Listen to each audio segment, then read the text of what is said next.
No, next time. No reason. Oh, this hair's gonna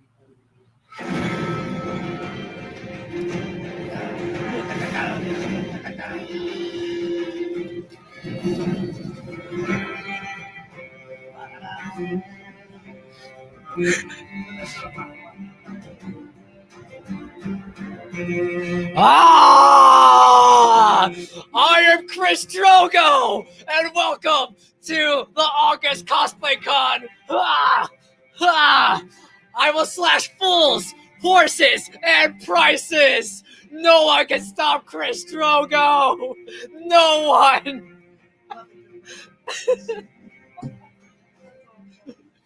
Hi everyone. Welcome to our August Cosplay Con. I am your host, the cow of all cows, the Dothraki of all Dothraki. I am Chris Drogo, and I slash prices like I slash fools, and I have never been beaten. And I want to welcome you to Zenoscope's Landing, our great kingdom, where we will entertain you with mummers and bequeath you great gifts of exclusives. It's beautiful. It's beautiful. So I want to welcome everyone to our VirtualCon. We have some great guests. As always, the team, our House Zenoscope, is ready to fight. To my right, we have Daenerys of House Zenoscope, the first of her name, the mother of Cheshire Cats, queen of the VirtualCon, the harbinger of invoices, the slayer of Miller Lights. There she is, Daenerys. I also want to call to. Well, everyone needs to see your costume. Yeah, but I'm okay, great. All right. Jay's a little bit shy right now.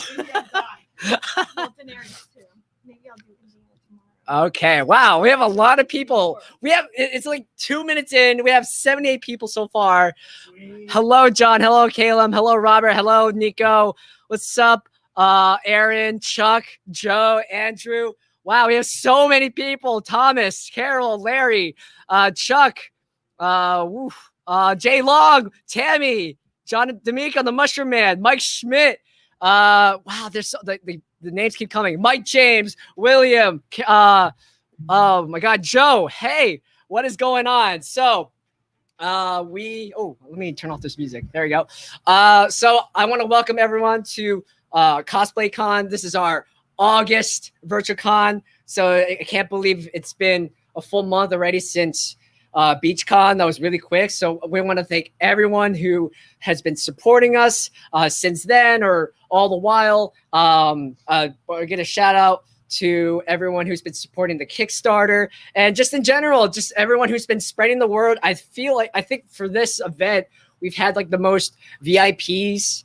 The most RSVPs for this event like ever. So that's all because you are the best fans ever. Now, as always, we're going to start with some housekeeping.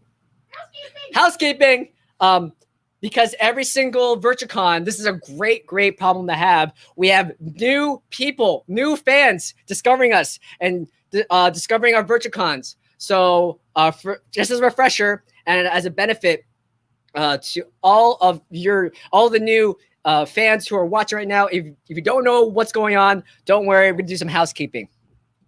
So if you have never, ever attended a VirtualCon, we're going to be doing some sales on the top of the hour. Every single item that we sell has a specific item code. So it could be book 1, metal 1, showcase 1.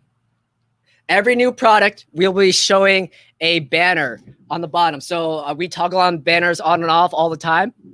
So if you see a new product, I will toggle on a new banner with that specific item code. We will also let you know if there's going to be any particular item limits. Some exclusives might be limited to just 1. Some other products, there's no limit. So if you have not ordered from the web store before, or any VirtuaCon before, or just you haven't ordered Zenescope anywhere before, please email us. Email Daenerys at vcons@zenescope.com. This is so we can get all your information for invoicing. So at the end of VirtuaCon, we're going to be sending you one giant invoice with all the orders that you made.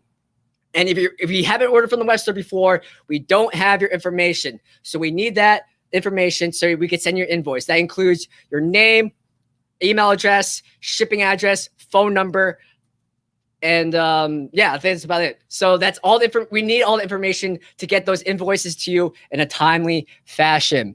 Now, we are streaming simultaneously between 3 different platforms. So Facebook, Twitch, and YouTube.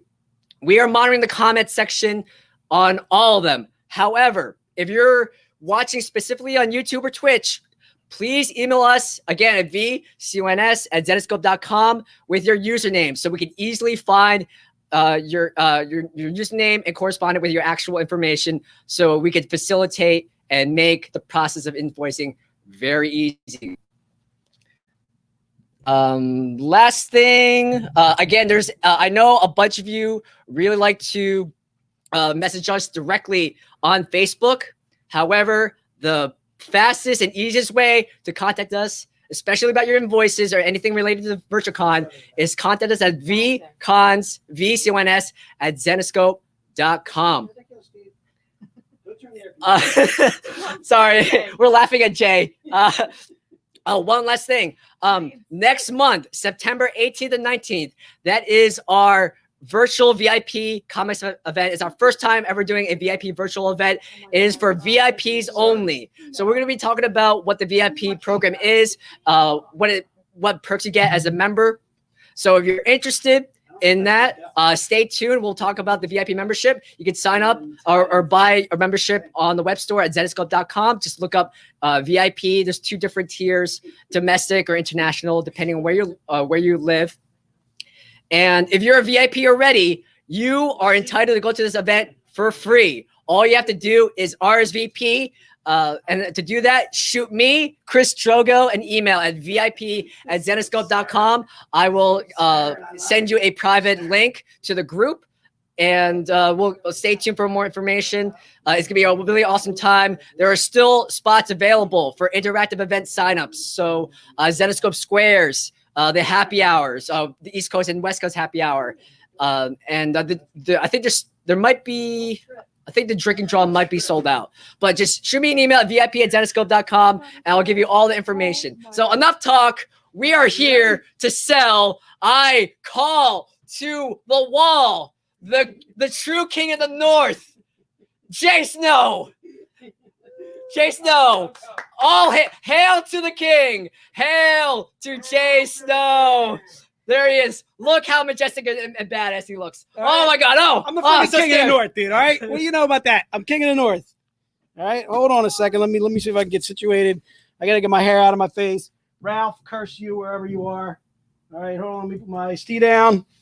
All right. What do you know about that? I drink and I know things. Okay. What do you think I got? All right. Hold on. Okay. Here we go. What do we got? What's going on out there, peoples? All right. I'm gonna put my sword down. Die. You want to hold on to my sword? Di is Daenerys. She's got her Cheshire cat on her shoulder. So instead of a dragon, she's got a Cheshire cat right there. I don't know if you saw that. Really cool. I know Trish is jealous somewhere. Trish, don't worry. We're just petting your cat for you. We got it under control. All right. Let me put my sword down. Let me get my hair out of my face. I don't know how Jon Snow ever. Yes, it's ridiculous. Okay. Yes, Ralph, Chuck. That's what I'm saying. All right. Who's the king of the North? That's me. All right. What do you know about that? Dude, every time I look down, my hair is going to my face. Okay. This is all bad. It's all bad. I'm going to have to get some scissors. Do you want me to put it in a ponytail? You want to put my hair in a ponytail? Maybe Jon Snow could wear a ponytail. Or I could just pull like the top. All right. Let's go with it. Let's go with it. We're going to go with it. Back? What do you got? I'm going to pull these back for you. And now I know how women have a hard time getting ready in the morning. Is that good? Do I need a pin or something? I have a ponytail holder. Oh, look at you, dude. Or do you I got want me to do more? a ponytail holder. Is that good enough? Let's go with that. Let's go with it. Let's go with it, baby. All right, just This is the most ridiculous thing. The ridiculous thing. Okay. Yes, I need it. Daryl, I need a haircut. All right. Crystal, why are you on this stream, Crystal? Why are you looking at me? I don't want you on the stream. All right. I don't want you or your husband, Rick, on the stream at this time. Okay. All right. If my kids are watching, turn this off. Turn this off, I say. I forbid you. All right. All right. So first of all, I want to say welcome to all you people in the stream. Thank you so much for joining us. It's been a month. It feels like it's been forever. All right. It feels like it's been a long time. All right. Let me get my cape situated. Oh, I think. Right. Do I need to pull back more there? Maybe, yeah, I'm struggling, Di, but I like it. I'm liking the ponytail. I'm digging. Let me see the ponytail. Can't see It's it. style. Just pulled in the back. What do you got there? I just need to refresh. It started going. We're refreshing. Hold on. We're Is it- refreshing, people. The White Walkers are making the Wi-Fi all weird.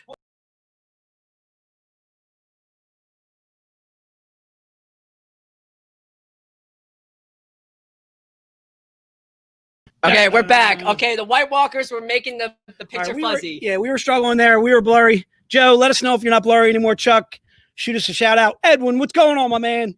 Edwin, good to see you out there. Edwin's one of my peeps. John D'Amico. Oh, what's up, Mushroom Man? Oh, Tanya. Welcome to the stream. Hopefully I'm pronouncing that correct. Is it Tanya? Tanya, right? Tanya, welcome to the stream. We do ridiculous things. I don't know if you saw Cal Drogo on earlier. Chris Drogo. Chris Drogo Oh, Chris Drogo. strong as the Oh, force with you, my young man. sun and moon and stars. My Kalasar. Chris definitely knows more lines than I did. I had to look up a lot of stuff. Although I did see Game of Thrones. Don't ask me about the ending. Yes, I was disappointed just like you were. All right, let's get ready to rock and roll. Joe, you're getting some lag. Jay's saying we were all good. Enrique, you're saying you're good. Andrew, you say we're good. Abby, what's going on, Chickadee? Abby, good to see you. Shout out to the Mighty Quinn. The Mighty Quinn. The Mighty Quinn. Shout out to Abby and the Mighty Quinn. Oh my God. All right. A lot of lag. You getting a lot of lag? Getting a lot of lag. I turned off my Wi-Fi on my phone. Did everybody turn their Wi-Fi off on their phone? Yeah, Stu, where are you? Turn off the Wi-Fi or turn on the. We're getting a lot of lag. One more time. One more time. Yes, Jeff. That's exactly what it was.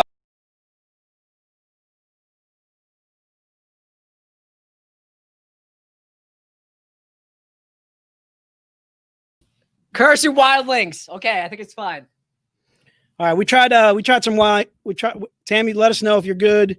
Jason, let us know if you're good. Jay, try and let us know if you're good. Nick as well.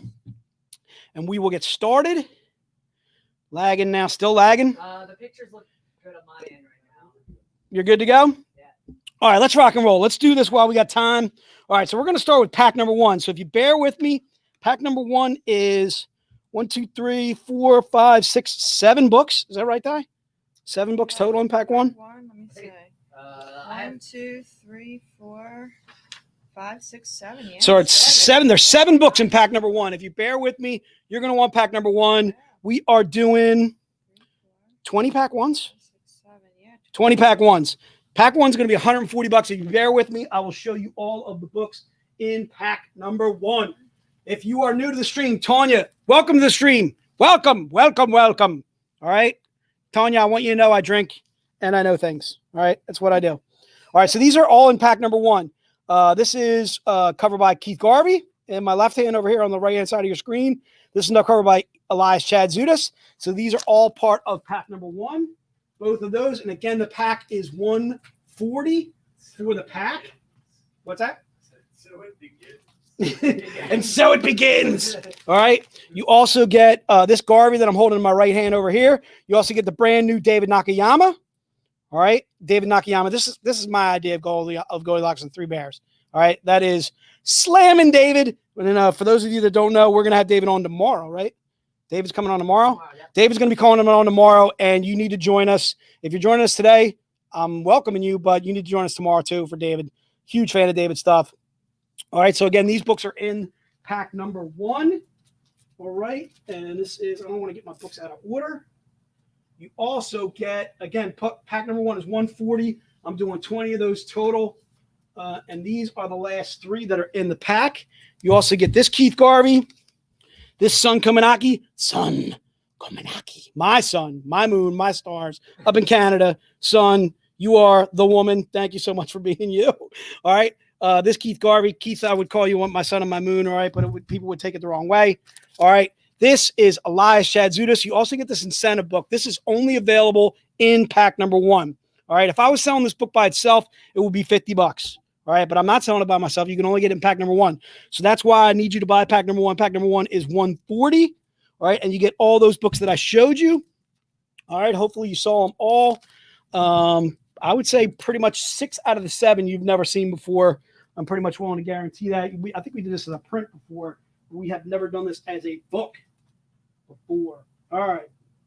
So this You're gonna have to is. give me a second to go back and look. Yeah, there's a ton. All right. So we'll slow down a little bit there.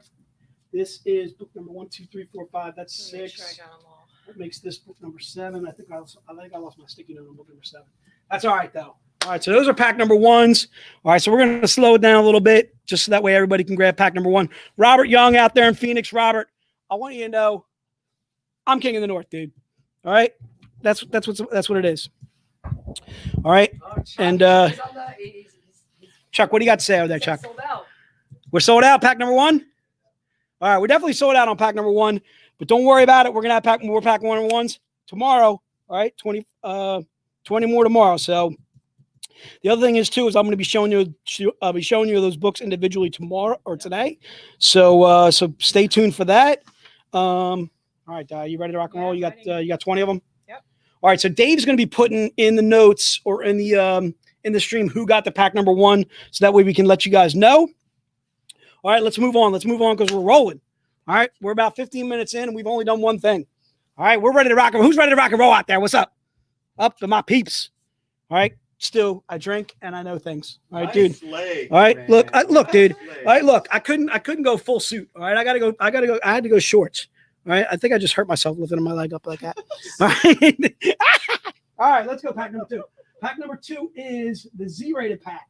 The Z-rated pack is pack number 2, and it's going to be $325 for 3 books. All right, we're doing 5 of these total for pack number 2. And if you bear with me a second, I will show you the 3 books. And there's a reason why it's $325. One of the books to me is actually worth close to $200. You'll see what I mean in a second. All right. So this is the Z-rated pack. The Z-rated pack is right here. Boom, boom, boom. All right. So you get the Keith Garvey in the topless version. You get the Elias Chadzudis in the topless version. All right. And then are you sitting down? Are you ready? Because this bad boy we've never offered before. Bam. All right, little eBass, a little cosplay cover there. You can see there. I put a Z-rated on there because you can imagine what it looks like underneath there. But you know what I mean? It's eBass style. So this is a 50 print run. This is a book to me that's worth, again, $200. I'm only doing 5 of this pack 2, but don't worry if you don't get it today. You can always hang on to, grab it tomorrow. So again, you are getting the Keith Garvey topless. That's a 100 print run. You're getting the Elias topless. That's a 100 print run. And then you get the eBass cosplay. Can I say the name of that movie or no? No. I cannot say that? All right. The House of Mouse with the story. All right. Well, I'm not going to say that then. So let's go with that.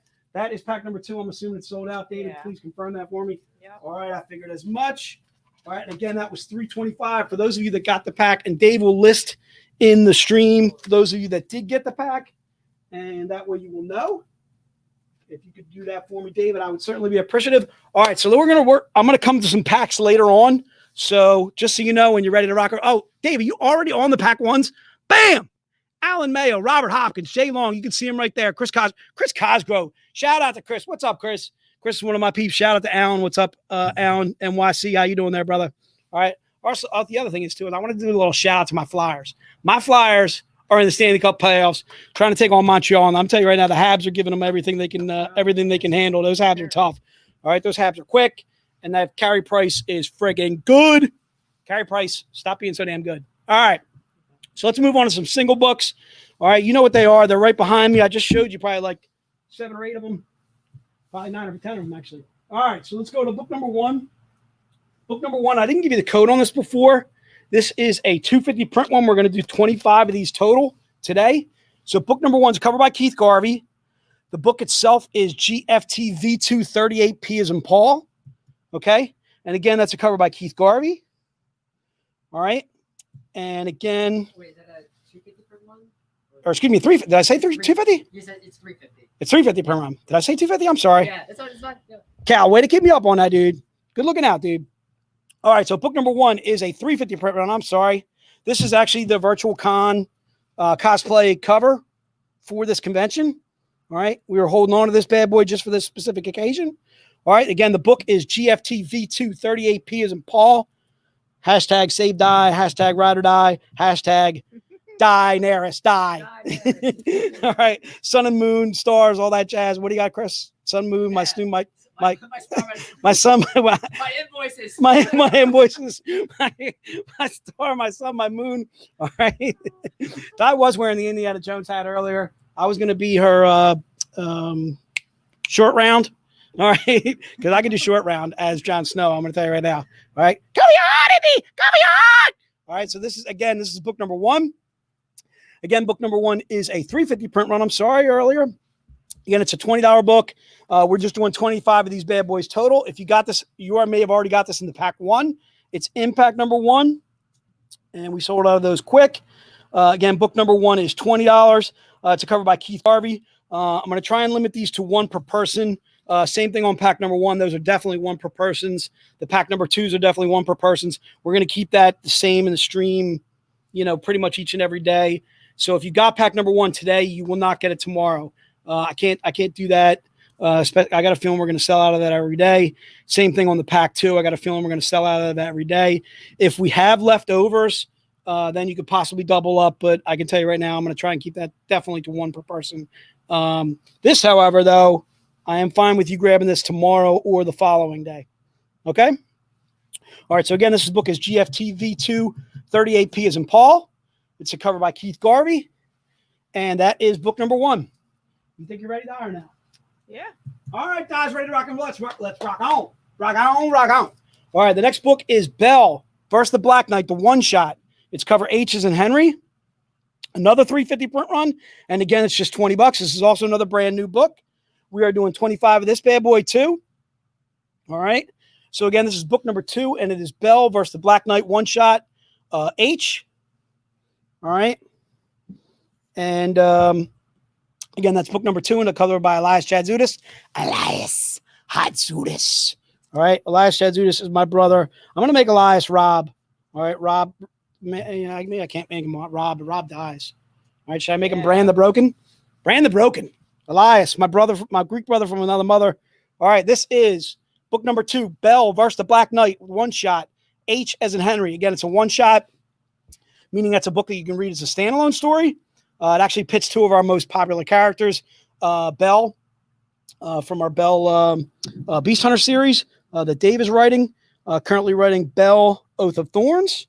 And there's going to be a 3rd series on that. I can tell you what it is.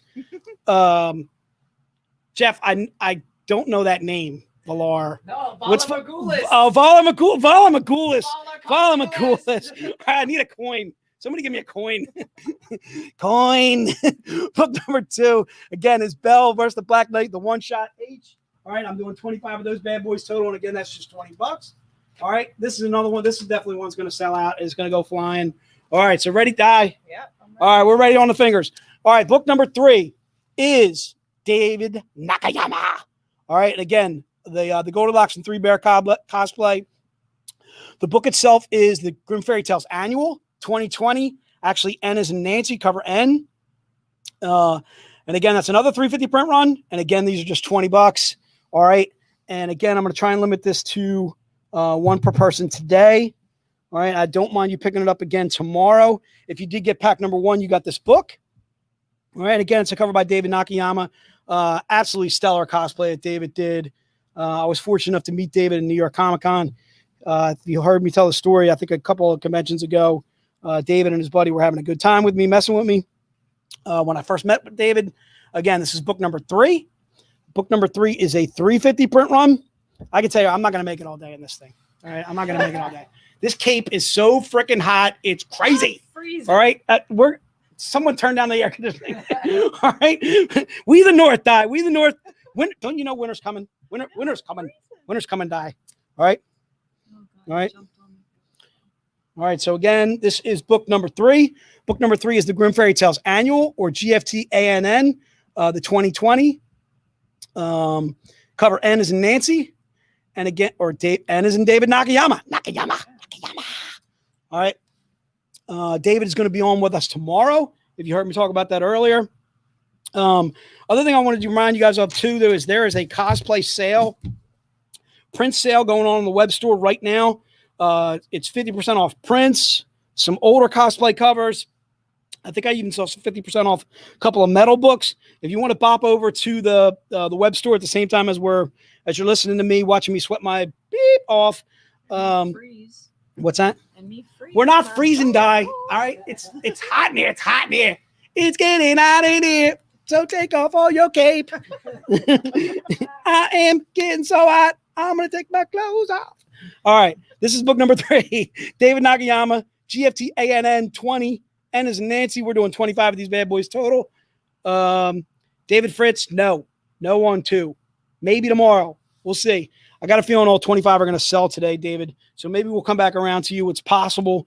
But for right now, I can definitely guarantee you're going to get one, especially if you're among the first 25. And it looks like we're getting close to selling this out. Vent Maker, what's up, Vent? How you doing, brother? All right. I see a lot of the names. A lot of the names I'm familiar with. My peoples. All right. So again, this is book number 3. Ralph, you're texting me, dude. All right. I'm not happy with you. Okay. I'm not happy. See this? This is not Happy Jay right here. Okay. Book number 3, GFT ANN 2020 N. You ready, Di, or no? Yep, I'm ready. All right. Let's rock on. Let's go. Book number 4. Book number 4 is the Keith Garvey that I showed you. You may have seen this book before. Tanya, if you didn't, you probably didn't see this book before. This is book number 4. It is a 350 print run. Again, it's $20. Book number 4 is Robin Hood Vigilante 06E as in Edgar. Again, that's covered by Keith Garvey. Okay. This is our Garden State convention exclusive. We're doing 25 of these bad boys total. All right. And again, it's a cover by Keith Garvey. Huge shout out to Keith. What's up, NYC? Again, this is book number 4. And book number 4 is Robin Hood Vigilante 06E as in Edgar. This is also part of pack number 1, which sold out in a matter of moments. All right, so book number 4 is $20. Again, it's a 350 print run. We're going to limit this to 25 total. If you want to double up on this, I'm okay with that, actually. I got a feeling that book number 4 is not going to roll nearly as fast as I think it's going to roll, but that's okay. I got a feeling I might be replacing book number 4 tomorrow, but obviously not replacing it in the pack, though, but maybe replacing it as a single book tomorrow. We'll see. Anyway, Robin Hood Vigilante 06E is an Edgar. Again, it's covered by Keith Garvey, and it's just $20, and that is a 350 print run. You ready, Di? Yep. I figured so. All right, so this is book number 5. Book number 5. It's covered by Keith Garvey. So book number 5 is GFT V2 38 O as an ostrich. O is an ostrich? What? All right. O is an orange. O is in orange. You're glad to see me. All right. As dressed as snow. All right. I'm choking now. I'm dying over here. All right. So again, this is a 350 print run. Also $20. Brand new book. Keith Garvey crushing it. All right. A little Boston flavor for you. Those Red Sox just whooped up on my Phillies yesterday, but the Phillies got the better of them the day before. So they split the series. I guess I'm okay with that. All right. I want you guys to know that Bryce Harper right now is tearing it up. All right. MVP of the league. Bryce Harper, my guy. All right. GFT V2 38 O is an orange. All right. Or ostrich or orangutan. Oh, no. Orangutan's an A, isn't it? Oh, no. Orangutan's an O, isn't it? Octopus. Great word. I like it. Let's go with it. O is an octopus. Again, it's covered by Keith Garvey. The book itself is GFT V2 38 O. Oh, it's magic. You know, never believe it's not so. It's magic. All right, that's what it is, Di. That's GFT O. It's magic. All right, 38 O is magic. All right. Oh, Keith Garvey, you are magic, sir. All right. That is book number 5. And you thought it wasn't going to be funny today. Who thought it wasn't going to be funny today? It's crazy. I know you're. All right. Let's take a sip of iced tea. I'm struggling up here. All right, I'm everyone. losing weight as we're going. Chris Jogo for the next book. It is such an amazing book. Get your keyboards ready. This book is going to fly off in like 2 Come seconds. Chris giving you the pre-warning that this book is going to fly, and I agree with him wholeheartedly.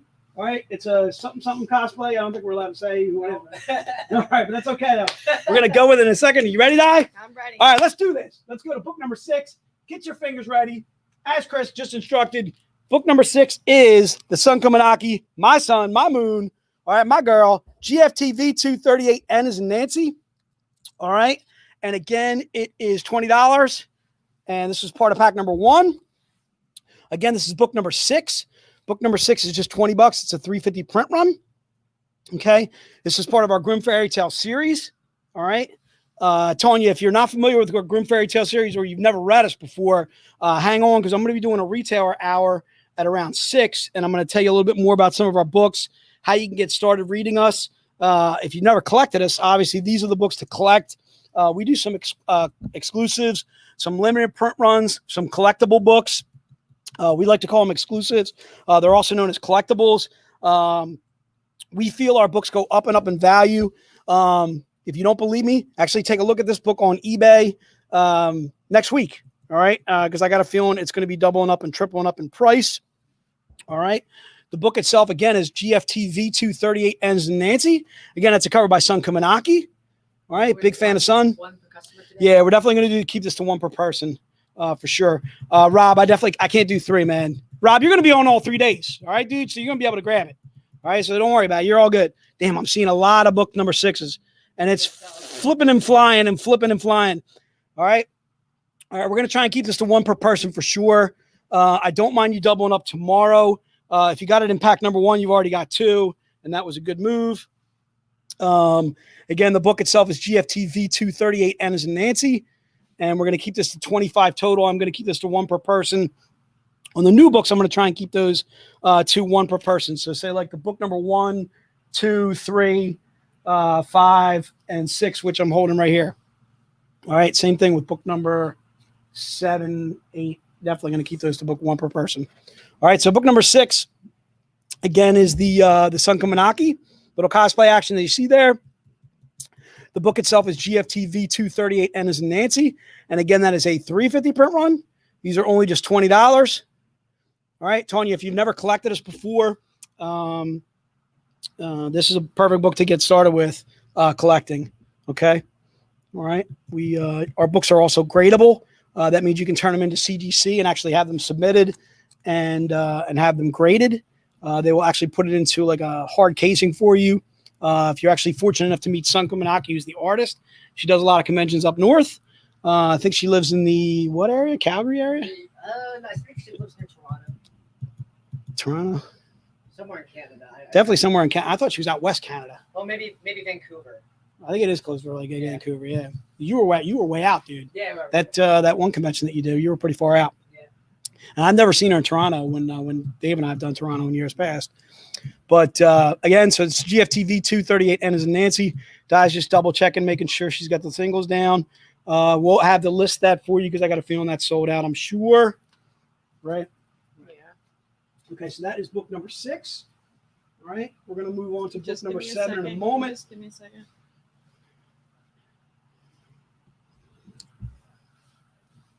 Di, I want to give you some advice. When you're doing sword play, you stick them with the pointy end. All right, stick them with the pointy end. Thank you. Jason, that's a All right, big stick them with the pointy end. All right, dude. That's a big deal. That's right, dude. All right, my young sister Arya. All right, I taught her everything she knows. She killed the king of the White Walkers, all because of my training. All right, that's how I roll. All right, and huge shout out to Arya.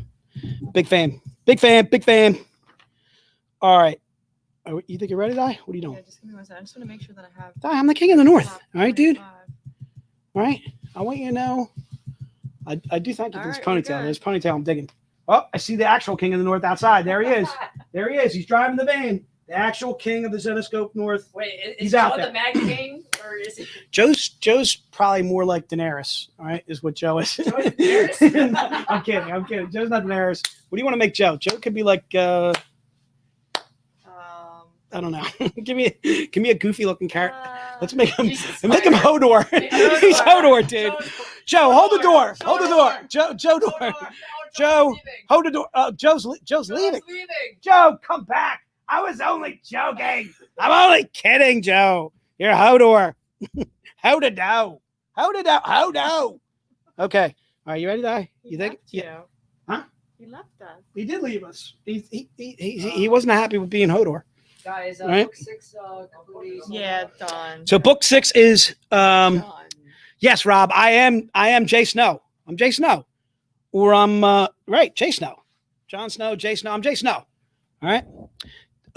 Rob, stop laughing your ass off at me. It's not good. All right. Yes, Jeff. Jodor. Joe's Hodor. All right. All right. Let's go to book number 7. Book number 7. I'm doing. What is he have? You got 20 on here? Are we doing that many? Are you sure? Yeah, let's do it. Yeah. All right. So let's do 20 of these bad boys. Yeah, because he has 60 now. You have 20. All right. I get 26 for my guys. As long as I got my 26, I'm good. All right. So we're going to GFT V2 38Q as in Quincy. All right. GFT V2 38Q. Again, it's discovered by Keith Garvey. It's a topless. That's why it has the Z-rated, as you see there. We do Z-rated. We don't do X-rated. We do Z-rated, Z as in Zenoscope. It is just a topless cover. I want you to know just the cover itself is topless. There is no naughty stuff going on inside the book. All right, it's just the cover itself. It's topless, and it is a 100% run. We are doing 20 of these bad boys total today. This was part of pack number 2. All right, so if you picked up pack number 2, you probably got this bad boy. All right, the book itself is GFT V2 38Q as in Quince. All right, and again, that's a cover by Keith Garvey. This is the convention exclusive topless cover. Okay, and again, that's book number 7. Just put book number 7 in the notes. If you want a Q for Quinn, I like it. Q for Quinn. Let's go with Quinn. Let's go with Quinn. The GFT V2 38 Quinn. The Quinn. The mighty Quinn. What's up there, Stu, man? How you doing, brother? All right, I'm trying to convince Stu to come out of retirement. Stu's thinking about retirement. He's thinking about retiring. Stu Vader Waiter. We need him. We need Stu in the stream. All right, dude. All right, so give a little shout out to Stu. Shout out to Jeff, who's already in the stream, goofing around. Should be, yes, Chuck. Thank you so much. We're definitely not X-rated. We're Z-rated. All right. All right, so book number 7. I see it's blank as well. Yeah. You ready to rock on, Di? Ready to rock on. All right, let's rock on. Book number 8. 8. 8's my lucky number. Let's go with book number 8, covered by Elias Chadzudis. The book itself is GFT ANN 20J, as in Jay Snow. What up, Jay Snow here, coming to you live. All right, book number 8. This is GFT Annual 2020. Jay is in Jay Snow. This is also $100. We're only doing 15 of these bad boys total. Okay. And again, this is a retailer incentive cover. It is a 100% run. Okay. These will not make it to the web store. So now is the only time to grab these. These are not going to make it to the web store. I can guarantee you that. All right. We don't put incentive covers on the web store. So time to grab an extra one or grab one is definitely now. All right. So again, it's GFT 2020, the annual. Jay is in Jason. All right. Again, that's a 100% run and is a $100 book. All right. I think you got, oh no, never mind. You're good. I got confused by that one red agent cover that slipped in there for $50. All right. All right. So again, this is book number 8. That is the Grimm Fairy Tales Annual 2020. Again, Jay. And again, that's book number 8. Paul Green's on the stream. Paul Green's on the stream. Shout out to Paul Green. What's up, Paul? How you doing, dude? Paul, I want you to know I drink and I know things. Okay, dude? Well, Someone who's named Paul Green. I don't know if it's We Paul don't We don't know if it's Paul Green? We don't know if it's the Paul It's a Paul Green. Hey, Paul, what's up? Paul, do you do covers for us? Let us know. All right, that's the Paul Green. Oh, All right. okay, I think it is. Do you know? I don't know. I don't know. Di scrolled up, so I I don't can't know. see anything. Hold on, I'm sorry. Some people are going to 7. Switching back to 7. I'm going to 8, 7. Here It is the Paul Green. It is the Hey! the Paul Green. All right, Chris is coming up to give you a shout out. Paul Green, Chris Jogo, Jay Snow. We want you to come on to VirtualCon. Paul, Join if you us would at like Zenoscope Landing. Paul, if you would like to come on the stream, we would love to have you on, sir. Paul, I can tell you right now, I'll send you some extra comp covers. All right, come on the stream with us. All right, dude, I got you covered. Huge shout out to Paul in the UK joining us for the stream. Who? How do we? Obviously, Paul Green. Does it get any better than that? All right, we got Paul Green in the stream. All right, Paul, we got a couple of your covers coming up later, brother. And they're coming up. To all your to all the Paul Green fans out there, he recently got a new Facebook page. Oh my gosh, I'll put in the link, but Paul Green has a new Facebook page, so I'll put it in the comment section. Please follow and like Paul Green. He does so much amazing work for us. Paul, huge shout out to you, sir. Where are we at, Dad? Book number, hello? Book number 9. Book number 9. Is that a niner in there? Is that a niner? Is that a book number 9? Book number 9. 9 times. He's been absent 9 times. I don't remember him being absent 9 times. All right, book number 9. Red Agent, Island Dr. Moreau, 05, M's and Mary. All right, and there's a Paul Green. Bam, Paul, just for you, brother. All right, we're dropping the Paul Green. There's Oh, Josh Burns is in the house. Oh, Josh Burns is in the house too as well. What's up, Josh? Josh, we're bringing Josh on at 5, right? Or no. We're bringing on Tyler at 5. We got Josh coming on at 6:30, from what I understand. Stay tuned for Josh Burns. He's going to be on at 6:30, but Josh is joining us in the stream. Josh, welcome to our mayhem. All right, Josh, and also extremely lucky to have you doing covers for us, brother. We are extremely lucky to have you and Mr. Green. Thank you so much for you guys joining us in the stream. If you guys want to give a shout out, what up, shout out? All right, again, book number 9 is covered by Paul Green. The fantastic Paul Green is right in the stream. Again, this is Red Agent Island Dr. Moreau 05 Emma's and Mary. It's a 125 print run, so it's $50. Okay, we're only doing 12 of these total. This is one of those Collectors Club books. So I'll tell you a little bit more about Collectors Club is. Collectors Club is books that we only do in the streams that we do or the conventions that we go to. And right now we're not doing any conventions other than these live streams that we're doing. So the only way to pick up books like this is in the live stream. Okay, they're not going to be on the web store. Okay, so it's Red Agent, Island Dr. Moreau, 05 Emma's and Mary. All right, and just tell you a little bit more about Collectors Club. Collectors Club is basically something that we feel our books go up and up in value. I'm going to go over some Collectors Club books with you right now. The first being another Paul Green. This is book number 10. It is GFT V2 38K as in kick. Again, that's book number 10. We're only doing 10 of these bad boys total. Again, this is a book that's part of our Collectors Club. Again, our Collectors Club is not something you can join. It is just basically our way of telling you that our books go up and up in value. If you don't believe me, go ahead and look this up on eBay. Please pull up Paul Green, GFT V2 38K, or Grim Terry Tells 38K as in kick. And again, I would imagine it's going to be going for more than the cost of what I'm charging you for it right now. Okay. I'll actually confirm that later on, and I'll come back on. I'll let you know what it's going for on eBay. All right. And again, this is GFT V2 38K as in kick. It's book number 10. We're just going to do a 10 of these total. And again, these are books that are not on our web store. These are books that you can only get here in the stream. Okay.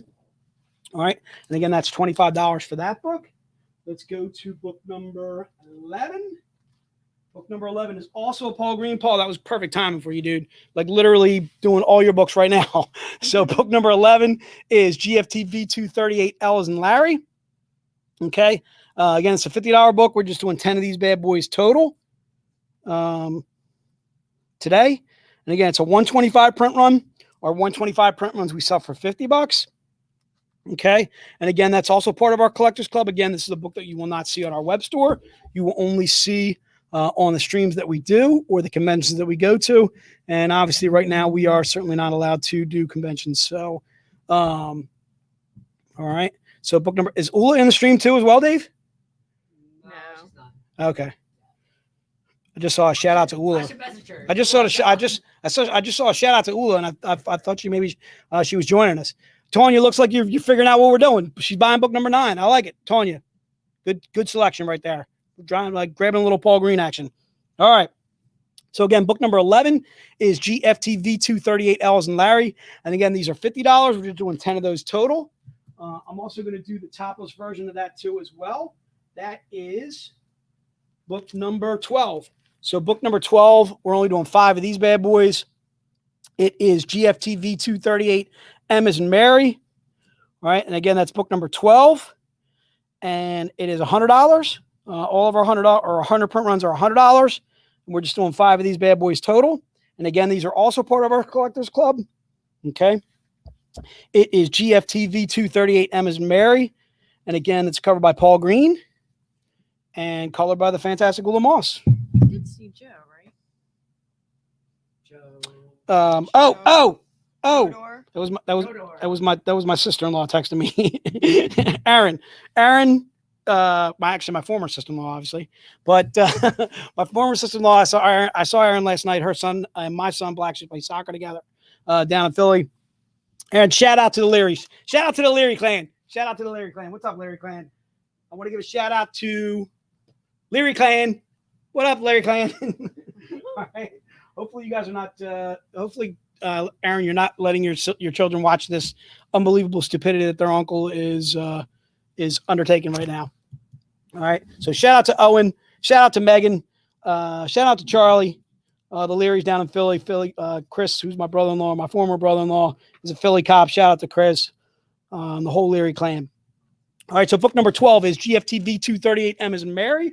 And again, I'm just doing 5 of those bad boys total. Ooh, Jason, no, I just want to do a quick sneak peek. All right, go ahead, Chris. Because we have Paul Green in the stream. Dave the spider. He told his little birds, his little sparrows, showed me this amazing new cover that Chris Drogo is allowed to tease. I know all of you love the Zen box. So October, our next Zen box is coming out. We have a brand new Paul Green and Ula Moss cover, never seen before. We're gonna show it right now. This thing, or you want this? I got it here. You got it there? Yeah. Oh, I like it. Technology. There you go. Okay, Technology, 3, 2, 1. Look at this brand new cover.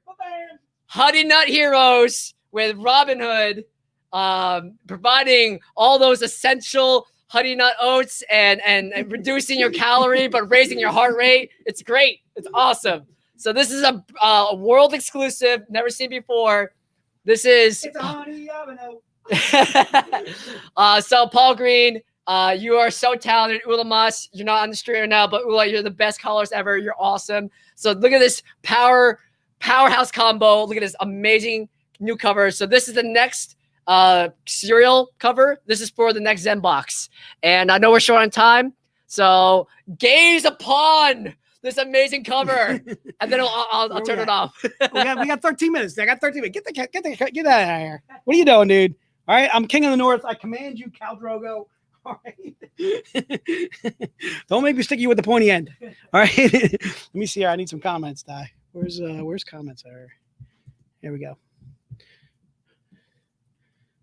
All right, cool. Yes, we're back. We're back. Heather, Rob, we're back. Coy, what's up, dude? Coy, look away. Look away. I'm idiots. Look away. All right. Let's go to where are we at, Di? Do you know? We're book number 13. 13. Di's going back to the stream. 13. All right. After we go to book number 13, I got a couple of some really rare stuff that we're gonna get to. So you guys asked for it. Chris demanded it. Chris Drogo put down his sword and said, "Look, we're gonna do this as a solo," and I agree with him. Book number 13 is the Keith Garvey. We did this last stream, but we did it as a combo deal. All right, it is GFT. Are we good?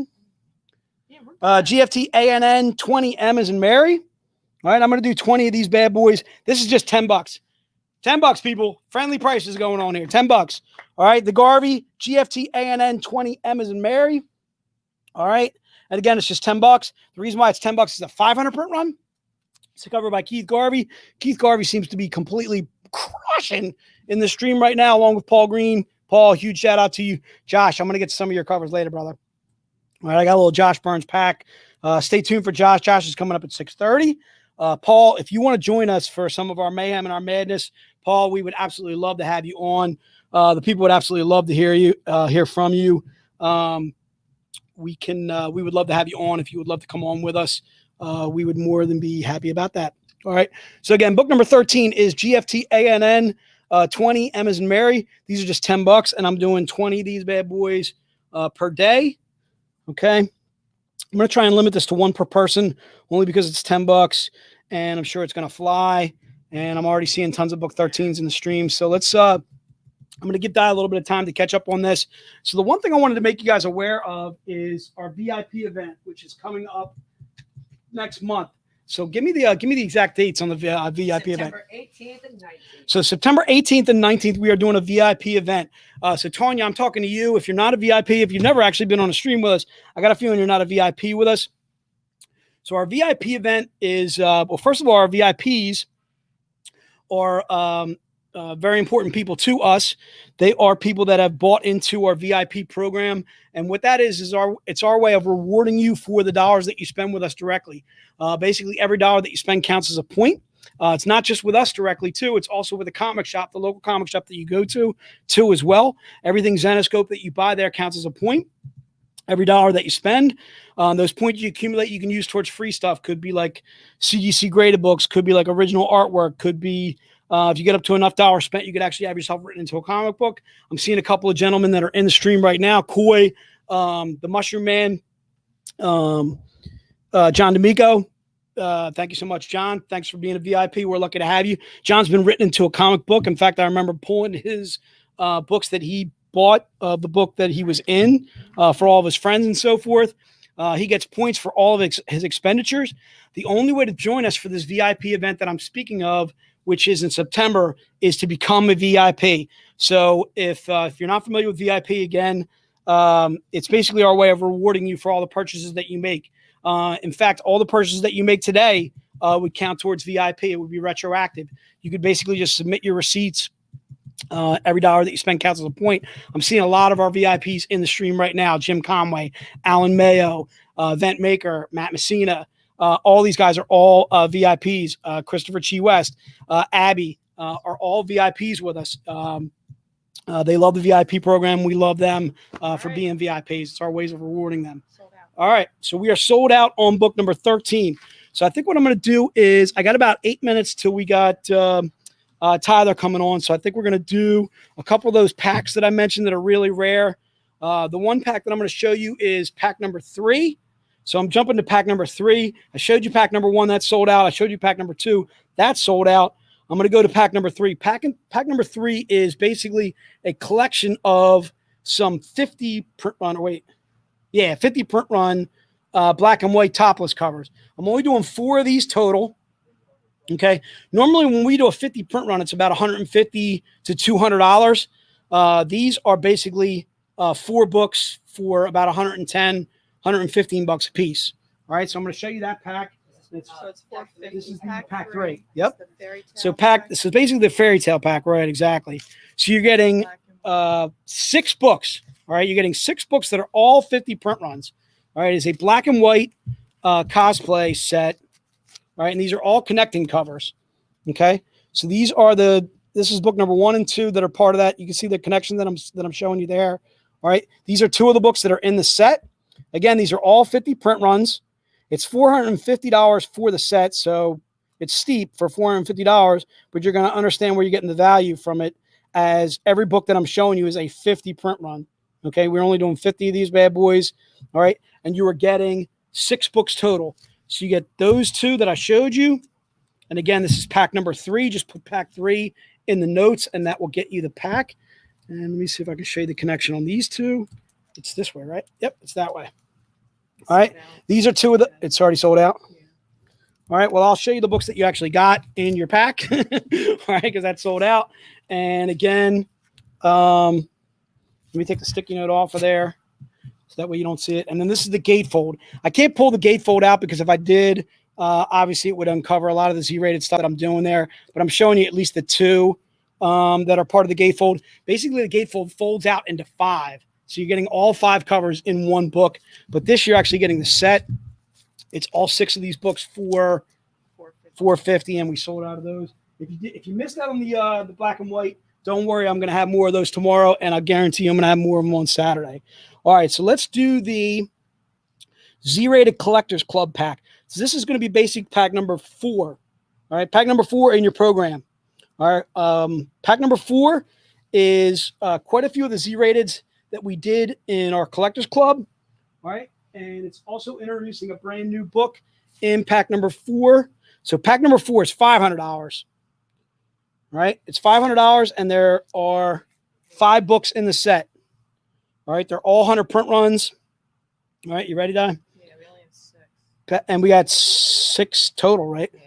All right, so we're doing 6 total. If we sell all 6 today, I'll put up something new tomorrow. Don't worry about it. Maybe I'll do something a little bit more friendly. We're doing 6 total. All right, and this is the books that are in that pack. All right, so again, you're getting this brand new bad boy, Paul Green. You're getting this bad boy, which is we thought was sold out, but it's not. We found 6 of them. All right. All right, so you're getting these 200 print runs. You're also getting these 200 print runs. All right. I think I Z-rated these. Yes, I did. Thank goodness. All right. Tyler, what's going on? How you doing there, brother? We're going to get you on in about 5 minutes, Tyler. We're going to have you on. Thank you so much for joining us. All right. So, again, you're getting these 2. And we're like 3 minutes? Let's do it. All right. Yeah, whenever you want to do that, Chris, just pop. Left. And then, One more pack for left. all right, and then this bad boy's in there too as well. So you're getting 5 books, all Z-rated topless covers that are in this pack. Okay, you get the Paul Green. Paul, huge shout out to Paul. Thanks so much for being on the stream with us. Again, Paul, standing order whenever you want to join us for a convention or a live stream. We are more than down to have you on. All right. All right, so you're getting those 5 books, all topless covers, $500. It is, to me, it's an absolute steal because, again, you're getting one of the last ones of this one, the Robin Hood Vigilante 03. You're getting one of the last 6. Is all 6 are gone? Yeah. Okay, so I'm gonna take that and put it down because that'll remind me tomorrow to go with. All right, I'm hearing some music. All right, if you were on with us last month, we did some beach bucks. All right, and I can tell you right now, we had a lot of fun with beach bucks. So we're doing something similar today. All right, let's do it. Let's make it rain. Let's make it rain up in here. All right, let's make it rain. Let's make it rain up in here.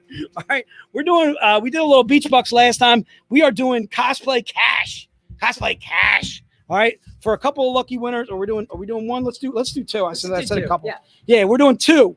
All right, we're doing 2 beach buck winners. What do we need, Dow? You need numbers from us?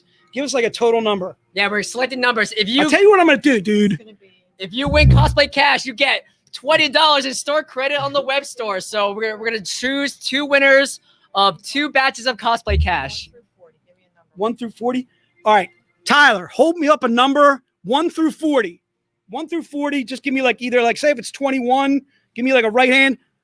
32. Tyler Main, pick a number 32. Tyler, we need 32. Who's 32, Di? 32 is Mike Schmidt. Mike Schmidt, we're making it rain up in here for you. Tyler Main just picked you, dude. Tyler Main just picked you, dude. We're making it rain. Some cosplay cash for Mike Schmidt. Mike Schmidt, we're going to send you a code via email that you can use towards the web store. All right. Cal Drogo is down. Cal Drogo has cash. Chris Drogo's back. All right. All right. We're going to go with one more. Tyler, give me another number between 1 and 40, right? 1 and 40. Give me another number between 1 and 40, Tyler. Number 25. 25. 25. 25. David Price. David Price. We're making it rain up in here for you. David Price. We're making it rain with some cosplay cash. Again, like I said, we had a lot of fun with beach bucks.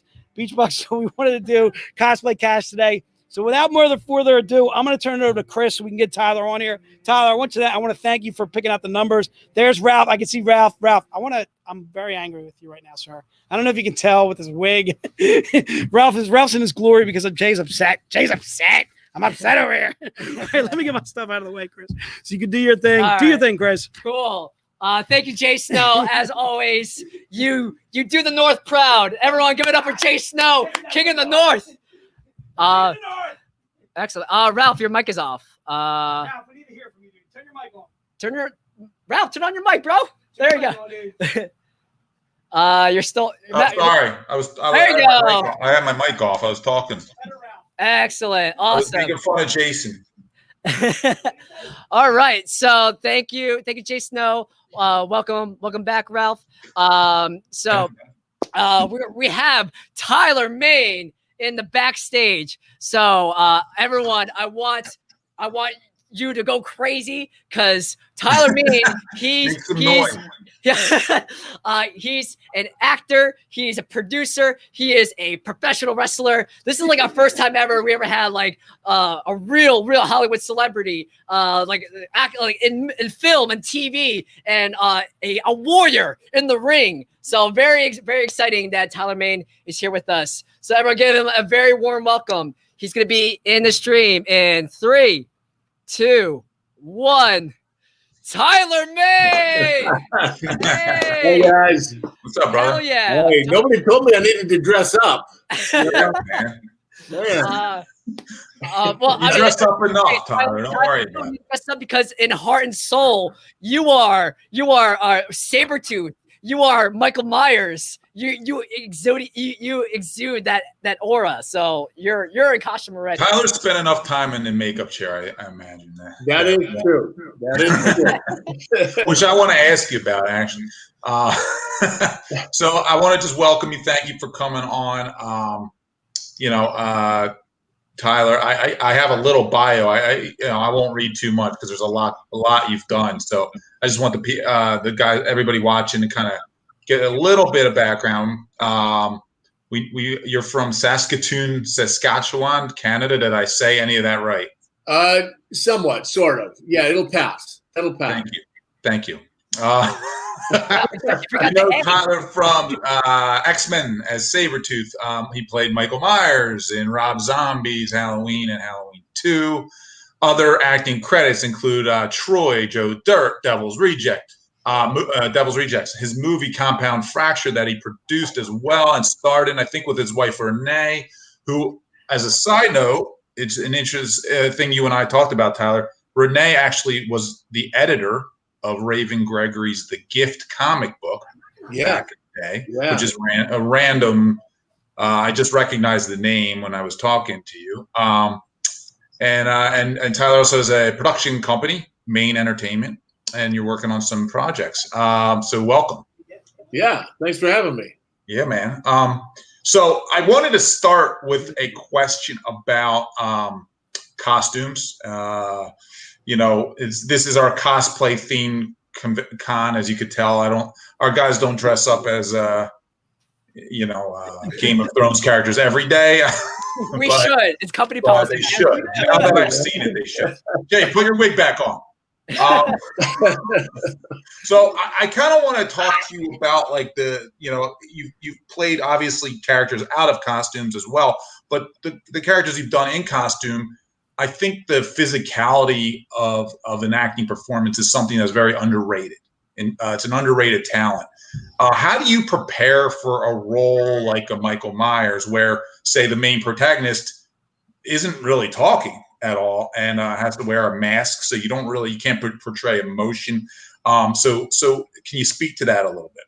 Yeah, I mean, you just have to go off of your physicality, and if like in the beginning, when I'm in the asylum, it's all through your body language. I was more slouched over. I was more shuffling and dragging.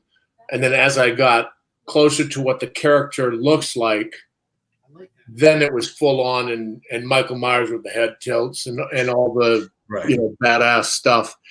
And it's funny because the editor thought that there was like about 6 different masks expression wise, and it's just read through the eyes and the way you tilt your head and stuff like that. He says, did you guys have several different masks? And there was only the one mask. Oh, right. Yeah. So, he was reading the emotion as he was editing it through that, which was kind of cool. That is very it's awesome. And Halloween's Michael Myers is one of my favorite horror movie icons. And being in that role, was there any particular set of challenges that presented itself? And I guess it forced you to make deliberate choices. Like, was there anything unique or that especially came out that you wouldn't have other had or wouldn't have been able to replicate if you were able to use your other faculties? Yeah, it's strictly through your physicality. When you're chasing someone down, you're chasing them down through the physicality. You got to express your intention through your body movements as what you're looking to do. And and just being in that mask. I mean, Rob said many times that he could have made a compilation of me just pulling my mask off because it was so hot wearing that stuff. It's just trying to breathe in that and catch up to people at a fast-paced walk, and then do your actions of killing them. It's tough in those silicone masks, man. But it turned out really good, and everybody seems to like it. So yeah, it worked out. That's cool. Now, in regard to playing, also as we mentioned, you played Sabretooth in X-Men. Do you remember how many hours a day you were in makeup for that? Oh, I was. It started out being about 4.5 hours just to get everything put on the eyebrows and everything and the forehead. And then I think towards the end, we got it down to about 3 hours, but still you're there for 3 hours in makeup. And then, and then you got to go do a 12, 14-hour day. Yeah. I mean, I had nothing to complain about because to do Rebecca's makeup would take a full 8 hours before she'd shoot. Oh, really? Have to glue everything on and then spray paint her. Yeah. I mean, it was so. I'm not complaining about it at all, man. Yeah. Is that the role that you probably spent the most time in makeup? I would imagine, right? I mean, I know some of your work that has come out to date. Yes. Yeah. Yes. I've got something coming out later this year or beginning of next year that is going to be pretty impressive for Netflix. Can you talk about that at some point? Yeah, it's Jupiter's Legacy. It's Jupiter's Legacy. I'm Black Star, but that's all I can tell you about it. Okay. That's awesome. If I tell you more, I'd have to kill all you and all your fans. It wouldn't be good. I don't want to get killed. Although, to be honest with you, if Michael Myers kills me, that's kind of cool. Yeah, that's a pretty big feather in your cap. Yeah, that's a good way to go. Yeah. So Tyler, so as tedious as the makeup chair is, did being in costume allow you to get into character a little bit more easily, and you not just for Sabretooth, but like for Michael Myers or any other roles that you've done? Oh yeah, I mean, like, look at the Michael Myers character is iconic, and once you put on the coveralls and slip on the mask and they hand you that knife, you're in character. It's right. You're just right there, and it's just go time. And it was just fantastic to be a part of that. And everybody through the two have just become close family. And it's just a fantastic thing to be a part of it. Well, you probably grew up, I mean, as I did, an original Halloween fan. Yeah, I mean, I'd seen the original one, yeah. Yeah. Okay. So I mean, because like I would imagine it's a little bit like, wow, I'm playing an iconic role now. That's a pretty cool feeling. Yeah. Well, it wasn't just one. There were several of them, several different people who played the part, and I was like, wow. And that's the thing. Like when I went into it, I wanted to figure out how to make it a little more than a one-dimensional character like he was. They call him the Shape and all this, and he's just one-dimensional. But I wanted to, and the way Rob explained it by showing how he's a product of his environment, the backstory of Michael Myers and how he got to where he is the cool part of those ones, I think. Yeah, definitely. And Tyler, regarding your role as Michael Myers, you're the only actor to play Michael in consecutive movies, and with Sabretooth, like it's like every kid's dream to be in a comic book movie. What was it like getting those calls when you landed those roles? It's unbelievable. It's like for the Sabretooth character, they originally wanted me to do the stunt work, and we're looking at my tag partner at the time, Kevin Nash, and for some reason it didn't work out. So then I was up for the role, and I went in and talked to Bryan Singer, and my audition for the role was kind of crazy. I mean, I went and bought fake teeth and put them in because I really wanted this. I did my research, I studied the comic books and stuff like that.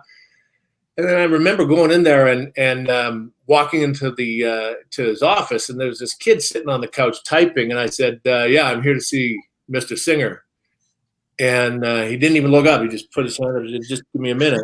I kept typing. I'm like, "Oh my god, this little, you know, so and so. And then he looks up and he goes, "I'm Brian Singer." Oh my God, you're Sabretooth. And my audition was literally, he jumped up on the glass table and he said, "Choke me, choke me." So I'm sitting there choking him.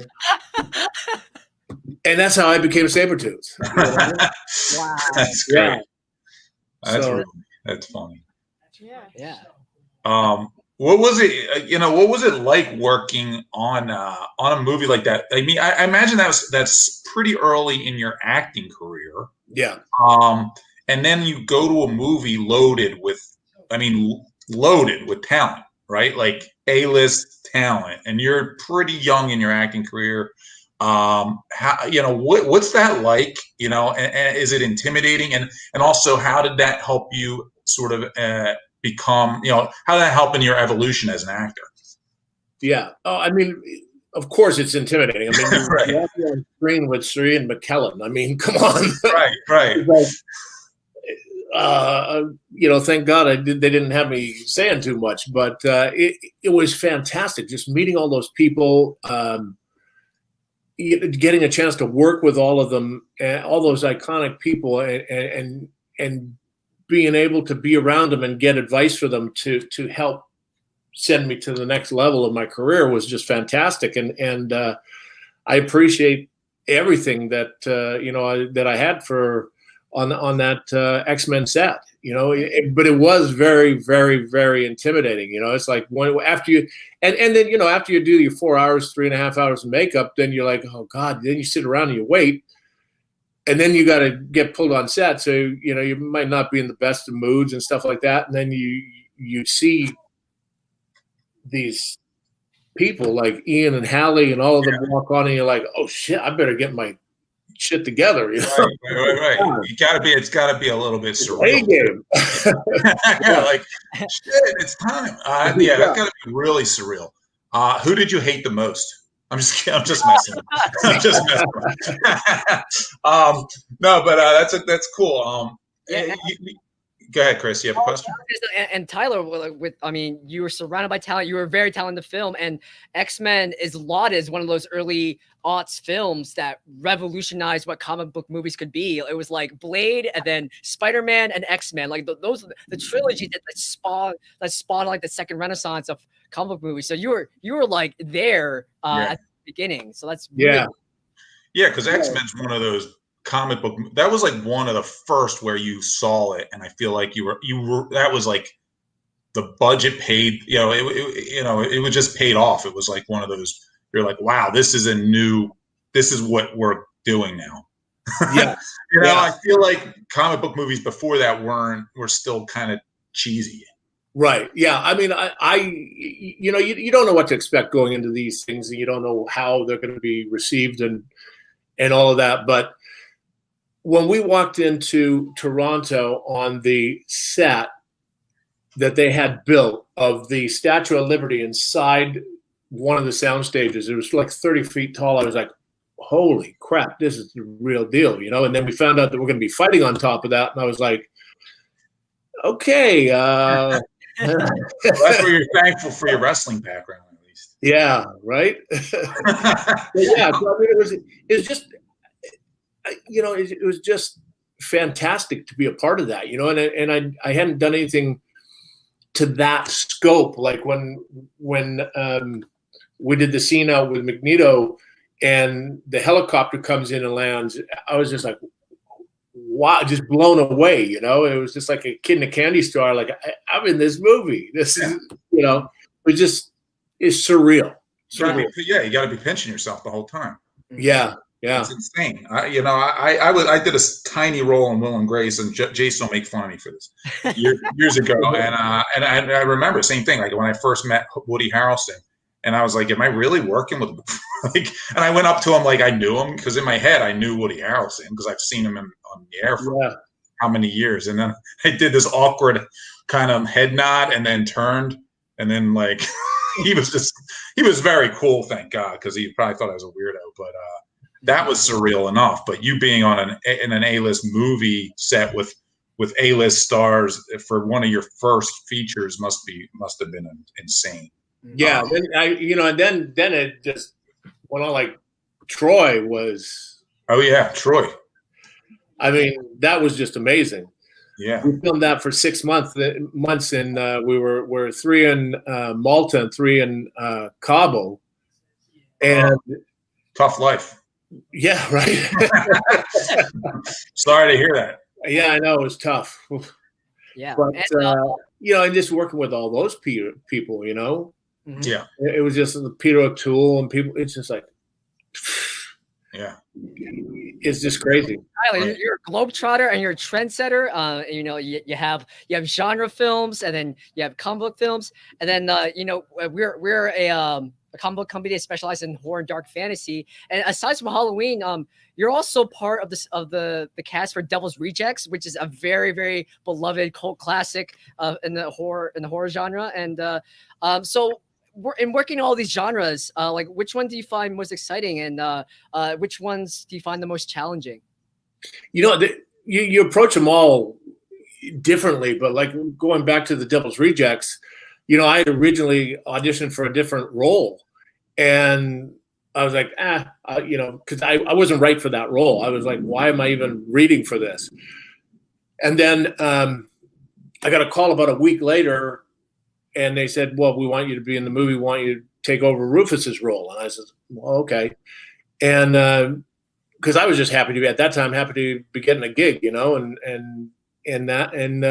went in and filmed for about 4 days. And then off of that is, meeting Rob and all of that. That's where he wrote the Halloween with me in mind. And when he called me to do the Halloween, he was like, well, if you don't do it, I'm not going to do it. I mean, I have this very specific idea of how I wanted to see it. So, and then he explained it to me, and it was just fantastic. That's pretty cool too. Yeah. So just to change lanes for a second, because we touched on the wrestling background.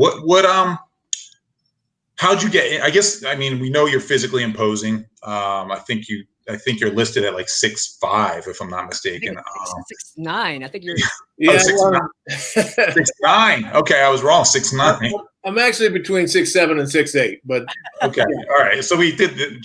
Chris and I average it out. Yeah, as you get older, you. Yeah. What attracted you? How'd you get into wrestling, and what do you miss most about wrestling? Yeah, I was a tall, skinny kid with glasses and braces when I was a kid that was dyslexic, right? So my escape was on the weekends watching Stampede Wrestling in Canada, the Hart family, and then I'd watch action movies afterwards. And I'd always wanted to be a pro wrestler from that. I was watching that. I was like, I'm going to do that someday. And everybody's like, you're full of shit. You're never going to, So I started working out, and I did martial arts for several years and competed in that for a while, and then played a little bit of football. And then I decided to go down to the Hart Foundation to Stu's dungeon and trained in Stu's dungeon with him for a while. And the WWF at the time came through, and I ended up going to Los Angeles and training there to get my break into the wrestling game. And wrestled for the WCW, UWF, wrestled all over the world, and was lucky enough. I was one of the last people to wrestle Andre the Giant in Japan, which was kind of cool. Oh, really? Yeah, yeah. And then to transition into the acting from that, have you guys ever seen any of those Mexican wrestling movies? Yeah. I saw the one with Jack Black. Okay. Well, not like a. One, I think you played a role. It was I can't remember. It was his name roughly translates like vampire in Spanish. Yeah, it was like the V. That's where all I remember. Star Fighter, I don't know what it was called, the movie, but that was the first movie I did. I think it was in the late '80s, and I played an intergalactic vampire that shot laser beams, and I had a pink fog that followed me everywhere. That was my first movie, and I realized, hey, I want to do this instead of getting dropped on my head. And so that's how I transitioned, and then when I did the X-Men in '99, I hung up the wrestling boots and have been lucky enough to be doing acting ever since. That's amazing, and obviously like your experience as a pro wrestler obviously helped you a lot in the film. Like again, we talked about the physicality. Did you do a lot of your own stunt work by any chance? Yeah. I mean, I draw the line. It's like when they asked me to do the stunts in X-Men. They said, "Well, how are you with high falls?" And I'm like, no, not too good. I draw the line of falling off of buildings and getting lit on fire. Right. But anything else, anything else, I'm pretty much game for. So, yeah, it would, and it helped a lot, because when you are doing stunts, and you're my size and working with a regular actor, and you know how to control the situation and keep it safe. That's a really good thing to help put the other actors at ease, and there'd be other people, that'll all say, "Oh, well, do this," and you're like, "No, we're going to do it safely and keep it real, and make it look as best as we can." So yeah, it definitely helped me transition into where I am today. Excellent. Were you doing a lot of your own stunts then on X-Men? I did a lot of them. I would not. I did the fall off the top of the Statue of Liberty. Didn't do that. My stunt double still messed up to this day. Tweaked his back on that. Oh. And then the ratchet through the train station. I didn't do that. They wouldn't let me do that. Okay. Even if you wanted to, I was curious if you were like, "Hey, I really want to do this." Would they have been like, "No"? Yeah. I've done some ratchet stuff, but I'm at the point, man. Leave that to the professionals, right. Yeah. Mm-hmm. Who needs that, man? Exactly. I don't know if you can hear. I got a hell of a thunderstorm going on here. Yeah, I wasn't sure if that was where that was coming. I thought that was coming from Chris. I thought that was coming from you. Oh yeah, that's my stomach. No, I'm really hungry. Yeah, I was like, what's going on with Chris's stomach? He's I got some music here. It's great. That's funny. So real quick, let's talk also Compound Fracture, because I know you're re-releasing. When did that get re-released? Just recently, right? Yeah, just re-released. I think last week on. Okay. I think it was the 11th that we re-released that, and the whole story is that it's like I started up Main Entertainment because I wanted to expand my acting career and take on other roles, and we had shot the film in 2013. We did a kind of a grindhouse tour where we took it around, Renee and I, and showed it in some film houses and presented it ourselves to put the Main Entertainment name out there, and then we released it through our distributor. Who sub-distributed through Alchemy. And Right. Alchemy went bankrupt right about a month after we distributed it. So it was kind of like everything just went into this dark hole. Right. It was released on a couple of platforms and then was pulled off. And then, so now we've got the rights back. It took over 5 years of fighting to get the rights back, and it's still going through. But we wanted to re-release because as an indie film company, you have this obligation to your investors to pay them back, and this is the way we're hoping people will go and watch it now, and it'll get its fair shake in DVDs and VOD rentals. So where do you find it on VOD right now? Is it on iTunes? Is it on? Yeah, it's on iTunes. It's on all the platforms. So that one was just re-released, and also Penance Lane is out there also. We released April 21st of this year, and that's got Booker T in it, Dallas Page is in it, John Schneider is in it, Scout Taylor Compton is in it with me, Daniel Roebuck. So yeah, please check out both of those films and help support indie film. And we're also actually through Main Entertainment right now working on a TV series called The Last Spartan, which is kind of a mix of if you meshed some TV shows together, you'd be like The Punisher meets Sons of Anarchy meets human trafficking. And it's about a ex-biker that comes out, he gets a fresh start, but then he's drugged back into that underworld and has to save people from human trafficking. And you're developing that now? Yeah, we're developing that. That's loosely based on a book by John Saunders. Okay, but that's not on any.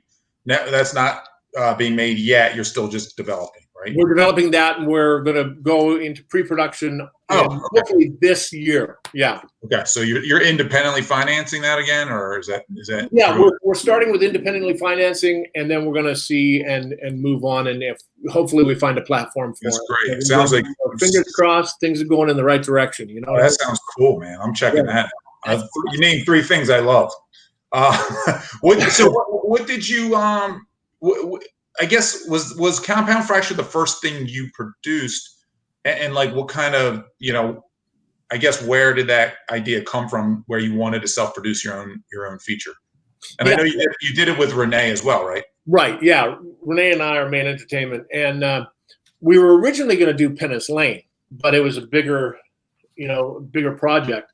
So I sat down with Renee and we said we need to develop something that can take place in one location and have a limited amount of characters, so we can keep the budget down, prove that we can do this, and put this product out. So that's where we came up with Compound Fracture, and how it's based in this family compound that is being overrun and taken over by spirits. So it's basically a drama with a supernatural twist.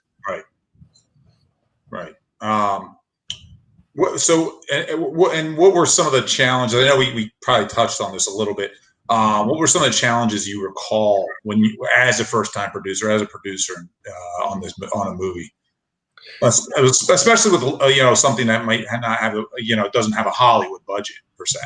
Right. Yeah. I mean, you've got to go into it knowing that it's not going to be like walking onto the set of X-Men or Troy or even Halloween. So you got to just put that out of your mind, and you got to realize that you're calling a lot of your friends together to make a great project and keep it as tight as possible. And that's basically the only way we got it done. It's calling in a lot of favors and getting our friends involved to come on board for this ride with us for these last 2 pictures. So, and it's been a heck of a journey. Yeah, that sounds like you've been busy too. Yeah, really awesome. Yeah, it's like we were doing. I got just to tell you a little story about it. Like, I got my buddy Derek Mears in Compound Fracture, who is Jason from Friday the 13th. He's the Swamp Thing. I mean, he's done tons and tons of stuff, and we used to live like about a block and a half away from each other in LA, and we're tight and close friends. And he was over at the house one day drinking, and I said to him, "Hey, how'd you like to fight me?" And he goes, "Yeah." I go, "In a movie." Right now. He's big into martial arts and stuff like that, and stuff. So, and we'd always joke around like that. So that's how I got Derek into it. And it was funny. His first day on set, he comes in, he sees we've got all this equipment. We got a jib there, and everything. He goes, "Holy shit, this is a real movie. You got a jib." I go, "Yeah, what do you think we're doing?" That validates the movie when you have a gym. Yeah. A jib. Hey, Tyler, so I have a burning question. So you're very, very well established within film, and we mentioned your wife. She used to edit comics. So did you have a favorite comic book character while growing up, and do you still read comics, and would you ever want to write your own comic in the future? Oh gosh, I mean, you never know. I mean, The Last Spartan could be a comic book, but I was into like Archie and stuff like that.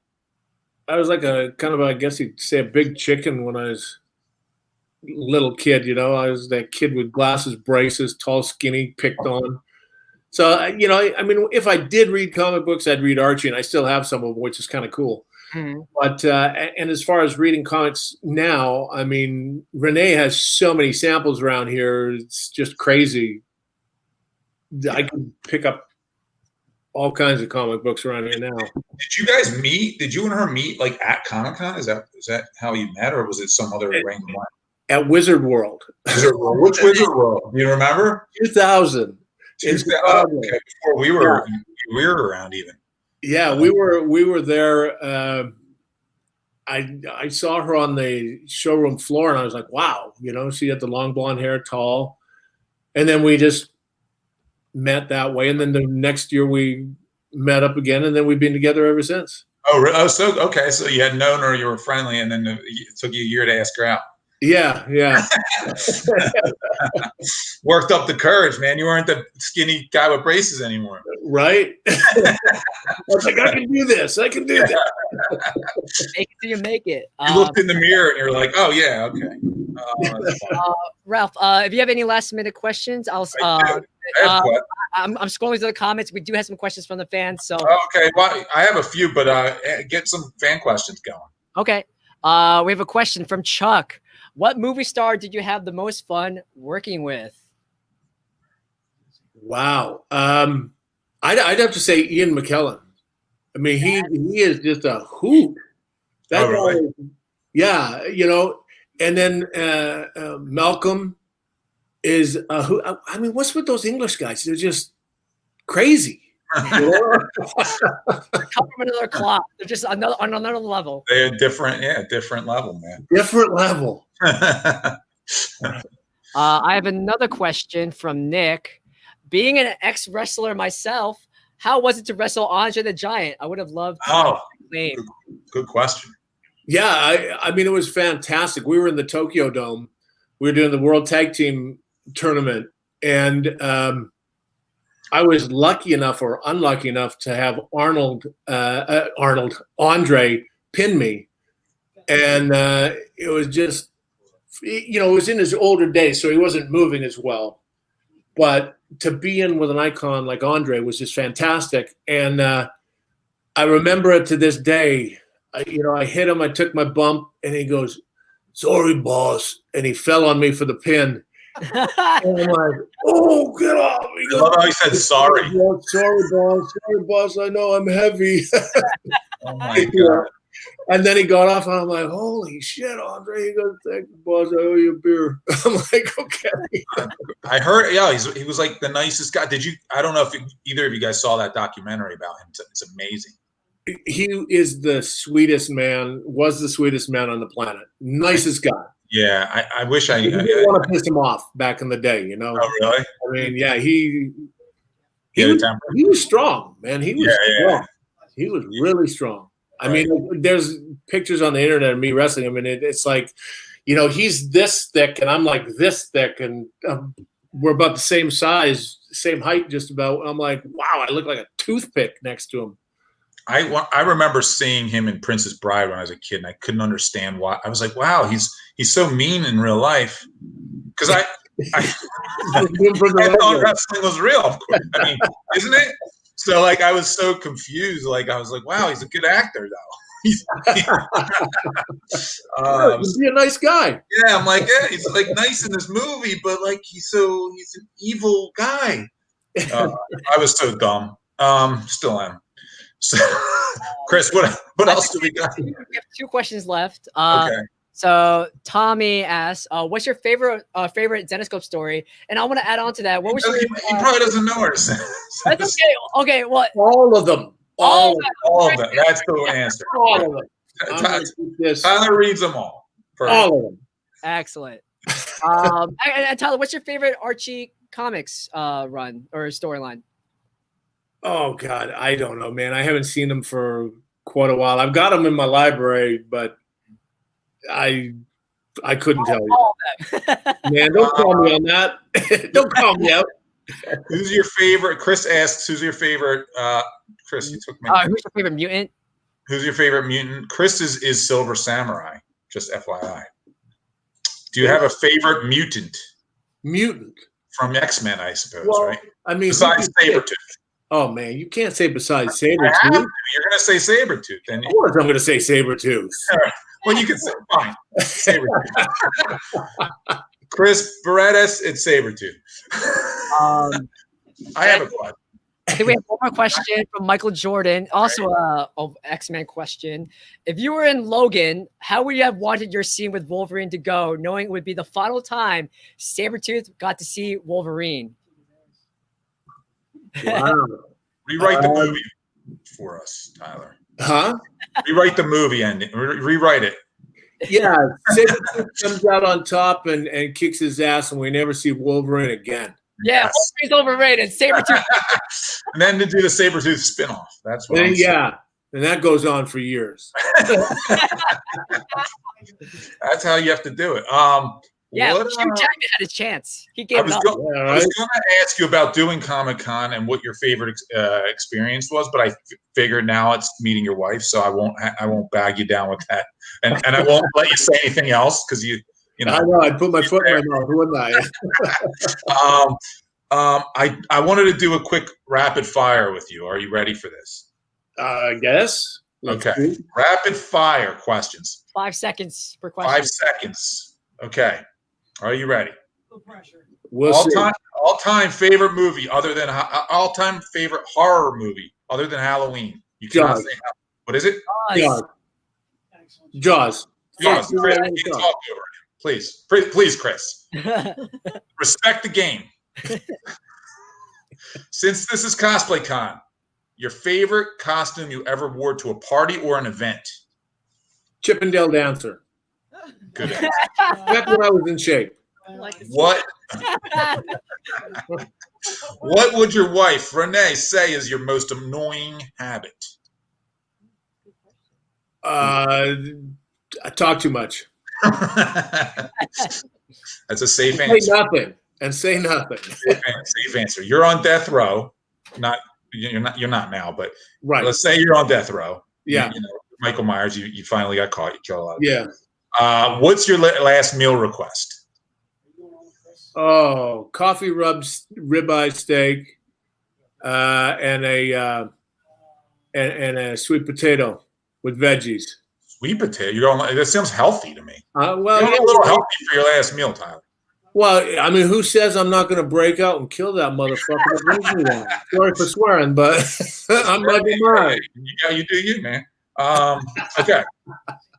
If you weren't acting or producing film and TV, what would you be doing for a living? Or wrestling. You can't say wrestling. Are you ready? Something you haven't done before. Oh, something that I haven't done before? Well, you haven't done as a career before, I should say. I'd be a brain surgeon. So that's why everybody's lucky I'm doing what I'm doing. Right. That's pretty good. That could be very bad. That would be bad for everybody. Be bad for everybody. That's it. You did good, man. You beat the second. You beat the. You win a prize. I don't know what it is. That. Oh, am I getting some of that money? Money. Oh, Yeah. there you go. For Tyler Mann. Oh, he's got the Tyler, cosplay cash. Well, I didn't dress up. I feel so bad. Tyler, you're Sabretooth. You're You're going to be at Chippendale next time. He just said There you go. Tyler committed to it. Tyler. You created Main Entertainment, and you teased some of your projects already. But what's next for Main Entertainment? What projects, current and future, do you want to tease? And where can all the fans find you and your work online? Yeah, I mean, you can check it out on, at TylerMain.com. The two movies are out, PenanceLane.com, CompoundFractureTheMovie.com, or CompoundFractureTheFilm.com. And we are working on The Last Spartan right now, which I'm very, very excited about. Yeah, that sounds really cool, man. I'm excited for that for you guys.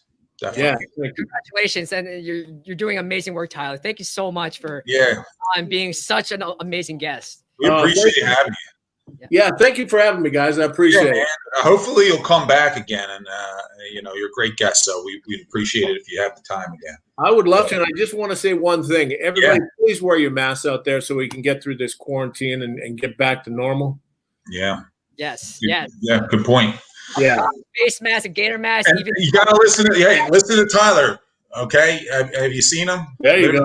God's holding the mask up. There's Daenerys. She didn't dress up, but she is Daenerys. Yeah. Okay.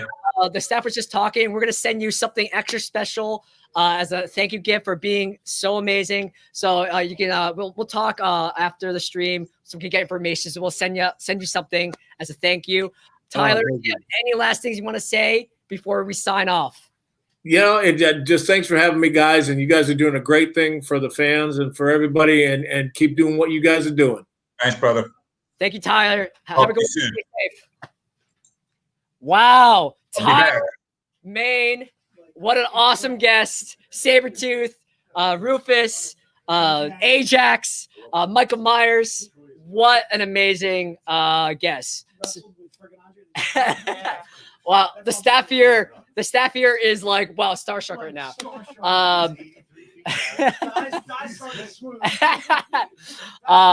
I mean, Tyler Maine and Chippendale's outfit, like, come on. All right. So it's about 5:40. So I think right now we're gonna be talking about the tarot Kickstarter, correct? Yeah. So we have some time. We're gonna be our retailer hours coming up in a bit. So we're gonna be spending some time talking about our tarot, a Game of Souls Kickstarter. Yeah. Can you pick me up the deck? Thank you. So about 10 days ago, we launched our Tarot, a Game of Souls Kickstarter. Again, this is our first ever card game. Very exciting. This is a project in the making for about 2 years.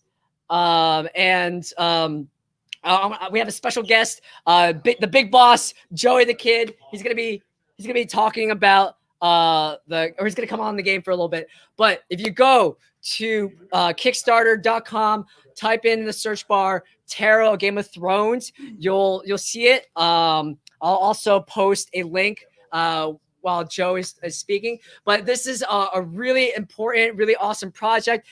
We want to get more into tabletop gaming, and so it's really important that you show us support. And then here's the big man himself, Mr. No cosplay Jodor. Jodor. Hodor. Hodor, dude. Okay. Yeah. That's funny. That's funny. I didn't realize I was Hodor. Okay, so I don't know how many of you guys know about our Kickstarter. I know we have some people who have backed it, I'm sure, but just wanted to show some of the cards from the Kickstarter. There's our Carrie's card. Would you like a Hodor wig? I would love a Hodor wig. Sure, give it to me. Sure, give me a Hodor wig. What the hell? Put on. I gotta put it on. Put it on. Jay. You got your Is this Hodor, Hodor? dude. That's Hodor. Jesus Christ. I hope my kids don't see this. Thank you. Thank you. Thank you. Hodor. Somehow, Hodor. this looks great. Put it out. But as Chris mentioned, we're about 6 days into our Kickstarter for our Tarot Game of Souls card game. So here's a bunch of the cards. I just wanted to talk about it and mention that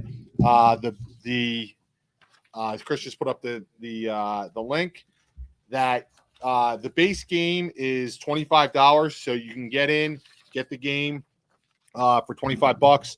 All of the artwork is new. There's a couple of. Hold on, I'm trying to work here. Please, we're splitting that. I think she deserves to eat. So there's a collectible cover that you can only get through Kickstarter. There's also of the Fool of Pentacles. A couple other cards. All of the artwork that we've released so far for this set is original. This is a 3 to 4 player game, but we're also working on an expansion that it can be a solo or 2-player game. Again, $25 to get in, get the game and back it. And I'm going to show you guys a sneak peek of a couple of covers that are going to be released this week. Again, these are only available through Kickstarter. They did the wrong size though, but that's all right. Cool. Hey, yeah, here's one of the metal cards. Hopefully you can see how cool it is. This is going to be a reward. now we're seeing how they looked. Oh, okay. This is the wrong size, but we are going to do. We've done some metal cards already. These look really awesome. Tomorrow, I'm going to announce a free gift for everybody who backs the Kickstarter. Everybody's already backed it, and everybody who will back it going forward at the $25 level. You're going to get. It will most likely be a metal card. We just have to do some final things. That's one of the reasons we got this made. So now's the time to get in and back it. We have about 20 days left. I think 19. But again, I was going to say, once you get into the Kickstarter, all right, I'm done with this Hodor wig. Once you get into the Kickstarter and you back it, you have access to exclusive product that you can only get through that Kickstarter campaign. So one of the covers, this will be a comic and probably a card as well, was just turned in today by Keith Garvey. Pretty awesome cover. Garvey always does excellent work, but this one is really might be one of my favorites of his already. So this will be both a card and an exclusive cover only available through Kickstarter. There will also be a Z-rated version of this. So the Z-rated version, I believe, is limited to 75. This one will be limited to 200. And again, this will never be available. We've done, I think, 5 Kickstarter campaigns. We will never make those Kickstarter books available outside of the campaigns. The only way you can get this book, other than secondary market, is to get in, back the campaign, and then do this as an add-on for $20. So we're hoping, like I said, it's only $25, get you a really cool game. Another one I want to show you is another brand new cover. This is only a Z-rated version. Paul Green carries in a Red Death outfit. So this will be released later this week. Next week, I guess we'll probably release it. Again, this will be limited to 75, only available by backing the Kickstarter.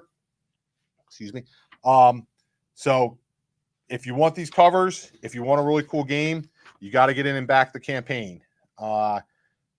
Our goal is 25,000. We're a little bit past halfway there. I think we hit 14,000 today. So most likely we'll hit it in the next week and a half. I'm pretty confident. But again, here's one of the metal cards. Very cool. This will be a tarot size card. It's a little bit smaller. It'll be the same size as this. If you can see the difference. So it's only 5:45 now, right? That's what time I was supposed to go on. You guys put me on early. What's going on here? Any questions? Any questions about anything before I do something else crazy? Joe. Chris has a question. What is the add-on you're most excited about right now? We have Wow. the metal cards. Wow. We have the new gallery books. Wow. Metal I'm books. liking this Garvey cover, to be honest with you. I'll show it one more time. I mean, it's really, and yeah, I said we'll have it. So maybe tomorrow I'll show the Z-rated version with the things. Okay. Yeah, cool. Awesome. So that's it. Yeah. Get on, back the campaign. You may find yourself getting a free metal card. It's the only way you can get it at the $25 level. And nobody else has any other questions? Anything you guys want me to sell? I know I do better than Jason when I'm here selling. Don't get crazy, dude. I'll be back on talking about this again tomorrow. Cool. Thank you. Cool. So I think some of us are still eating, so we're gonna vamp. You ready? I can vamp about the VIP program, the VIP event. Okay, just vamp. Okay. So I wanna say thank you to Joe for explaining the Tarot Kickstarter. He was one of the he designed the game. We had Ashley, one of our very, very talented graphic designers. She worked on the project for 2 years. Alan Qua, he did the artwork. My gosh, the artwork is really good. And shout outs to Keith Garvey for and all the other artists who are just working so hard with all these new add-ons and stretch goals. So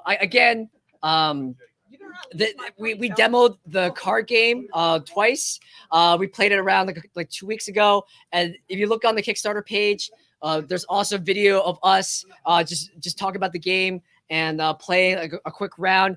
Tons of fun. Tanya, great question. To add an add-on, you have to make a pledge first. So the lowest pledge with the standard game edition is just $25. Once you back it, you can go to the comment section and claim your add-on. So all you have to do is, let's say I want I want the Keith Garvey cover as an add-on. Once this is available as an add-on, just type it into the comment section. We have our awesome Kickstarter team, Jennifer and Alex. They monitor the comments every day. So just put in the notes what you want for your add-on, and we'll confirm it for you.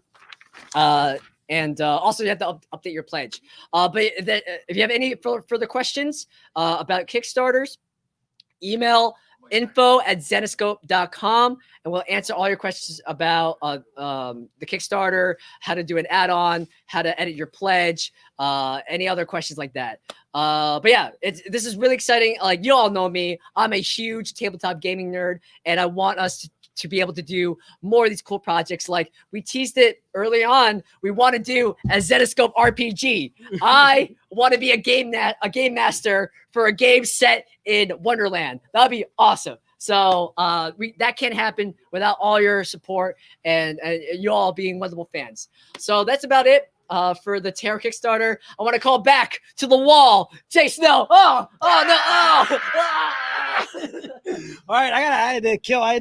Who are you, Chris, again? Chris Drogo. Chris Drogo. Sorry, jeez, oh man, I'm struggling. All right, first of all, I want to say a huge thank you to Tyler Main. Tyler, if you shoot us your address, if you're still listening, shoot your address to Ralph. I'm going to get you some signed books, some of our books. Tyler, I'm a huge fan of your stuff, dude. I just found out today that you were Sabretooth. Holy guacamole. I'm a huge fan of X-Men. Troy, easily one of my favorite movies. I'm a big Brad Pitt guy. Huge fan of Troy. He was Ajax in that. The fact that he wrestled Andre the Giant has to be one of the coolest actors. Princess Bride, easily one of the best comedies ever done. Huge fan of Princess Bride. Getting to work with Andre the Giant must have been beyond cool. And like you mentioned, Ian McKellen, geez, oh man, the guy is just oh my God, he's an incredible actor. Very candid answers. A huge thank you to Tyler. Tyler, if you shoot us your address, please give it to Ralph, and we will get you a basket of J stuff, dude. I'm a huge basket of Zenoscope. All right, so let's go to it's retailer hour. So we're doing 10 minutes. I know we didn't cover it. Some of the showcases. So we should maybe go back to yeah, but I can always cover that later. So let's do retailer for. We're retailing for a half hour, right? Yeah. So we're supporting Watchworks. Watchworks Comics, they're in North Carolina. Chris, if you can look it up and give me the exact location where Watchworks is. So we're throwing a shout out to Watchworks. We're doing some prints with Watchworks. We're going to be doing some graphic novels. If you want to bear with me, I'm going to go to some new graphic novels that I don't think I've done in the stream. Di, if you're ready to set up a new page for some graphic novels, I'm going to be doing some new stuff and some old stuff. And I'm going to see if I can get to some prints and some print packs. We're going to talk a little bit about Hot Flips, our brothers in Brooklyn, because they are, once again, you're getting a free top loader with your print order. It won't be one per print, but it'll be like, say, if we did a set of prints and it's like 4 or 5 prints, you'll get one free top loader with that set of prints. If you do a mini art print set, you'll also get a free top loader mini style with those mini prints. Okay. All right, so we're ready, Di? Right. All right, so we're going to do about a half hour. We're going to take this to about 6:20 or so with Watchworks. All right, let's go. I want to get right to the new stuff that I was doing. So these are just some $10 graphic novels that I picked out. So I wanted to cover some of our different seasons. All right, so this is basically Different Seasons Volume 2. We sold out of Volume 1, but the only reason it doesn't matter is because basically Different Seasons Volume 2 has the Grimm Fairy Tales Annual, which is a standalone from 2007. It has the annual from 2008, which is also a standalone. It has the Grimm Fairy Tales Halloween special from 2011, which is also a standalone, and the 2011 holiday edition, and also a cover gallery. So this book is regularly $18 in comic shops. We're doing this for just $10. All right. You just put GFT Different Seasons, or just put Diff Seasons and put that in the notes if you want that for $10. And again, half of the proceeds for this is going to go to Watchworks. So again, this Different Seasons volume actually contains the Grimm Fairy Tales Annual from 2007, 2008, and then also the Halloween special from 2011 and the holiday edition from 2011, and then also a cover gallery too as well. And I'll see if I can show you some of the cover gallery. What's that? How much is it? 10. I'm doing it for $10, dude. That's cool. It's cool.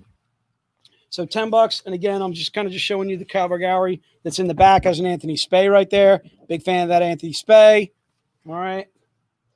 And again, this is just the cover gallery that's in the back. This also, again, has some standalone stories. It actually has like 3 or 4 standalone stories. Again, the 2007 annual, the 2008 annual.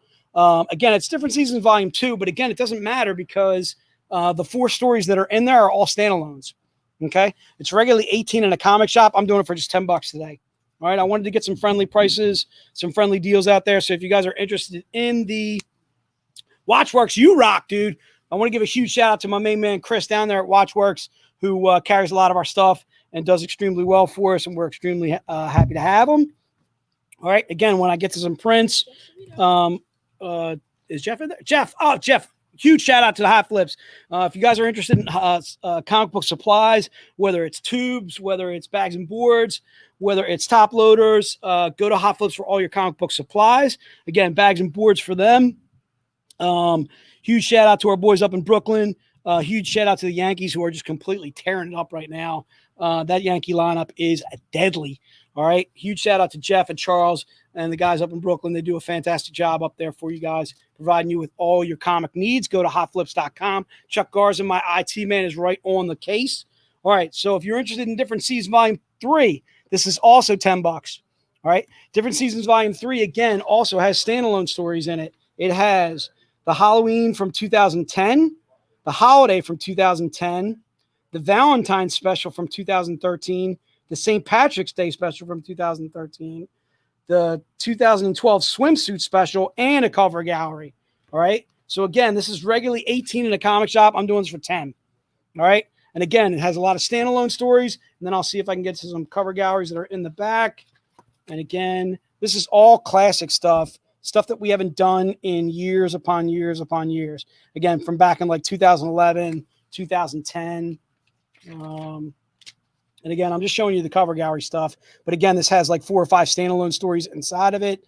Some stuff written by Raven, stuff written by Joe, stuff written by Ralph from way back in the day, before I even started at Zenoscope. Let me see if I can show you even more. It's really, really cool stuff. Okay. All right. There's a little bit of the standalone story that from the Holiday. Okay. So again, it has like 4 or 5 standalone stories. And again, that's just $10. All right. It has a 2010 Halloween special, the 2010 Holiday, the Valentine from 2013, the St. Patrick's from 2013, the swimsuit special from 2012, and then also a cover gallery as well. And again, that's just $10. Just put Different Seasons 3, Different Seasons in the 3. Krampus, yes, Chuck, exactly. All right. And then I'm also going to throw in Volume 4. So you can do all 3 for $30. I'm not going to lower it much than that, only because, again, they're all $18, $19 a piece, regularly in a comic shop. All right, so Volume 4 has the Wounded Warrior special, the Robin Hood versus the Robin Hood versus Red Riding Hood one shot, the Grimm Fairy Tales 2012 Halloween, the 2012 Holiday, and then also a cover gallery too as well. And again, I'm just doing this for $10 too as well. There's a little Krampus for you action right there, Chuck. All right, and again, volumes 2 and 3 and 4. Again, Tammy, if you want to pick up all 3 of them, here's the Wounded Warrior. That was a project that we did with Billy Tucci. Huge shout out to Billy. Billy's also from NYC. Did a lot of our covers on the Wounded Warrior project that we did. And again, here's some of the cover gallery covers that are in the back. Okay. And again, I'm just showing you the covers. There's a Joe Picard there. All right. Who is that? I love that cover. Oh, that's Marat, dude. Huge fan of Marat stuff. We got to get Marat on some more stuff with current. Big fan. There's the Red Riding Hood, Robin Hood cover that I was mentioning. That's slamming. All right, again, so that's just $10. And again, it has a couple standalone stories in there, as well as cover galleries, which is really cool. All right, I want to get to Barmaid. I don't think I've shown Barmaid in the stream. Barmaid's only $10. All right, and Barmaid's a standalone story. Basically, has this young girl, Cassidy. She and her parents go to Manchuria, and they visit her uncle there. Her parents wind up getting killed. She actually winds up becoming a sort of like a bartender slash commando. She kind of like goes off with her uncle, and it actually takes place during World War II. All right, and they uncover a plot, or the plot to of Pearl Harbor. Okay, so basically, it are obviously a fictional, kind of giving a little real life, but also a fictional adaptation to it. That's written by Pat Chan, and again, Barmaid is just $10. And again, that's a standalone story. Okay, regularly in a comic shop for $16. We're doing it today for just $10 for Barmaid.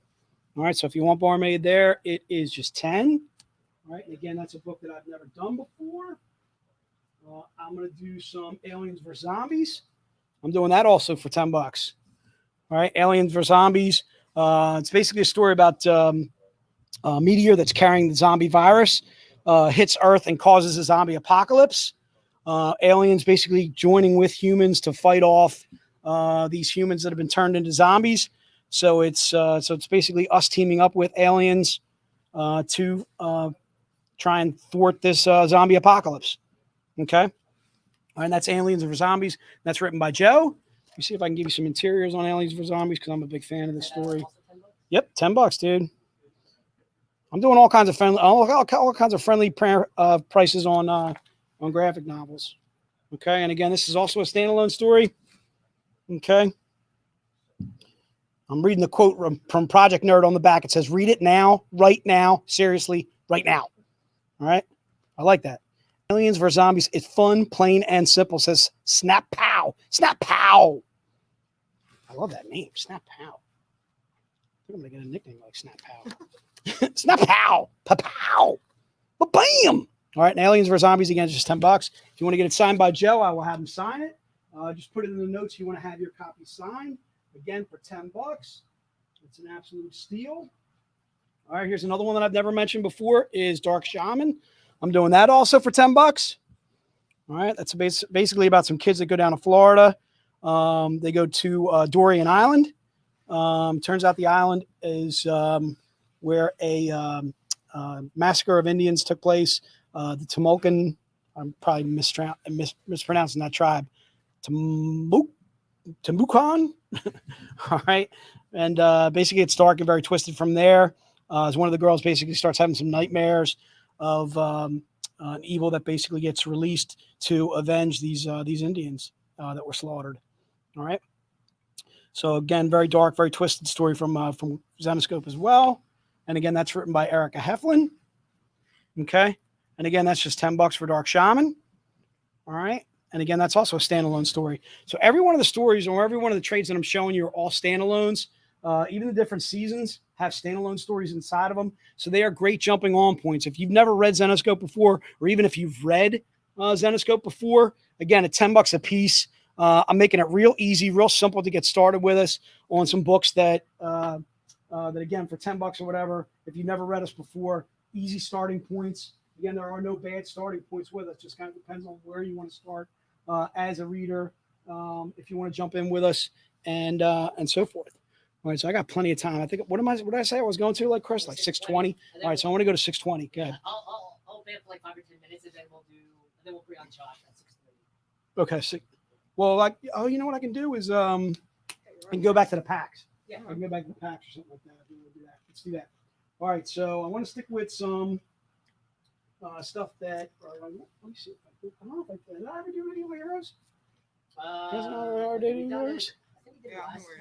right, so Evil Heroes. This one's 20. This is basically like how would Earth combat superheroes, or basically evil beings with superpowers and so forth, but they're actually anti-heroes.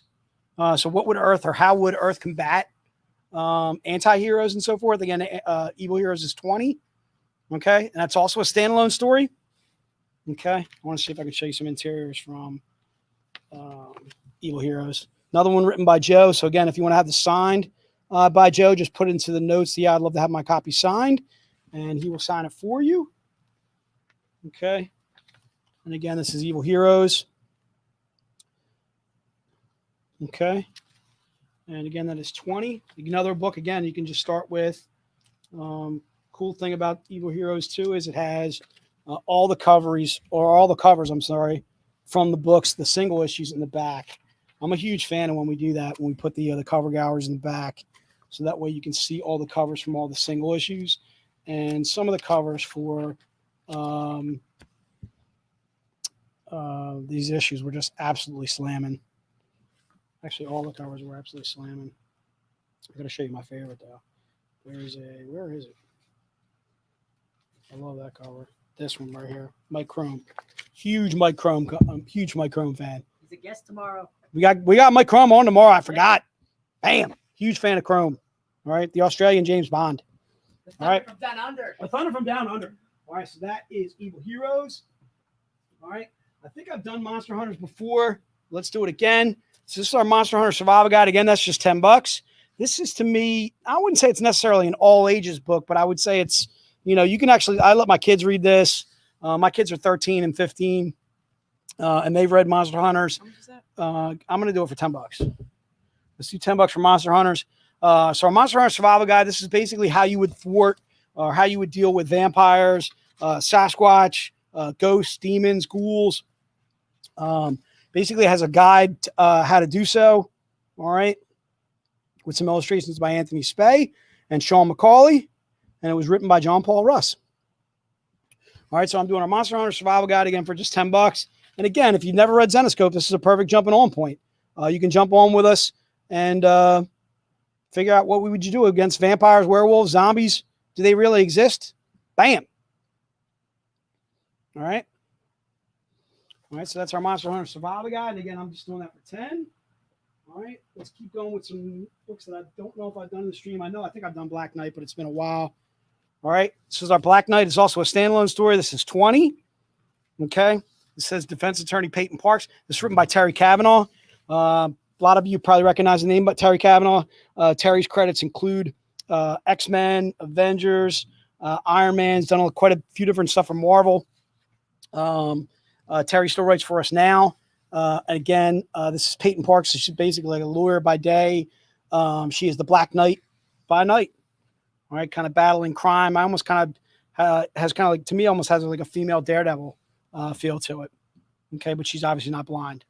All right, and that's our Black Knight. And again, Black Knight is 20. And again, that's a perfect book to get started with. Okay, again, written by Terry Cavanaugh. And this collects issues 1 through 5. All right. Terry's credits also include Spider-Man, the Clone Wars, or Clone Saga, I'm sorry. Just do a little Star Wars and Spider-Man combo right there. Okay. All right. And that's the Black Knight. And again, that is 20. All right. I do want to talk about our main series. We've revamped our main series into Grim Fairy Tales. It's Grim Fairy Tales Volume 2 now.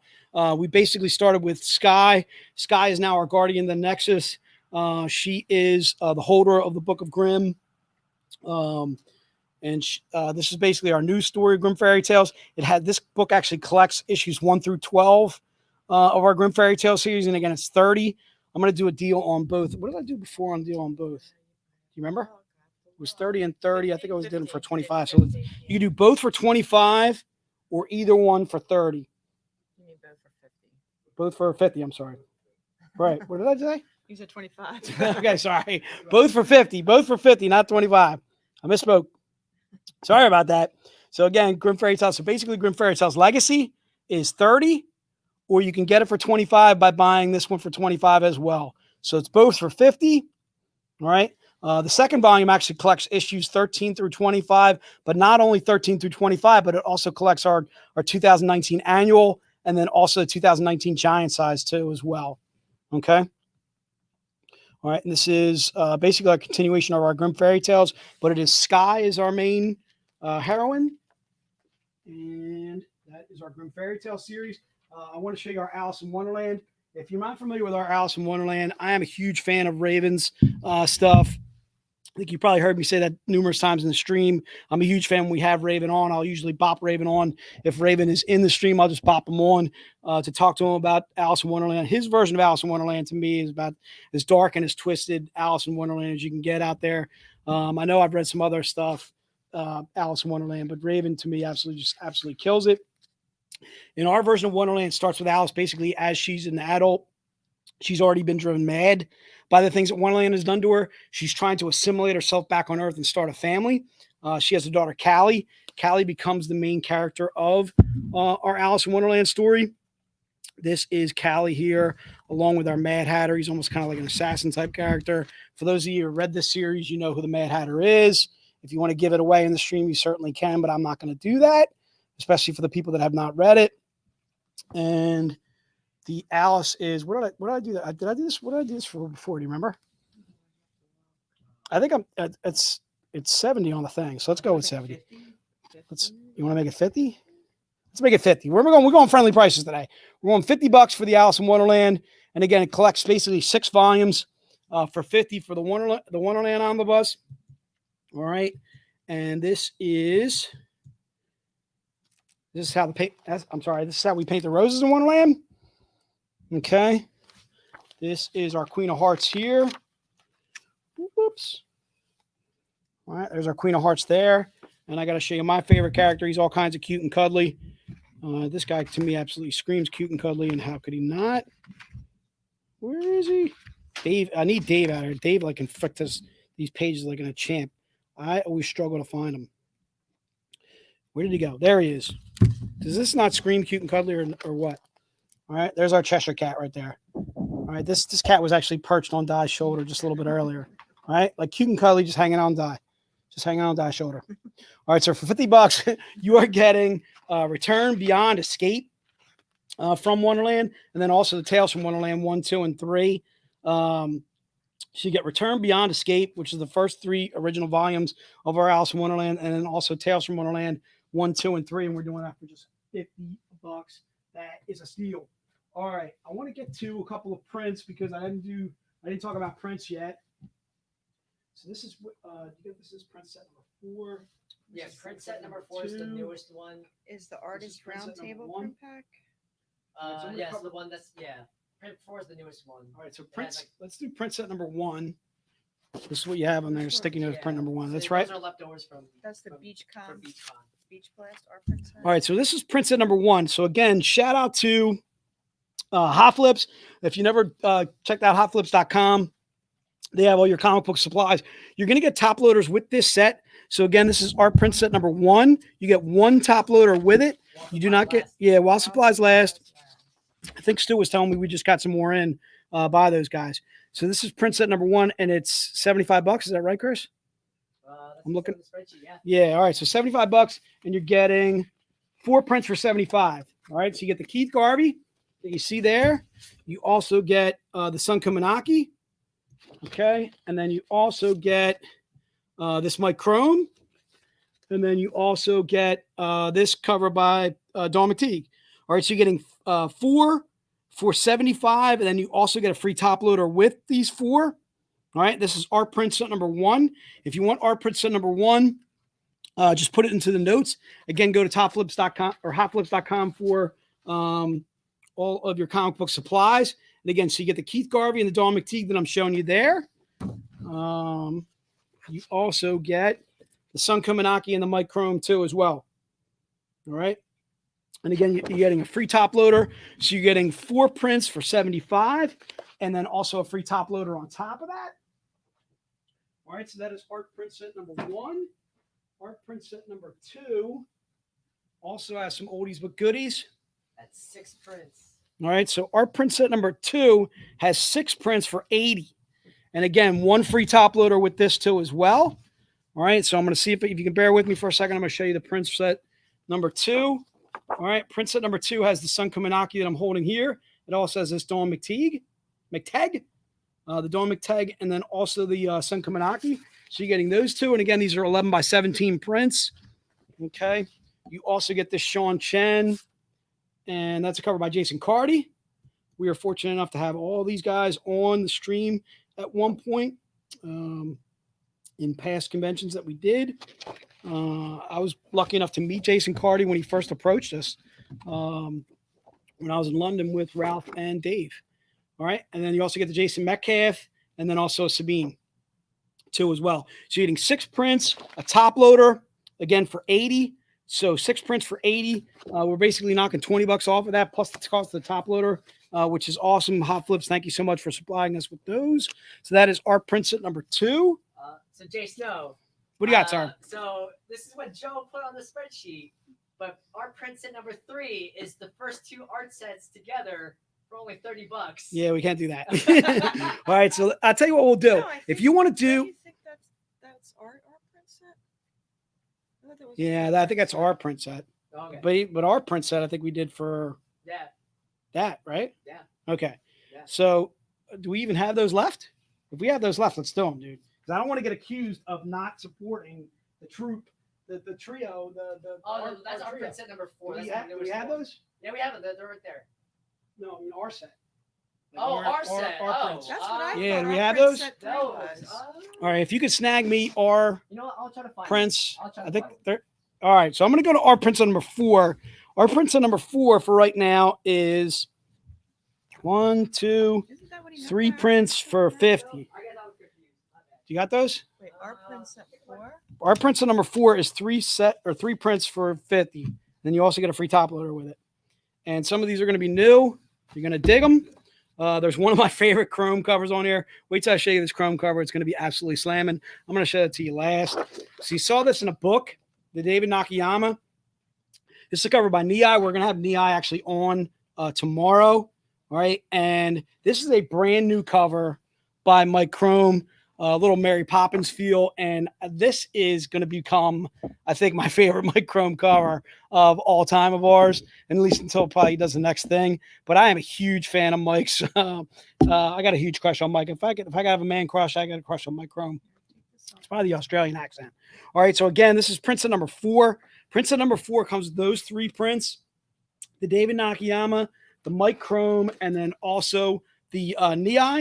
And you're getting 3 prints plus a top loader, 1 top loader, courtesy of Hot Flips. Go to hotflips.com for all of your print needs, all of your comic book supply needs. Chris, did you find her now? We didn't find it. I think we sold out. That's why. We sold out. That's why. Yes. All right, we sold out. All right, well, that's how hot we are. Hot. We're freaking hot here. Now I'm not just hot in the outfit that I'm wearing, but we're hot. We're hot. I'm dropping prints. We're hot.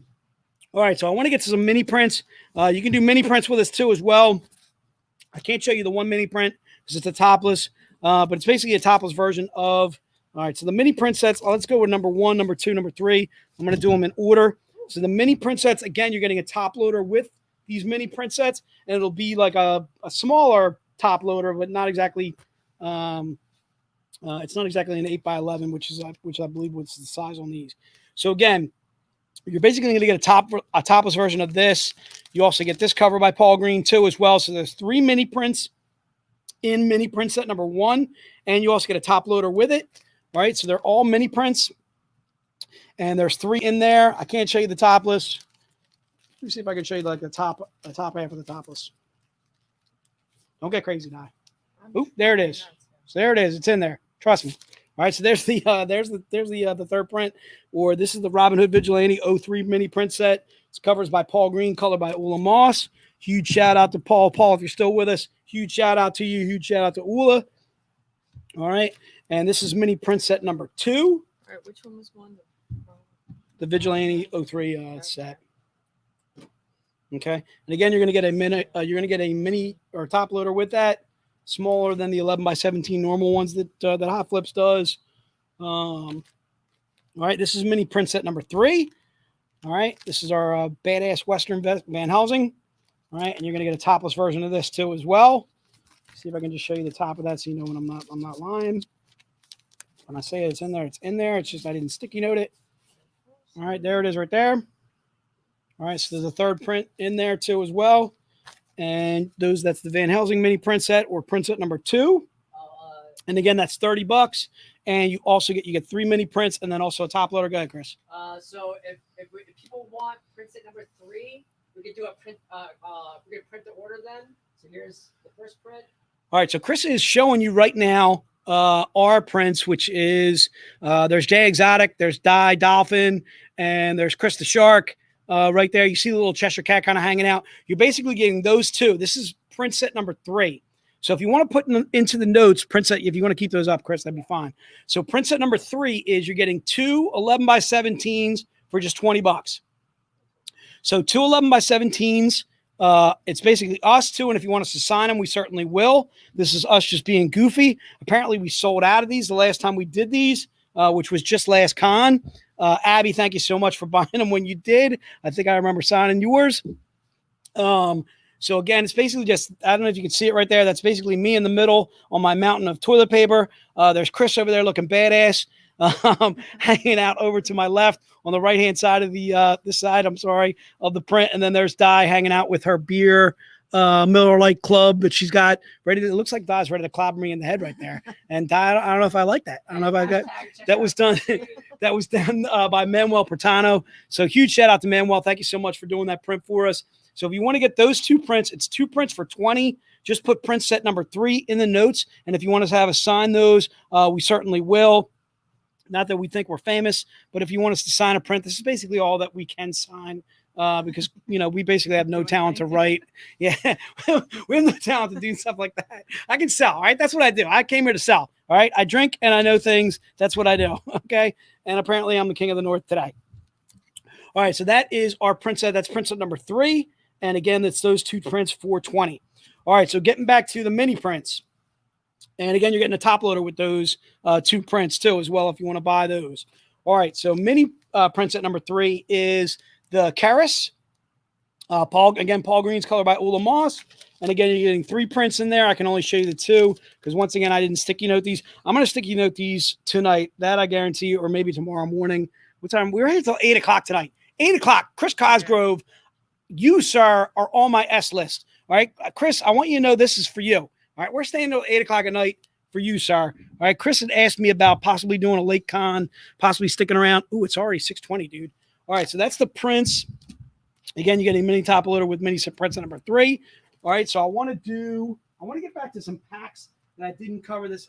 I like the fact that I did not get to all of the graphic novels because that gives me more stuff to cover tomorrow because I got plenty of new stuff for tomorrow for graphic novels. So huge shout out to Watchworks. Watchworks is sharing our stream right now. Thank you so much for doing that, Chris. Again, huge shout out to Hot Flips. Make sure you guys to go to hotflips.com for all of your comic book needs as far as Mylar bags, bags and boards, tubes. They have all that kinds of jazz. They actually have stuff you can buy too as well, some single comic books, stuff like that. They have graded books on their site too as well if you want to buy those. Go to hotflips.com and check out those guys. They're our brothers in Brooklyn. All right, so I want to go to the showcases. I think I only got 4 total of each of these. All right, you ready? Yeah. All right, let's do it. So I'm going to do, this is showcase number 1. We got 4 left. All right, you got to be fast on your fingers. Showcase 1. Bam. $100. We only got 4 of these bad boys left. All right, showcase number 1 is $100, and I got 4 total. So once I sell all 4, which I'm going to do in a matter of minutes, or I should actually say probably in the next minute. Again, showcase number 1, I've only got 4 of these total. And then once we sell all 4 of these, I'm going to have to replace them with something tomorrow. Yes, Alan, I got you covered for showcase number 1. I think that's $100. And I only got 4 of these total. Alan, we got you covered for that. John Hazel, I got you covered for that. And it's October. Vallejo, thank you so much. You got it as well. All right. And again, I'm only doing 4 of these total. All right.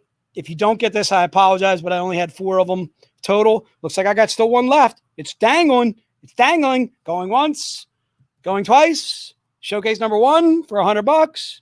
All right. That is the Frosted Frights Paul Green showcase. All right. And again, it's $100. The reason why it's $100 is a Hunter print run. It's also a topless cover, as you can see right there. This is my Z-rated sticky. October is very happy about getting his, and Coy will take it. All right. Coy got the last one. All right. So now it's sold out on those. I'm going to stick that over here so that I know to replace that. All right. We're going to showcase number 2. Showcase number 2. I got 4. 4, showcase number 2. Bam. It's the Creature Crunch. Showcase number 2. I got 4 total. All right. And once this goes, so Coy got it, October got it, John Hazel got it, and Alan Mayo. They all got showcase number 1. Showcase number 2, I only have 4 total. 4. Alan Mayo. Alan just cleans up. Alan just loves our stuff. Alan, I am so glad you are part of my troops. Thank you, sir, for being in my troops.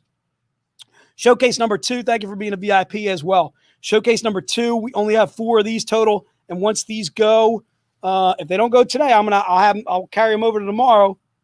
But if they go today, obviously, we'll let them go. All right. And Rob, huge shout out to you. Coy is also going to jump on a showcase number 2. Coy, you're getting one of the last 4. And again, I only have 4 of these bad boys. And once they go, they are gone. All right. These are the last 4 of each of those showcases. Apparently, Alan and Coy jumping on those. Rob, you are correct at 110%. Exactly. Abby, you know what I'm talking about. Rob, thanks for being a VIP, man. We're always lucky to see you in the stream. Glad you're doing well. I don't know where you live, but you know what, Rob? I got a gift for you, dude. I'm gonna throw a little gift. If you want to put a little note in there, I'm gonna throw a gift for Rob. All right, I'm throwing a gift. I'm throwing gifts out there. All right, people. It's $100 for showcase number 2, and I've only got 2 of those bad boys left. I'm going to leave that up here. It does not look like we sold out. So this is the showcase set. So I'm going to show you the showcase set. The showcase set is a little bit different this year, or different than whatever we've done. Is you're actually getting 5 assorted showcases. All right. So 5 assorted showcases. All right, and you're getting it for the cost of 4. All right, so it's $300 for the 5 books. All right, but what I'm going to show you is basically what you could get, not necessarily what you're going to get, but what you could get. All right, so these are some of the showcases that we still have. Did I stick? I did. Thank goodness. I thought I didn't stick the chrome topless cover that I was going to show there. So this is one of the showcases that you could get. This is a VIP showcase, and there's only 5 of these total that we're doing. There's 5 books in the pack. So again, it's going to be assorted showcases. All right, you could get the Mike Chrome topless. That's one that we did for a couple of streams back. You could get the Dawn McTeague, the McTag. All right, that could be in there. I don't know. Who knows what you're going to get? All right, you could get the Sun Kumanaki. Bam, that could be in there. Who knows? You never know what you're going to get, dude. All right. All right, like Forrest Gump says, you never know what you're going to get. All right, could get the Mike DeMalfo. That's one of my favorites, Grim 52. That could be in there. Could get the Paul Green. Bam. Could get the Ebas. Who knows what you're going to get, dude? You never know what you're going to get. All right, there's going to be 5 showcases that you're getting basically for the cost of 4. Normally, our showcases are anywhere from $75 to $100. Actually, I know for a fact that this was a $100 showcase. All right. All right. So this was a $100 showcase. This was like, I think this was like, this was 75. So if you figure doing the math on 5 for 75, do the math for me there real fast, Chris. What's 5 times 75? All right. 5 times 375. All right. So you're basically saving about $75. Could be saving close to $100, especially if you get the topless in there. All right. So you're getting 5 showcases for the cost of 4. All right, and again, it's a random. What's up? Josh Burns is in the backstage. Oh, Josh Burns, you shout out to you, sir. All right, so again, what I'm cutting at 6:30, right, Chris? All right, Josh, we're gonna bring you on at 6:30, right? Yeah, so 6:30. like I got a couple minutes. Are we doing any? Are we doing any of that? No. We're off on Tuesday. I can do it now. You want to do it now? Yeah. All right, let's do that now since I'm already broke on my showcase thing.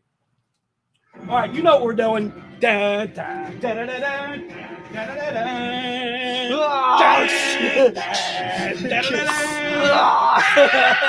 All right, we are doing some cosplay cash. That's right. Cosplay cash, people. Well, I'm Chris Drogo, and we have offerings of cosplay cash. Let's do some cosplay cash. All right, so we're doing some cosplay cash. We're gonna keep it random. We're gonna keep the same theme that we did before. Di, give me a range that Josh can pick between. 190 between 197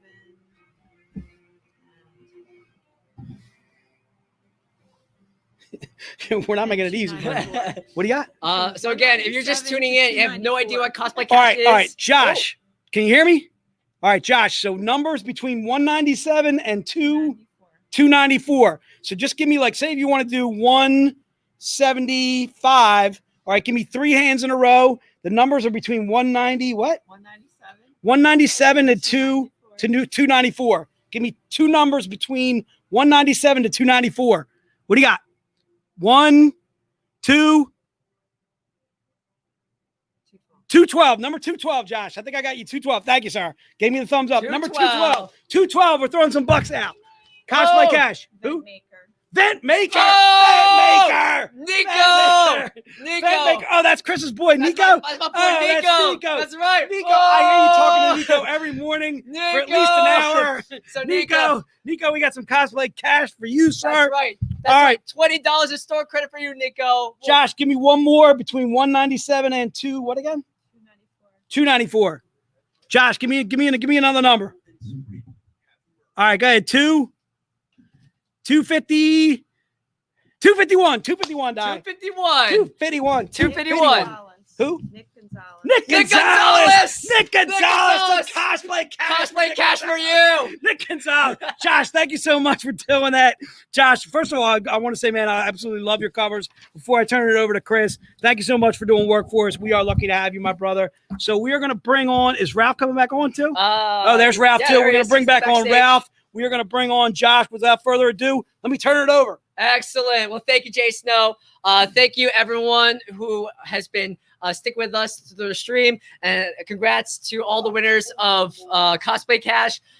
So if you won Cosplay Cash or you have any questions, please email vcons@zetascope.com. Just email Daenerys Stormboard, and we will send you your Cosplay Cash coupon code for $20 off on the web store. So congratulations. This is a small token that we do to give back to the community because we have the greatest fans ever. All right. So, Ralph, we are about to bring on Josh Burns. Never heard of him.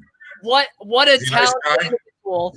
Just kidding. So Josh, you're in the backstage room now. So it is our honor to have you on the live stream. So Josh, you're going to be on the live stream in 3, 2, 1. Josh Burns. Yo. How's it Hello. going? What's up, man? How's it going? This is Good, pretty brother. How fun. you doing? This is great. Welcome to our August Cosplay Con. This is a great event, and you're one of our special guests this week. Josh Burns, you're very, very talented. We have a bunch of fervent fans in the chat, and they're all very excited to meet you. So Josh, thank you so much for coming on and agreed to do this interview and hanging out. You have a ton of accolades. Yeah. So for those who don't know, Josh Burns, he's a digital painter from the Midwest, but currently residing in upstate New York.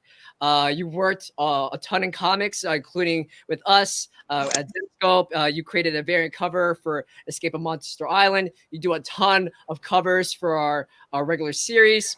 You're also known for doing Doctor Who covers with Titan Comics, various exclusives and variants for Dynamite Sacred 6, Vampirella, Red Sonja. You have upcoming works with Counterpoint Comics for the series Pray for the Sinner.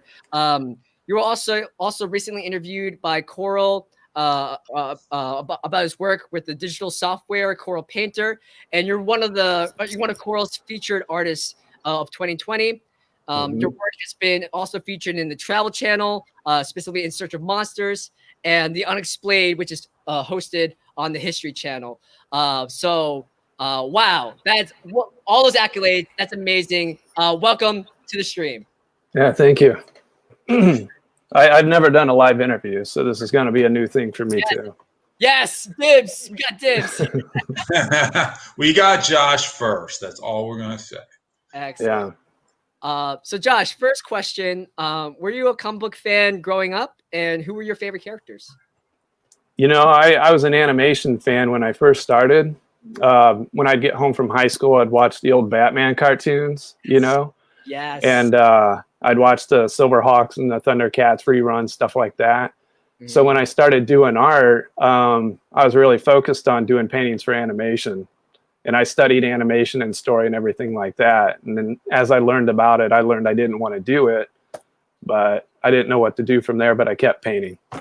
So Josh, what is the first time I'm meeting you in person, sort of in person, but we've emailed each other plenty of times. So what made you decide you wanted to do artwork for a career? I guess specifically even a comic book artwork, but like any artwork, what kind of brought you down that path? And then beyond that, how did you break into the industry? Okay, so, you know, a lot of time went by. After high school, I went to college for like 2 years, and then I stopped. And I just got a day job. And after I worked a day job and I wasn't doing art for a long time, I decided this isn't what I wanted to do. And I did art. So I thought I'm just going to try and make artwork on the side. So I've always had a day job trying to do art on the side, and it took a long time. I mean, it took a real long time. But I eventually ran into an agent. I don't want to drop any names, but he introduced me to you guys, and I started working with you guys indirectly, and that's how I actually got into comics. Okay. That's amazing. So you guys popped my cherry. Right. Yeah, So to speak. you took a big break, and you do so many covers for us, and you're very talented. So we're very lucky to have you. Thank you. No, I totally enjoy working with you guys. Yeah, likewise, man. Likewise, we love your stuff. Definitely. It's kind of amazing to me that you hadn't been doing comic book art when we first started working together. And I think, if I'm not mistaken, I booked you on some of our early stuff, right? And then before Dave took over for me. Yeah. Monster Island. If I can get the name in there. Yeah, and I can't recall how we found each other, but yeah, I'm kind of amazed that you hadn't been working in comics for years already. I didn't really know it was an avenue. Like, I knew when I was younger, they had little trading cards, the comic book trading cards, and like Jim Lee did a whole set of X-Men and stuff like that. And I remember seeing some painted artwork, but I never really thought much of it as a career. I just, in my mind, I kept thinking animation. Yeah. But then once I realized that my art could be used on comic book covers, I just kind of went all in. Yeah. You know. Makes So, sense. Yeah. plus, when I went to conventions, I would show my pencils around, and people were like, "Your pencils aren't so good, but your paintings are what we like to see." You know. So then I kind of abandoned doing sequential art, and I just kept doing covers. Yeah. So. Yeah. And Josh, so you mentioned you grew up watching like Thundercats, Batman. Oh yeah. And you just name dropped like Jim Lee. Were those your major inspirations or influences? Are there any others that you didn't mention that you want to share? You know, there is like once my dad, he had his business from home. He was a taxidermist. So as a kid, I would see him working at home, but I didn't really think anything of it until I had to get a job. And then I realized you can work from home, you know? We're all working now. Now everybody works from home. So as I was trying to figure out how to work on what I do online, I had to look for other artists who are doing what I did, like Dave Raposa. I don't know if you've heard of him. He's doing work right now on Marvel, Spider-Man Noir comics. Right. But Brad Rigney, he was a real big influence, and then Peter Moorbacher, because they're all trying to do their own thing as well. And so I would listen to their podcast and see what they were doing. So they were big influences as well. Awesome.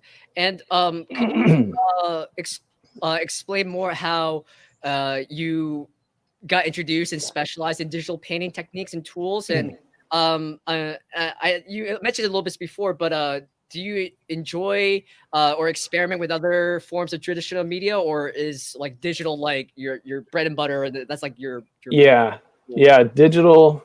It's pretty much all I do. Once a year, I'll do something that's like traditional media. Like I'll paint a crow for my wife in like ink wash or something like that. But I just stay away from traditional media anymore.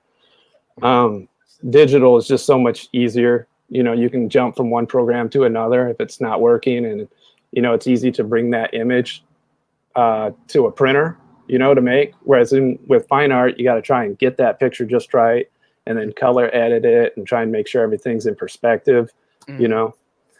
So digital just seems all around best for what I do. Awesome. What's your favorite part, you know, of the process when you're creating a cover? You know, you're the part you most enjoy, and then on the flip side, what's the most challenging part of the process, do you think? I would say the most enjoyable part is when you start, when you're trying to come up with an idea, and when you're finishing it. It's always the middle part. It's always kind of where you grind. Yeah. You know, you're trying to, you know, when I do sketches for you guys, I'm either thinking like, is it a pinup or is it exciting? And then I try and, you know, after I submit those and you guys come back to me with which one you want, I have to then all of a sudden try and make references and color and just making sure everything reads together. Like, that's the hard part for me, you know, trying to make everything mesh where it doesn't look like I did a collage. You know what I mean? Yeah. Because when you're trying to do stuff that's photorealistic, sometimes when you're looking at something that's like direct reference, it looks really good. And then you kind of have to paint a sword where you don't have an image of a sword. And you have to make it look like they're both in the same painting and they weren't sort of photoshopped in. So yeah.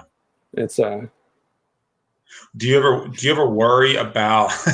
I feel like some artists are so good at painting, and it sometimes looks so realistic that like people will claim, oh, they must have just traced this. Is that something that I've done it before where not tracing, but you just have the image on a layer and you look at it and then you turn it off and you just start painting and then you flip it on and see if you had it right.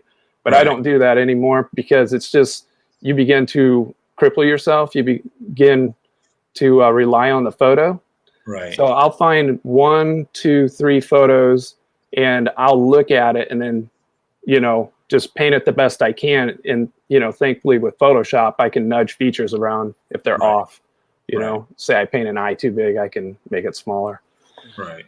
So, but yeah, I don't do any of the tracing or paint overs. It's all just looking and painting like traditional art and then Photoshopping it. Yeah.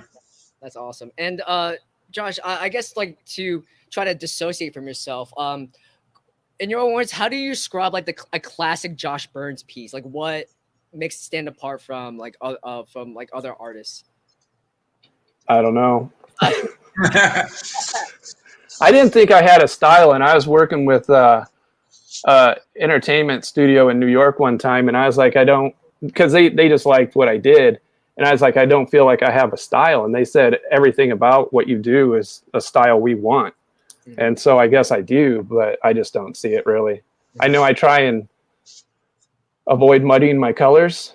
You know, I was always turned on by the old Final Fantasy covers. And you know, when you in the old days when you get the old video game magazines, and they would have Final Fantasy on the cover. I don't know the artist, but I would always see those, and I was like, I want to make something as good as that. What's his name? Oh, Yoshitaka Amano. Yes, Yeah, yes. You can't really see it, but leave it to Chris. Leave it to Chris. He'll always pull out some kind of. I'll try and hold on. Let me tilt it up. You see it? Yeah. Yes, that makes a lot of sense because like your covers they're both like when I'm describing your art style, it's like almost photorealistic and like the colors are very vibrant. They pop out and like they're very dynamic. Like your eye is just drawn all over. Like it's really such an amazing composition to look at, and it totally tracks with like you know with your influences. That's really cool. Yeah. And so like my personal favorite covers of yours, they're I don't think I'll have them here. If I can hop over to my other station and upload them later. But I did for Shang #3, which just came out this Wednesday. It's cover C. Oh no, it's Shang #2. I'm sorry, but you did a cover of Hua Mulan. Oh my God, that cover was awesome. Like she's kneeling down. She has this katana. She has like all this really cool armor on. And then you did a cover for us. It's for Gretel's Hearts and Mind. Gretel's like one of my favorite characters. Oh yeah. So, Gretel cover for us. Oh my God, like those are my 2 favorites. Yeah, I was having fun with the background in that one. Mm-hmm.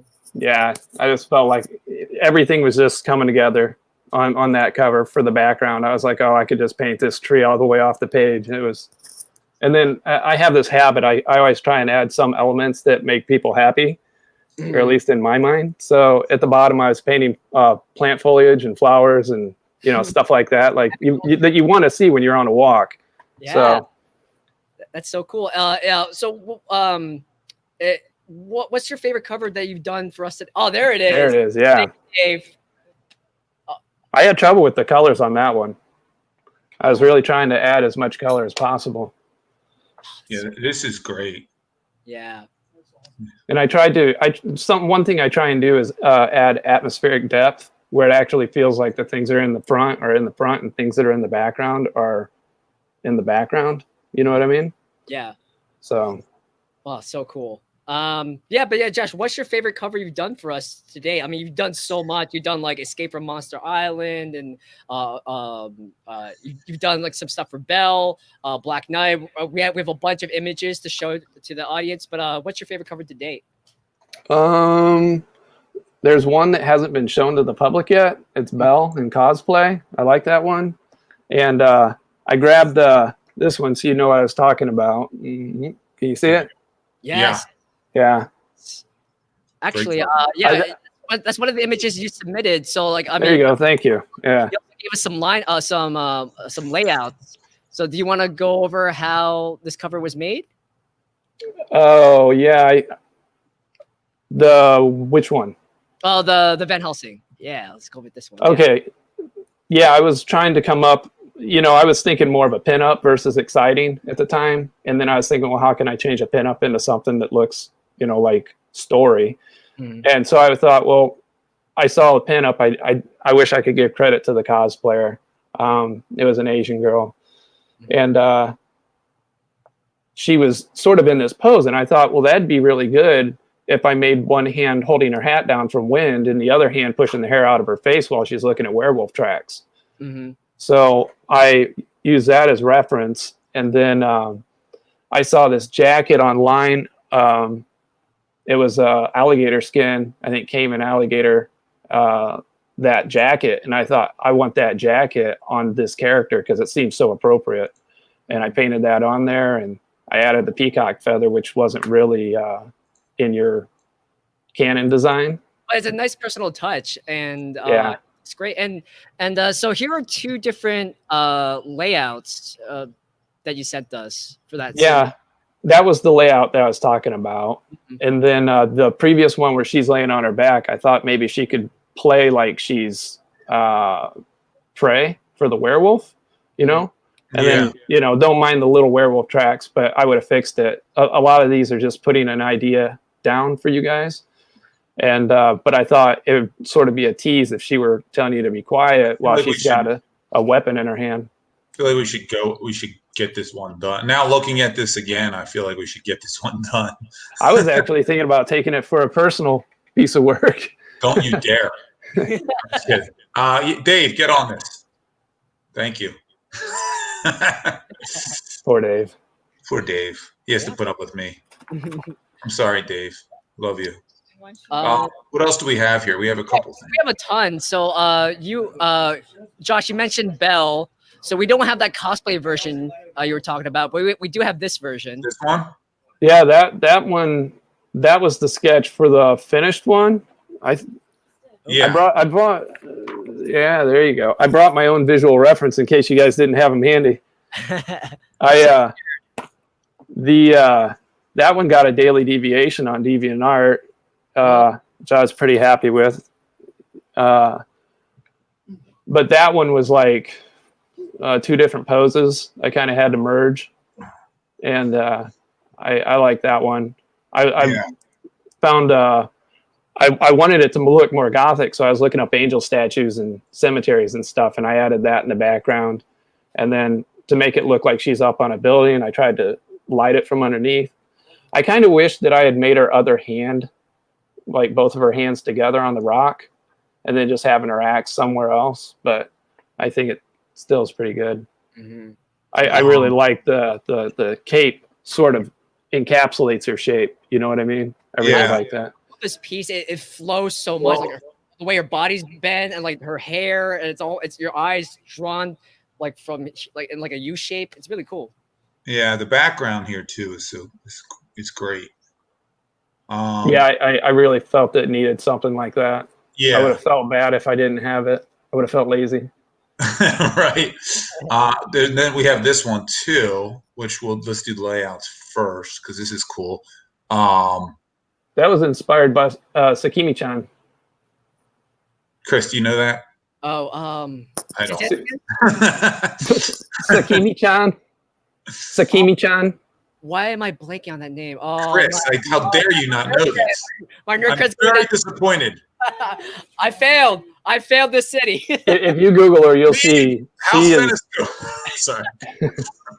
Go ahead, Josh. I'm sorry. No, her stuff is really, really good. But anyway, I saw that pose and I thought, oh, I kind of like how it's just there. It's kind of like it's like she's flying, but you know, she's not. She could just have one foot grounded and it would look good. That one I was inspired by Devil May Cry sketches. Yeah. My buddy did one, and I was kind of inspired by his sketch. His name's Aaron Minier. So. And then this was the one we chose. Yeah, I think that one displayed her the best. You know. And then that's the final. Yeah. And this is from Black Knight #2 cover C. Yeah. That's gorgeous. Yeah, that's a gorgeous cover. Her hand was kind of hard to see against her eyes. So, or sorry, not her eyes, her wings. And so I had to sort of not paint the wings in there and then sort of put a little bit of blue up. You know, so it read easier and your eye goes straight to it, you know. I see what you're saying. Yeah. It's just a great cover. I gotta repost this on some social media. And then we have this one, which is Baba Yaga. Yeah, I was going for Grim 42C. Uh-huh. And these are the two layouts.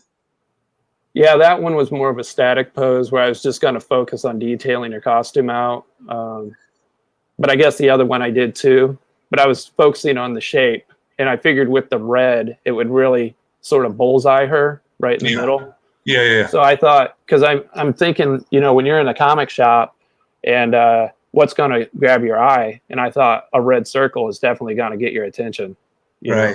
And then it turns into this. Yeah. My God, like the way you're doing the fabrics, like the bends and the shading, like, oh my God, that is really, really amazing work. Yeah. Sorry, go ahead. No, go ahead. That's fine. No, I want you to go because I don't want to move on from this yet. I already lost my train of thought. Oh, okay. Well, we have to. I want to show another cover we haven't seen before for our holiday special, which I think is going to be in solicitation, diamond solicitations in September.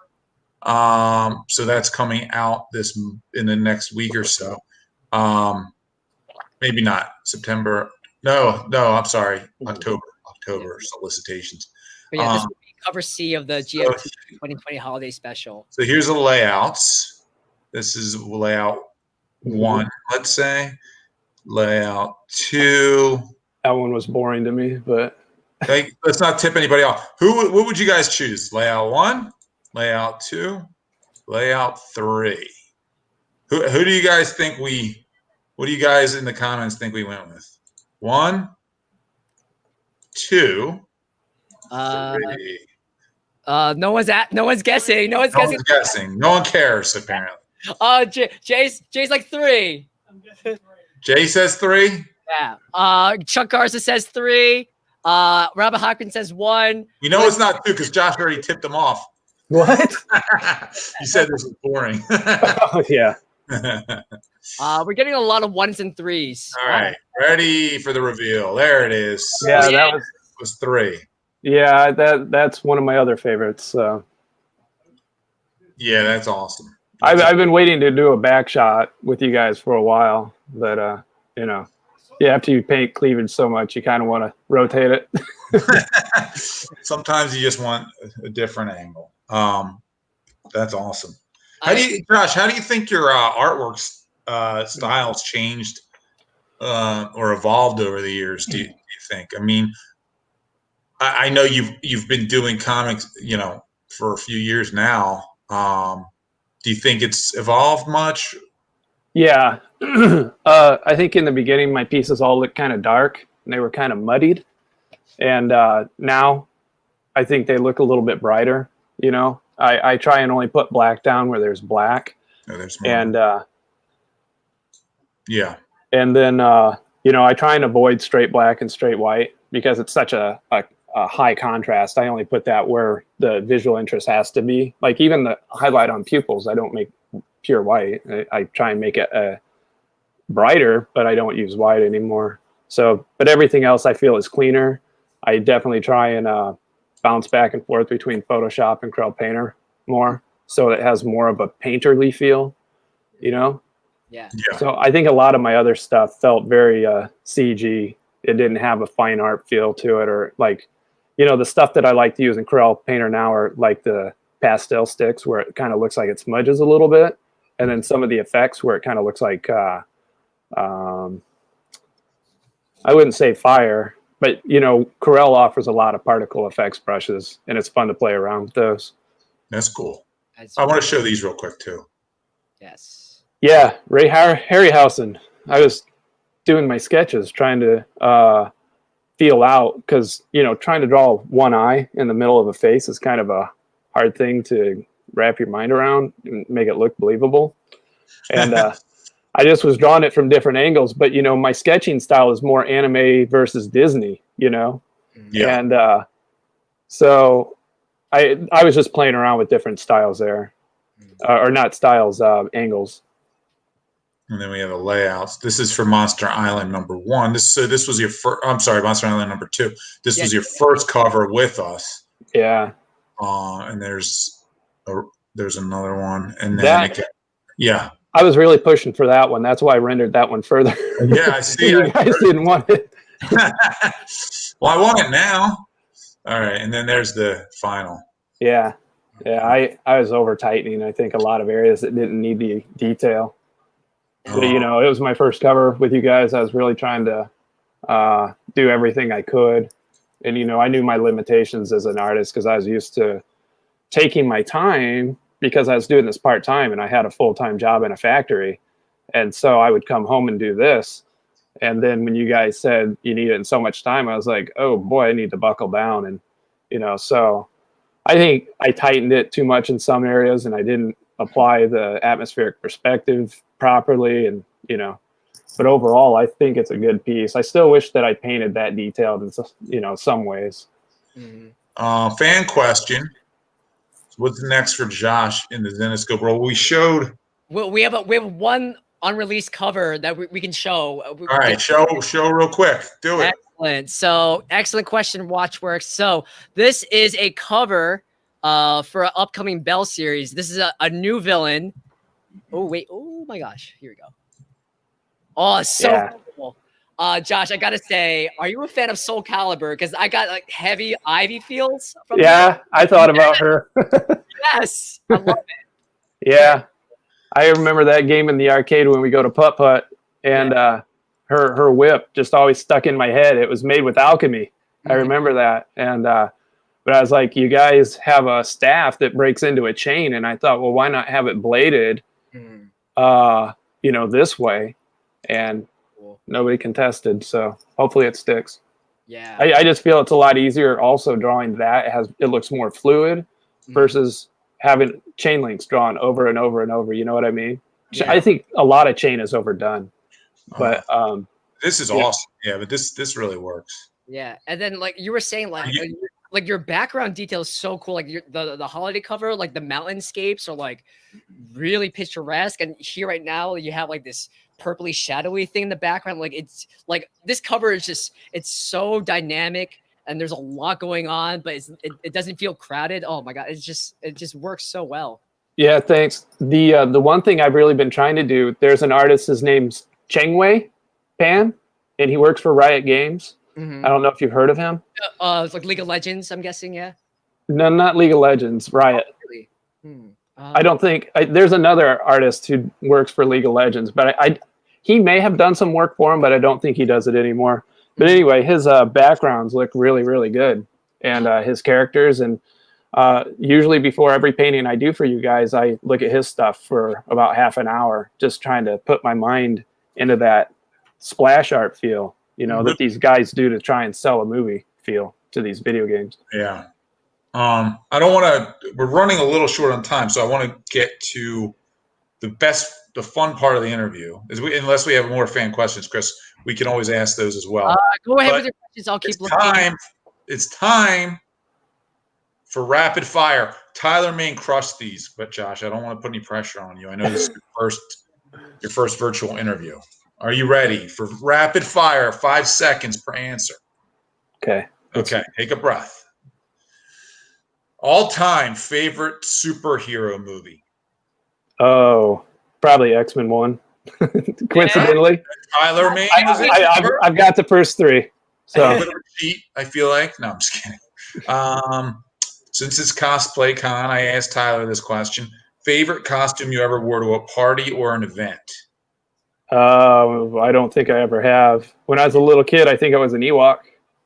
Cool, cool. That works. Ewoks works. Jason Candela still dresses as an Ewok because he's the height of one. I'm just messing with it.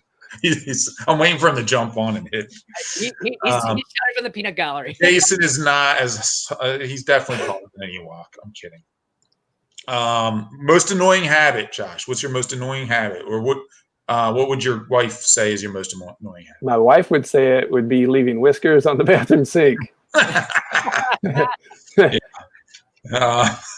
You're on death row. Let's pretend you're on death row.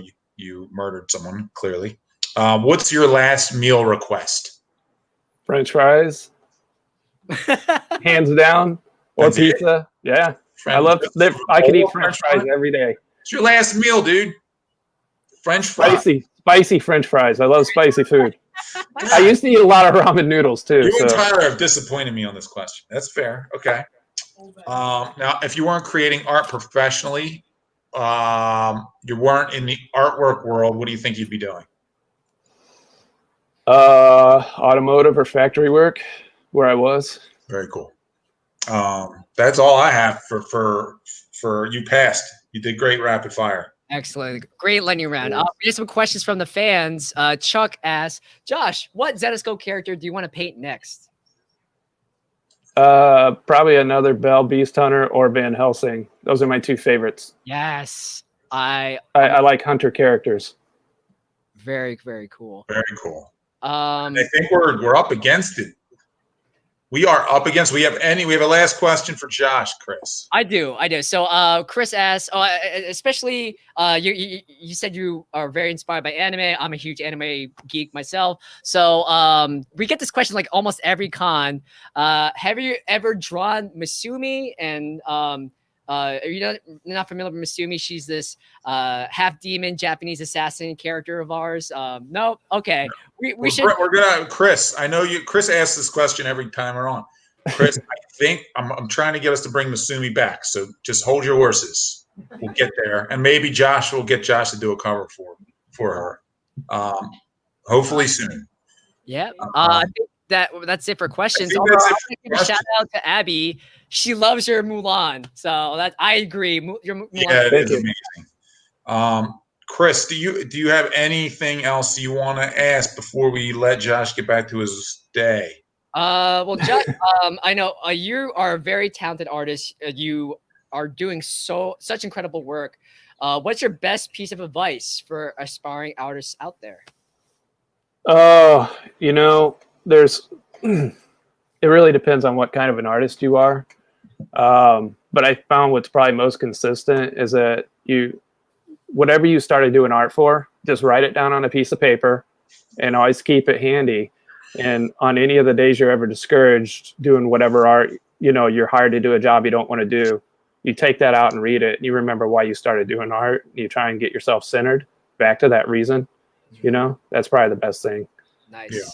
That's very like deep and amazing wisdom. Yeah, you can apply that to anywhere, not just art. So that's awesome. Yeah. And Josh, so another question.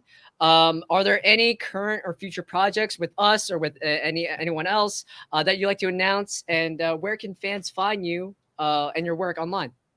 Right now, I'm just finally working on an official website where I can sell prints and where I can autograph them and so forth, and sell my original characters as well, which I've done some. But if anybody Googles my name, Josh Burns Art, 1 word or 3 words, I'll be all over the front page. Yeah. And my Instagram, though, is Josh Burns Paints. That's what I was looking for. Awesome. And then we'll put links in the comment section so everyone can check them out. Thanks. And then, so Josh, this was such an amazing time.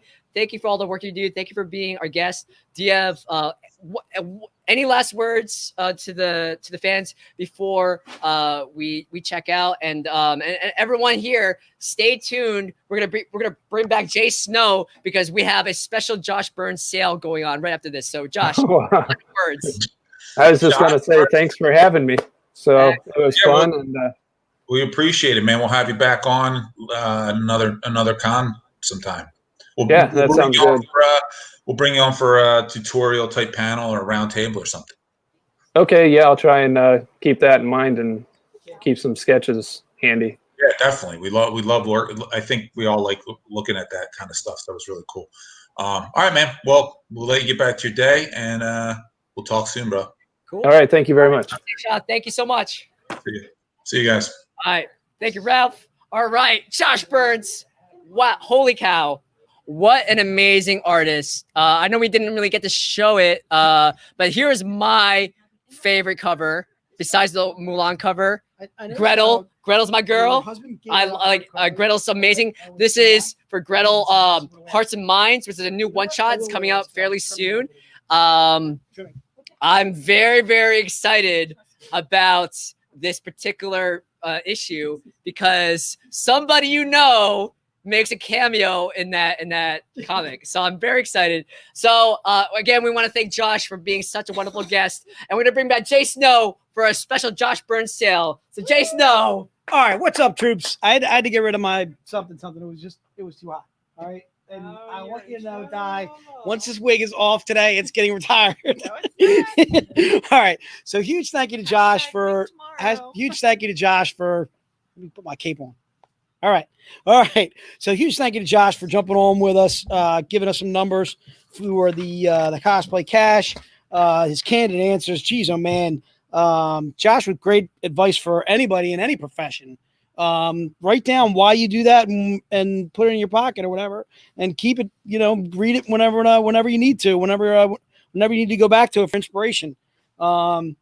Just in my own personal life or whatever, one of the reasons why I absolutely love to sell, I love the people that I get to meet. I've met Abby. I love the people that I get to meet. I've met Koi. I've met a ton of you guys that are in the stream or whatever. I met Alan Mayo, who's now a VIP with us. I met him at New York last year. I've met a ton of John D'Amico's come actually here to the office. I love meeting some of the people that we sell to. I love meeting them at the conventions. I love being able to interact with them. I love being able to interact with you guys on the stream, just reading your comments and getting to those and so forth. One of the things that inspires me, and I'm really glad that I have this job. All right, so I want to show some Josh Burns stuff that, first of all, huge fan of Josh Burns stuff. So this is going to be called the Josh Burns Pack. So the Josh Burns Pack is going to be 6 books for $20. $20. That's it, $20, and these covers are slamming. And I'll get to the point of what I want to make is, first of all, I threw a lot of #1 issues in here, and then I also threw some standalone stories in here. So you're getting Red Agent #1, all right? You're getting Mystere #1. Again, these are #1 issues and great starting points that you can read as well as collect. And these are all Josh Burns covers. You're getting Robin Hood Justice #1, the Grimm Fairy Tales Annual, all right, which is also a standalone story. You're getting 6 books for $20. I'm not going to put a limit on this, all right? And these are just 2 of my absolute favorite covers of Josh. Some of his stuff. That's Unbound 5 and then also Robin Hood Vigilante 6. All right. So, Di, I'll give you these covers later, but it's 6 covers for $20. First of all, huge fan of Josh's stuff. I don't know if you saw some of the cover reveals that they did, but it's really sick. Unbelievably good stuff coming up from Josh. Can't wait to acquire it myself. Okay. So, again, you're getting 6 covers all by Josh for just $20. All right. All these covers are either $4 or in the case of the Grimm Fairy Tales Annual, that is actually $6. So you're actually getting 1 for free and $2 off. So these would actually be $26 if you bought them all individually. Okay. So you're getting all, all right. So you're getting all 6 books again for $20. All right. You get the Grimm Fairy Tales Annual. It's in this hand. And then you also get Robin Hood Justice #1. And again, these are all covers by Josh Burns. Just put Burns Pack in the notes. and that will get it for you. Alan, I got you covered. Abby, I figured you would grab it. Scott, thank you so much for grabbing that too as well. All right. And yes, this wig will be retired. All right. And that's Mystere number 1. If you never read Mystere, and there's the Red Agent. That might be my favorite. Every time I go to a Josh Burns cover, I'm saying that's my new favorite. This is my new work uniform. All right. So everybody that wants the Josh Burns pack, you will get it if you just put it into the notes that you want the Josh Burns pack. All right. So before I get to recap, I want to cover one last pack that I didn't cover before. And that is, I lost my notes. I think I left them over there at my desk. It's the metal pack. Yeah, metal pack. All right. So the metal pack is how many books? It's 4 books, right? There's 4 assorted metals. So 4 assorted metals, and what's the cost? 500. All right. So 4 assorted metals for $400? $500. 4 assorted metals. You don't get to pick the assorted metals. All right. But you're getting 4 books for $500. I threw a extra in there, and then I'm going to show you the extra. You get the extra automatically with the set. All right. How many of these total are we doing? 5. We're doing 5 of these bad boys total. You're going to get this for free. This is not a metal book, but it's just like a little metal eBay kind of giveaway that we did. I'm going to do this in every single pack. So every pack's going to get that unless we sell all 15. And then I got to think of something for the 15th. So I got 14 of these bad boys. What's up? Trish said that. What do you got, Trish? You're hiding. What are you doing, dude? You look like a sister of mine. You know what? You know what, Trish? You're fired, Trish. That's it. You're fired. No Cheshire Cat for you. That's all I'm gonna say. All right. So again, this is the metal pack. So the metal pack, you're getting 4 books, and again, it's gonna be random. Keep cackling. Keep cackling. All right. Again, 4 metal books. So I picked out some of my favorites: the Ebass, the Paul Green. All right. We still got some of these. Yes, we do. We still have some of these. I'm gonna make it well worth it to get them. All right. So these metal packs. These are some of the books that you could get in there. All right, look at this Paul Green. What? You didn't think we had any of those left? Oh, yeah. Well, put in for the pack. All right, Trish, all love back at you, darling. I'm with you. All right, this is another one by, is that Dooney? Yes, I think it's Dooney. All right, these are some randoms. Again, so you're getting 4 metal books for $500. To me, that are easily anywhere from $100 to $175 a piece. Actually, this one was $250. All right, so you're getting 4 randoms for $500. And again, every set will have this, the Ebass. Okay. So it's 4 for $500. And again, that's the metal pack. Again, it's $500, so it's pretty steep. But again, you're getting 4 books. Plus, I guarantee you'll get this. All right. Just put metal pack in the notes, and the metal pack will be yours. And that is the metal pack. All right. So that is the metal pack. And again, I want to go to recap. So I'm sold out of pack 1, right? Yeah. I'm sold out of pack 2. Yeah. All right, so let's go back to book number 1 then. Let's go back to where we started. All right, let's go back to book number 1. How many book 1s do we have left? Who? 10. 10? We got 10 book number 1s left, people. Book number 1, we got 10 of this left. All right, so I'm going to do, Chris, I'm going to go recap maybe till about 7:30, 7:35, 7:40 at most. All right, so book number 1, I got 10 of these bad boys left. Book number 1 is GFT V2 38P as in Paul. These are $20. And again, it's a cover by Keith Garvey. This is the Virtual Con exclusive. Again, it's a 350 print run. Our 350 print runs we do for just $20. We were doing the 25 of these total. We only have 10 left. So if you want the Garvey, all right, if you jumped on with us late, I'm going to get into a recap. Just bear with me, and I'm going to get into a recap. I should be able to cover pretty much everything in the next half hour. We'll see. I'm going to try and see if I can squeeze it in. All right, so book number 1, again, is GFT V2 38P as in Paul. I got 10 of those left. And again, that's just $20. And it's a 350 print run. Brian, we got you covered for book number 1. David Fritz, I got you covered for book number 1. Joey, we got you covered for book number 1. And I would love to give you oh, you got the Josh pack. I'm sorry. I thought she was doing a pack 1. Confused me there for a second.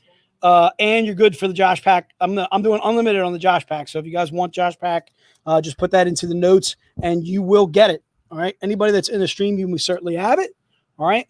So again, this is book number 1. Again, book number 1 is GFT V2 38P as in Paul. Okay. And it's just $20. And that is a 350 print run. We have 10 total left of those. Looks like we're wearing down. Yep. All right. How many? I know I got 2 left, right? All right, so book number 2 is the Elias Chad Zudas. It is Bell versus the Black Knight one-shot, H as in Henry. All right, and again, this is book number 2. Book number 2 is also $20. It's a 350 print run. It is Bell versus the Black Knight, the one-shot, H as in Henry.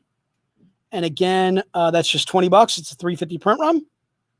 Okay, and book number 2, we got a decent amount of those left. Zane, we got you covered for book number 2. Thank you so much, sir. Kyle, we got you covered for book 1. James, we got you covered for book 1. Thanks, guys. So again, book number 2 is Bell versus the Black Knight, the one shot, cover H as in Henry. And again, that is a cover by Elias Chad Zudas.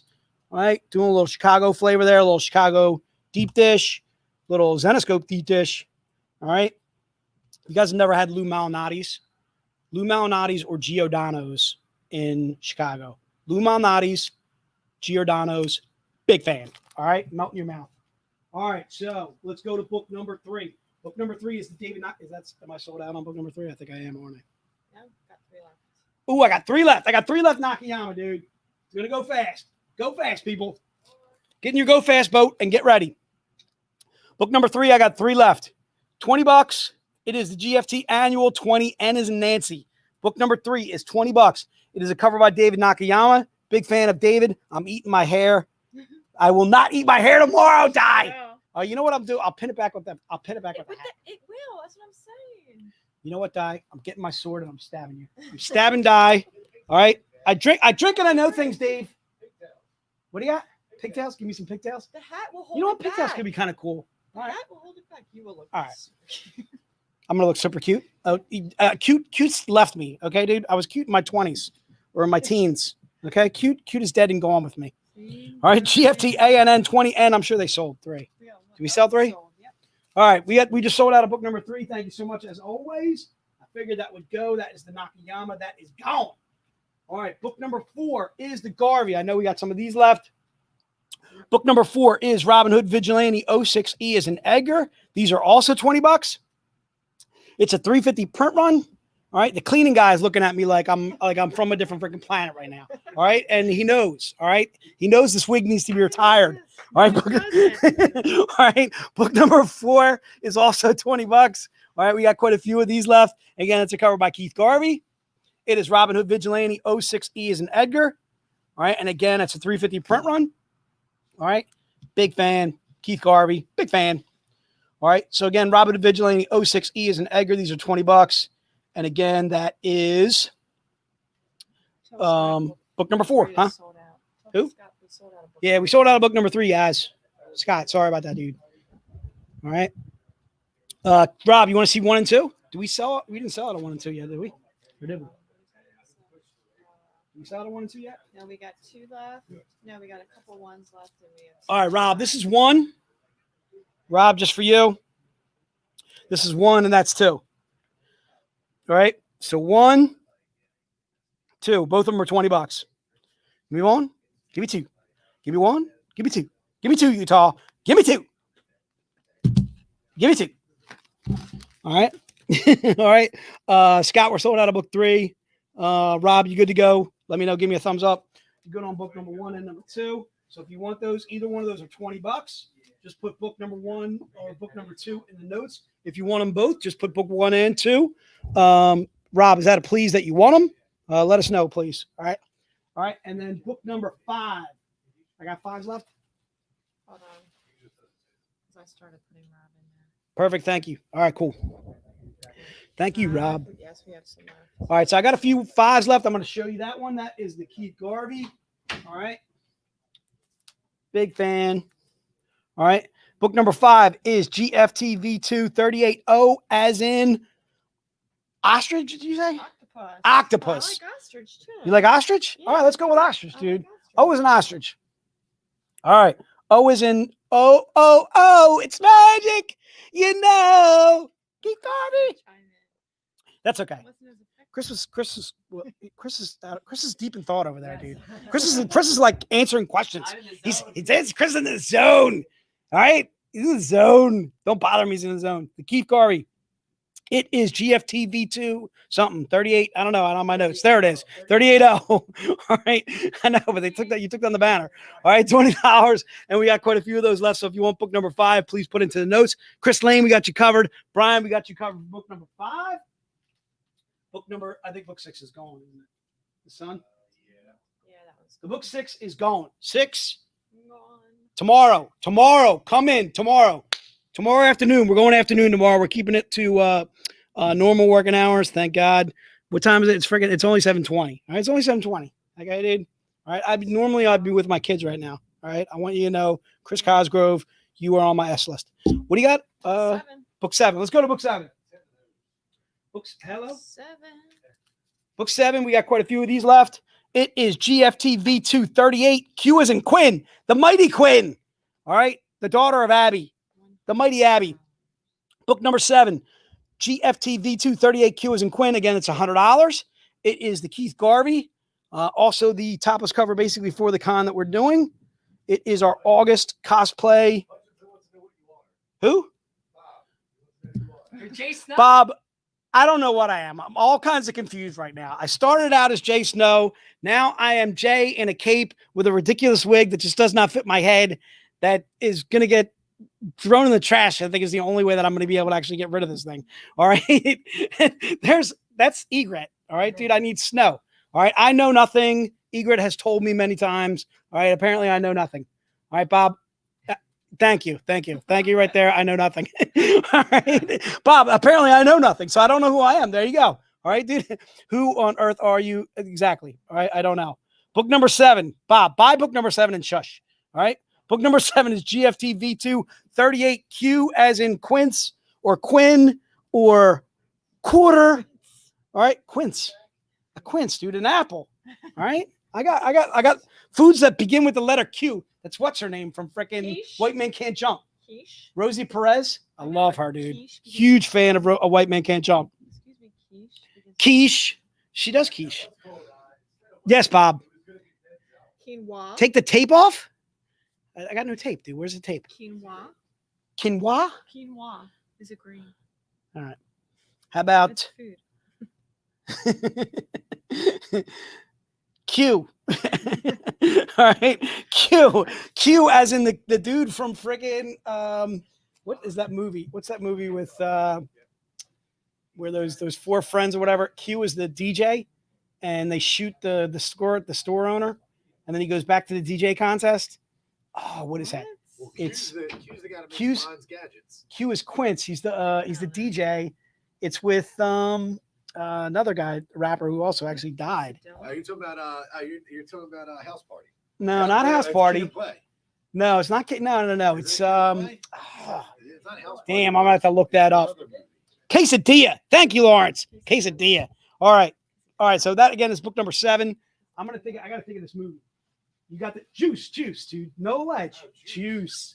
You got to know the ledge. All right. Q from Juice. All right. I'm a big fan of Juice. All right. It's got Tupac. It's got what's his name? Janet Jackson's in that? I don't know. I'm down. I'm a big fan of Janet. What do you got? Book number. You say die or slop. I know, Book right? number 8. Don't clean up after Die. Die leaves her bottle of wine under my desk. All right, so I have to clean it up. Book number 8. If somebody can put the banner up, someone's. Am I the only one working here? Am I the only one? Am I? Are you? No, you're making me wear the wig. Is what you're doing. Book number 8. Book number 8 is also $100. It's GFT ANN 20J, as in Jay is getting pissed with his wig. That's what Jay. Poetic Justice. Poetic shot. Right. Oh, she's a little cutie in that. I'm a big fan of Janet. Well, Jason still didn't actually showcase one, isn't she? Right, she's in with Tupac. Hazel wanted to switch. Right, she's in There's Poetic one Justice left. with Showcase Tupac. one. She has a daughter, right? Right. Oh. Omar Epps. Yes, big fan of Omar Epps. Big fan. Thank you, sir. All right. See, Lawrence, like my people are out there. They know what I'm talking about. Hold on. I gotta scroll down a little bit here. What was showcase number 1? Jason, I'll show you showcase number 1, but I can't sell it to you. So. No, I think there's one left.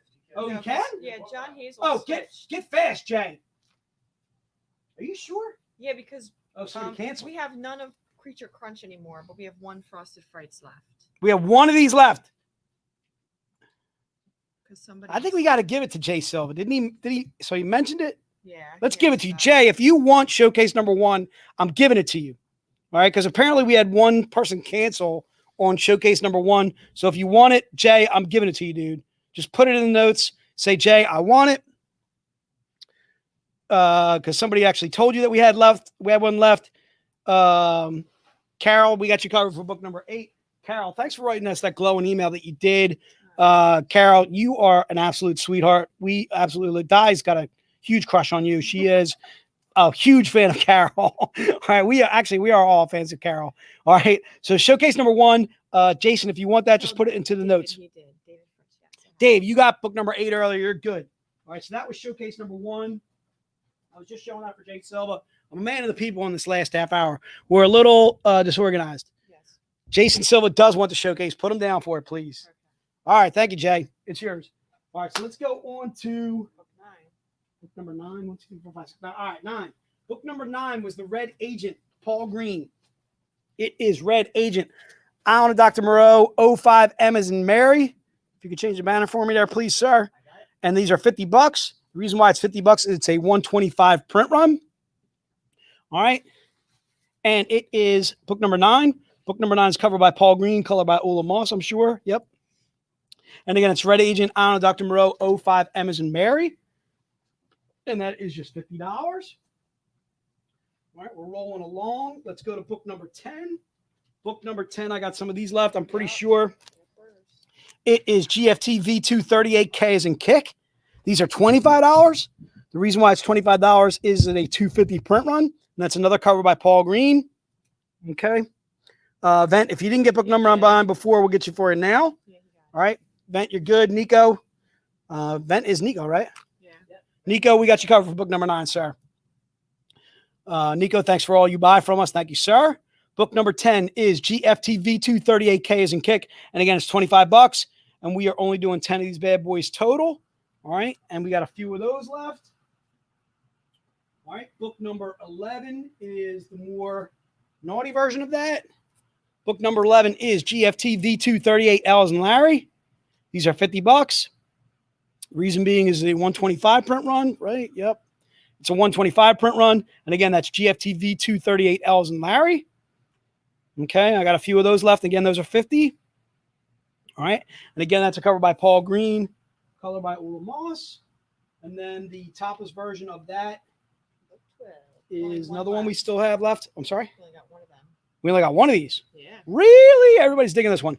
So again, this is GFT V2. This is book 12, right? Right. Book number 12. We only got one left. Jason, you are very welcome, sir. Book number 12 is GFT V2 38 M as in Mary. And again, it's a $100 book. Okay. If you got the pack, it was in the pack. That pack is sold out, so I can't talk about that pack now. I do got book number 13s left, don't I? If I don't, we can always we can text. We're sold out of 13? I want to go back. Sorry. You want to do another 10? Sold out of pack 3, sold out of pack 4. How about pack number, what was pack number 1?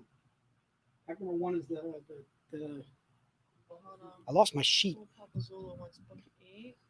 He was at work all day. Look at that. Book, Yeah, I got him. do we have any pack? Papa. We don't have pack 1s. We don't have pack 2s. Do we have pack 3s? Pack 3's the. Hey, do we have any pack 3s? Pack 3 is the. Yeah, I think we're sold out of that. You sort of that too? Holy guacamole, you people. Yeah, we're sold out of pack 4 as well, but we have 3 showcase packs left. Oh, so the showcase pack. I'm going to show the showcase pack one more time. All right. So the showcase pack, if you want the showcase pack, I'm going to make sure one out of the, we're doing what, like 15 of them total? Yeah. One of the 15 is going to have a little special something in there. I am going to throw an additional showcase in one of those 15. All right. So this is the reason why we need to sell out of this bad boy. All right. So these are the showcases that you possibly could get. Again, it's going to be random. And it's how many showcases? 5? 5. So 5 showcases. One out of these 15 total will have a 6th book, but you are guaranteed getting 5. All right. Let's see. This is why. That's why. Right there. Huh? He thinks you're Snape. Who? Phil thinks you're Snape. I could be Snape. I like Snape. I like Good. Snape. I like him as an actor. I'm going to tell you right now. Who is that? That's what's his name? Alan Rickman. Alan Rickman, dude. I'm a huge fan of Alan Rickman. Started a big fan of him in Die Hard. And then when he went to the Harry Potters, huge fan of Rickman. All right. He's actually somebody who could actually act. He's Hans Gruber, dude. He's actually someone who can act, unlike Keanu Reeves. All right. So these are some of the showcase. These are yeah. So first of all, all right, the fact that they're doing another Bill and Tents is exact proof. Exact proof why Keanu Reeves cannot act. Okay, the fact that they're doing another horrible Bill and Ted's is this number 7? Is this number? Oh, it's number 3. It's number 3 in the worst possible series of all time. The John Wick. I've had it with John Wick. Had it with John Wick.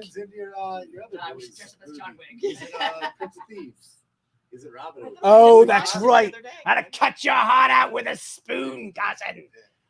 Why a spoon, cousin? Why? Because it'll hurt more, you twit. It's dull. Love me some Alan Rickman, dude. All right. Huge fan. I'm not a huge fan of Kevin Costner as Robin Hood, but if you gotta go Robin Hood, you gotta dig him because Rickman's in it. Rickman's the man. What do you got? Keanu Reeves is writing a comic book. Good. All right. All right. And it's gonna be this is what's gonna be in it. You're a cool dude, Kapazulu, and I'm a cool dude. We're both cool dudes. Like I don't know where you come from or what you did in your past, but I'm sure that you're a cool dude. Okay? And then at the end it'll say, whoa, because I can't act, and whoa. I'm getting thrown off. by Daenerys. All right. So this is one of the showcases that could be in there. And again, I'm losing it here. All right. You're not lose my ponytail. I'm losing it. The ponytail keeps flipping down on me, guys. I'm struggling. Needs a makeup touch-up. Snape needs a redo. All right. Snape needs a redo tomorrow. Snape's going with a hat. I'm ready to cut it because it's 7:30, but I'm not. All right. What else do I need to cover? Do I need to metal packs? Trivia, baby. Metal packs? Yeah, 7:30 trivia is coming up in a minute. Did you hear me? Metal packs? All right, let's go back to the metal pack one more time because I kind of covered it really fast. Yes, Rob, I am a mean Snape. Okay. All right. Look, the best thing about Snape in Harry Potter is you're not sure if he's good. Like he's kind of good to start, and then at the end he kills what's his name. Wait, did I give away something right there? I don't want to give away anything. Snape's just grumpy. Dude, Snape's the man. Rickman is the man, dude. Rickman plays a phenomenal villain. All right, dude. All right, so let's go back to the metal set. The metal set you are getting how many? 4 books? 4. So you're getting 4 assorted metals. All right, and the EBAS. I'm throwing this in there. So you're getting 4 books plus this bad boy. It's going to be assorted metals. You're getting 4 metals total. Plus the EBAS that I just showed you. These are some of the books that you could get in the set. All right, these are could gets. These are not definitely you're going to get them. All right, these are could gets.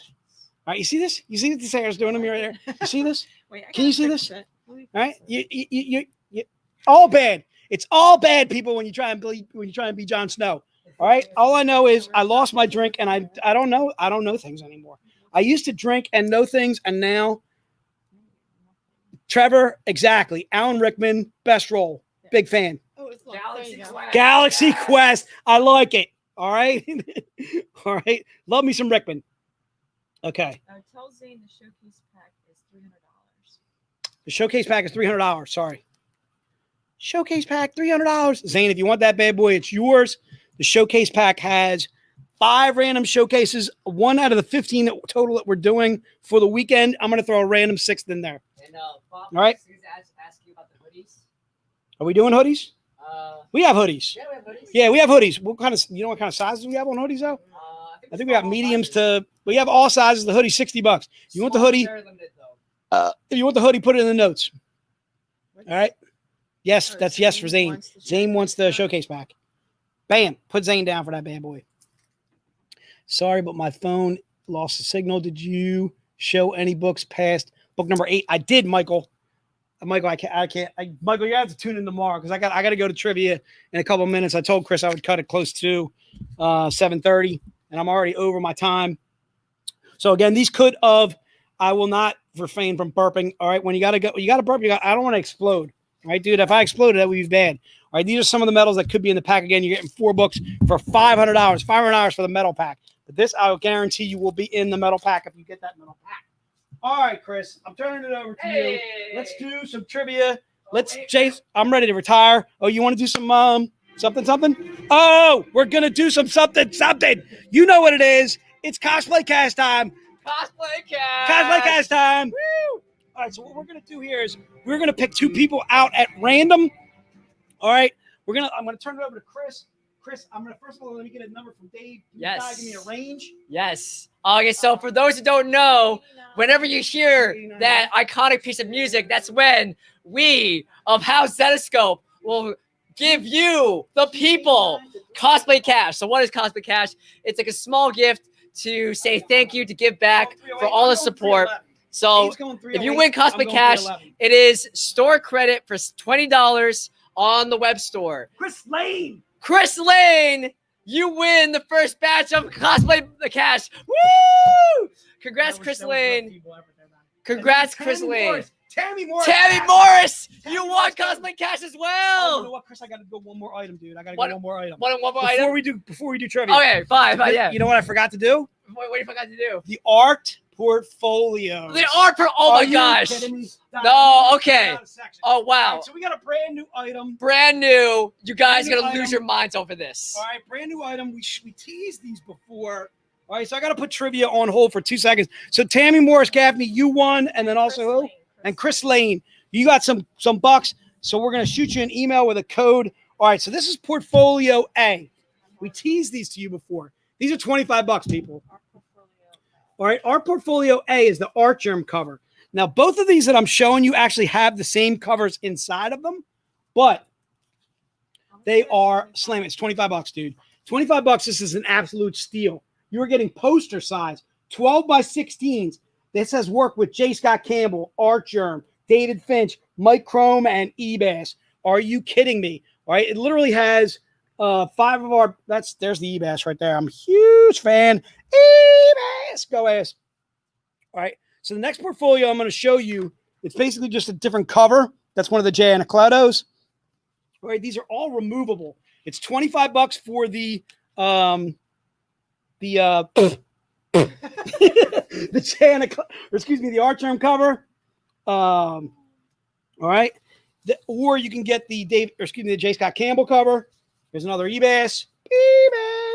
All right. Basically, I'm going to see if I can show you the back and give me a kind of a close-up on the back. So those are all the covers that are in there. It has the Robin Hood by Ebass, the J. Anacleto, Dorothy, that Oz is J. Scott Campbell, isn't it? Yeah, it's Campbell. It has the Art Germ Robin Hood. It also has the J. Scott Campbell Wonderland, Art Germ Alice. I mean, these covers are just absolutely slamming. Or you can go with this one, which is the J. Scott Campbell cover.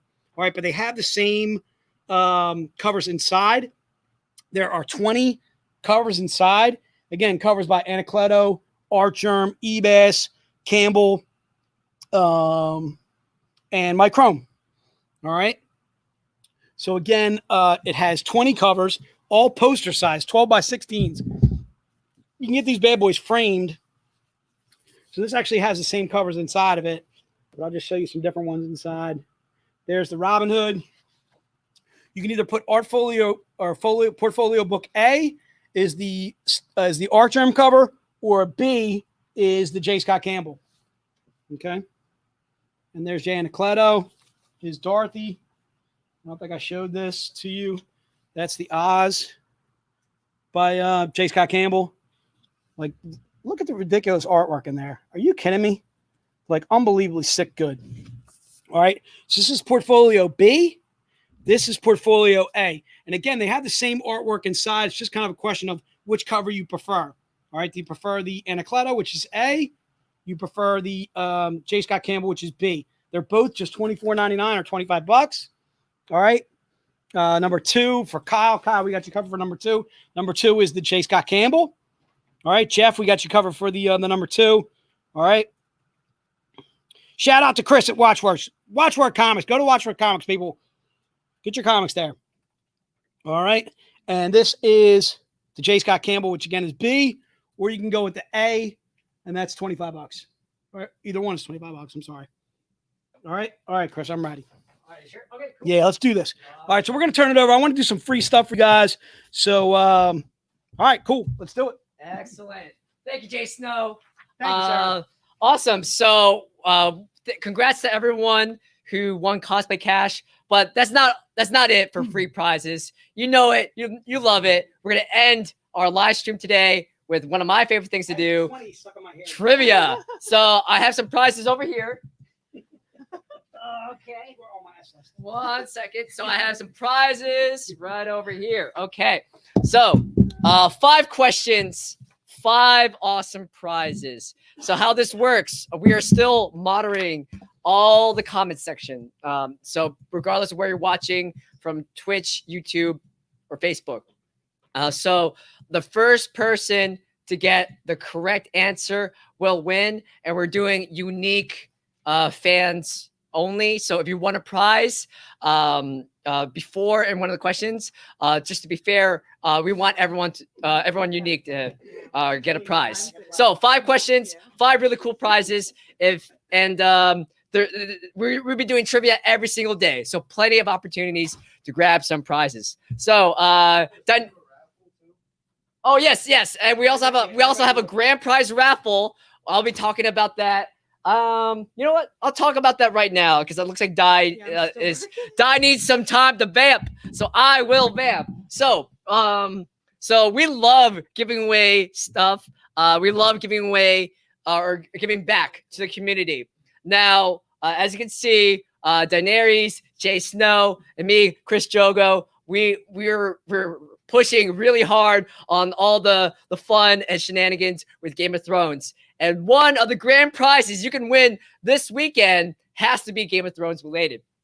So it is not Jay Snow's wig, although if he wants to volunteer it, sure, we can do it. You're using it again. But if you ordered anything today, you are automatically entered to the raffle. That's right. So it doesn't matter how big or how small your order is. If you only ordered art print, or maybe you spent, maybe you dropped a bunch of stuff on gallery packs and showcases. Doesn't matter how much you spent. If you bought anything today, you are automatically entered to this raffle. So there are 2 grand prize giveaways for this raffle that goes all weekend. We will announce the final winners on Saturday. So first one, we're a really big fan of art canvases. So very, very relevant to our costumes. This is the first prize.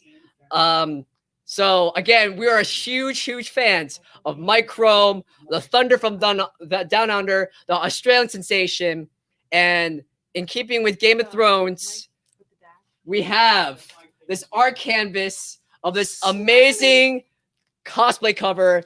This is Robin, actually no, this is Daenerys. Look at Daenerys. Isn't this amazing? So again, Mike Chrome, you are amazing. There's a much clearer vision. Thank you, Ralph. So you can get this as a 20 by 30 canvas. You can hang it up right above your Iron Throne next to your replica version of Ice. So this is an amazing canvas. So this is the first prize. And tomorrow, we're going to have another one of our special creators, a special guest, Anthony Spay. Anthony Spay is amazing. He's done a lot of work for us, a lot of great covers, and we're going to have him on as a guest. And we're going to be raffling off another canvas of one of his most iconic works. I believe this is Wonderland number 2. Alex 6. Oh, yes. Thank you, Jay Snow. Yeah. So this is Anthony Spay's one of his most famous works, Alice number 6. Yes, thank you, Ralph. It's his rendition of Wonderland, a la The Last Supper. This is an amazing cover. So this is the second prize you can win. Again, all you have to do to enter is just buy something. Doesn't matter how big or how small your order is. As long as you bought something today or the rest of the weekend, you are in the running for those canvases. So Dai, are you ready for trivia? Yeah, I'm ready. Excellent. Very cool. So for the first prize of trivia, we didn't sell these today, but we'll get to it later in the weekend. But this is our Virtucon Dark Queen pin. Again, by Fansets. Fansets is an amazing company. They work on all of our licensed collectible enamel pins. So this again, going back to the art or the art portfolio books, this is the same cover as the Artrim cover. Such a cool pin. So this is the prize for question number 1. And our first question has to be about Tyler Main, one of our special guests. So this is question number 1 for the Dark Queen pin. What character did Tyler Main play in the Scorpion King? Oh, And then that came out in 2002, so not long after X-Men. So what character did Tyler Main play in the Scorpion King? So if you don't know this answer, you have Google. You can look it up. So who is the fastest? Whose knowledge is supreme? All right. This might be the hardest question. I don't know. Oh my gosh. This is probably a Google question. All right, Nick. Nick Gonzalez. Yes, he plays a chieftain. He plays a barbarian chieftain in the Scorpion King. And actually, I didn't know about this. He was actually uncredited in the role. So Scorpion King, how dare you? Tyler Main is amazing. So congratulations, Nick. You won the pin. You are awesome. Congratulations again, Nick. I like the Scorpion King as well. Scorpion King was fun. Like Dwayne the Rock Johnson. Yeah. Yeah. Oh god, I love the Mummy movies. So good. Oh, I love them. So too. we should do a Mummy cosplay. That'd be awesome. Cool. So congratulations, Nick. Question number 2. So the question number 2, the prize for that is a face mask. So we're still living in a pandemic society, unfortunately. So it's still very, very important to wear your mask, practice safe social distancing, because you know why I want everyone to wear masks? Because I don't want Halloween to be canceled. I want Halloween to be here and ace, and we'll just, the only mask we'll be wearing are Halloween masks, like Michael Myers masks. So until then, we're gonna be doing our part. The next prize is a Robin Hood art germ face mask. So this is prize number 2. All right, the question for the face mask: what upcoming one-shot is Josh Burns' new Gretel covered feature in? So we're looking for the name of the series. What is the name of the series that Josh Burns' new Gretel cover is going to be featured in? So if you were paying attention during Josh Burns' interview, you will know this question or know this answer. Oh yeah, we should show them that. Yeah, I will show that cover. Good call, Dave. Look at that cover. So cool. Again, this is one of my new favorite covers by Josh Burns. Yeah. So Nick, it is a Bell series. That is not the full name of the series, though. I want the full name. But Nick, you're correct. It is a Bell series. This might be a hard question too. I know I definitely said like the rest of the title during the interview. It is a Bell series. It is not Bell Beast Hunter, Jason. Good try though. This is an upcoming series. And you know it's a Bell series already. So it is not Robin Hood ongoing. Oh my gosh, this might be the toughest one. Okay. I always like overestimate how hard these questions are. It is not Oath of Thorns. Davis chiming in. This might be a Google question. It is not Belle the Beast Princess. It is not. Do we need a hint? You guys are you're guessing everything. Oh, Michael Jordan. Yes, it is Bell, Hearts and Minds. Michael Jordan. Congratulations. That is correct. Bell, Hearts and Minds, one shot. Number one. That is the series where that new Gretel cover is coming in. I'm so stoked. Congratulations, Michael. You win the face mask. So congratulations. Awesome. Let me turn off that. Cool. Great. So question number 3. Another reason why you should tune in tomorrow, we're going to have a cover roundtable. We're going to have 3 amazing guests. We're going to have Nia Rufino, David Nakayama, Mike Chrome. And so that's why we have a brand new art print set, which is art print set number 4. So here's ooh, my God, let me take off that post-it. So this is Niai's work. This is Mike Chrome's really awesome new cover with Ben Helsing. And then David Nakayama with his amazing Goldilocks cover. So these are prints, or these are artwork that have never been made into prints before. So if you didn't pick one up today, now's your chance to get this for free as part of the trivia. Okay, so question number 3. So the next 3 questions, these are all Game of Thrones related questions. So first question, or question number 3 for the art print set. On what day did the Game of Thrones TV series first premiere? Or what's the date? I'm sorry. So what's the date? What is the date of the premiere for Game of Thrones, the TV series?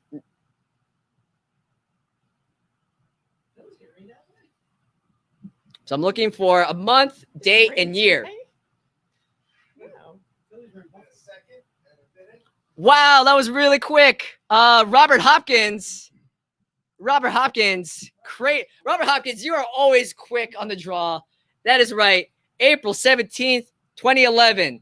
That is the date of the first premiere of the TV show. So congratulations, Robert. You just won art print set number 4. Congratulations. I hope you enjoy those.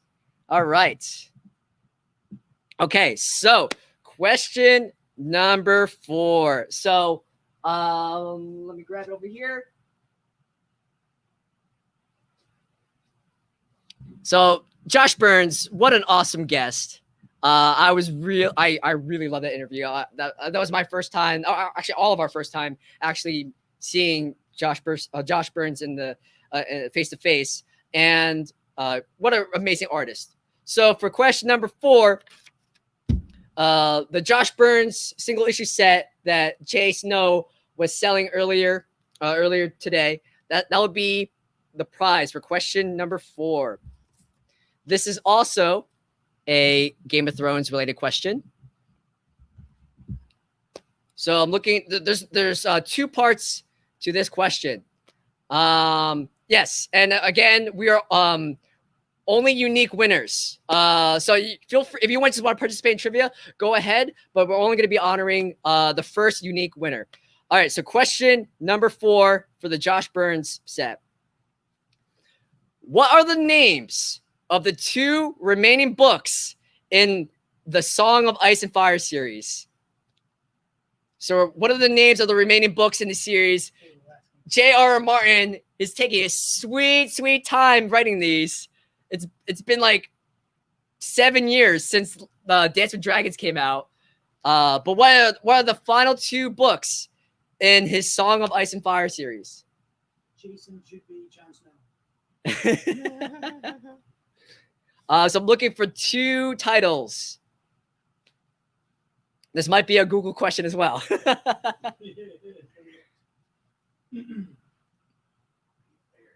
Okay, Aaron Greenhouse. Oh, oh my God. Oh my gosh. You know what, Mike Schmidt? You know what? I'm feeling generous. Mike Schmidt, you also get an art print set number 4. But Aaron Greenhouse, you are correct. Winds of Winter and A Dream of Spring. You are the first one to correctly comment. Aaron, congratulations. You won the awesome Josh Burns single issue set. Congratulations, Aaron. Aaron, actually, it's your birthday today, and Aaron also joined VIP. So everyone, give Aaron a very warm welcome to the VIP and a very happy birthday, Aaron. You're the best. You're awesome. I hope you enjoy being a VIP and just being part of this loving Zetascope family. How's Zetascope? We'll never fail you. Okay, so last question. We were talking about the Tarot: A Game of Souls Kickstarter earlier today, and Karis is a major figure in that game, and in honor of that, I wanted to raffle off our Karis metal lunchbox. Now, these are extremely limited. Like I think there might be like 3 of them left in the office, including this. It also comes with a set of 3 art cards. So I'm not even sure they're available on the website right now. So this is one of the few chances to get the Karis metal lunchbox. So to honor our Kickstarter project and to honor how popular Karis is, this is the final prize for today. So last question. During Cosplay Cash, we play the Game of Thrones theme song. Who composed that song?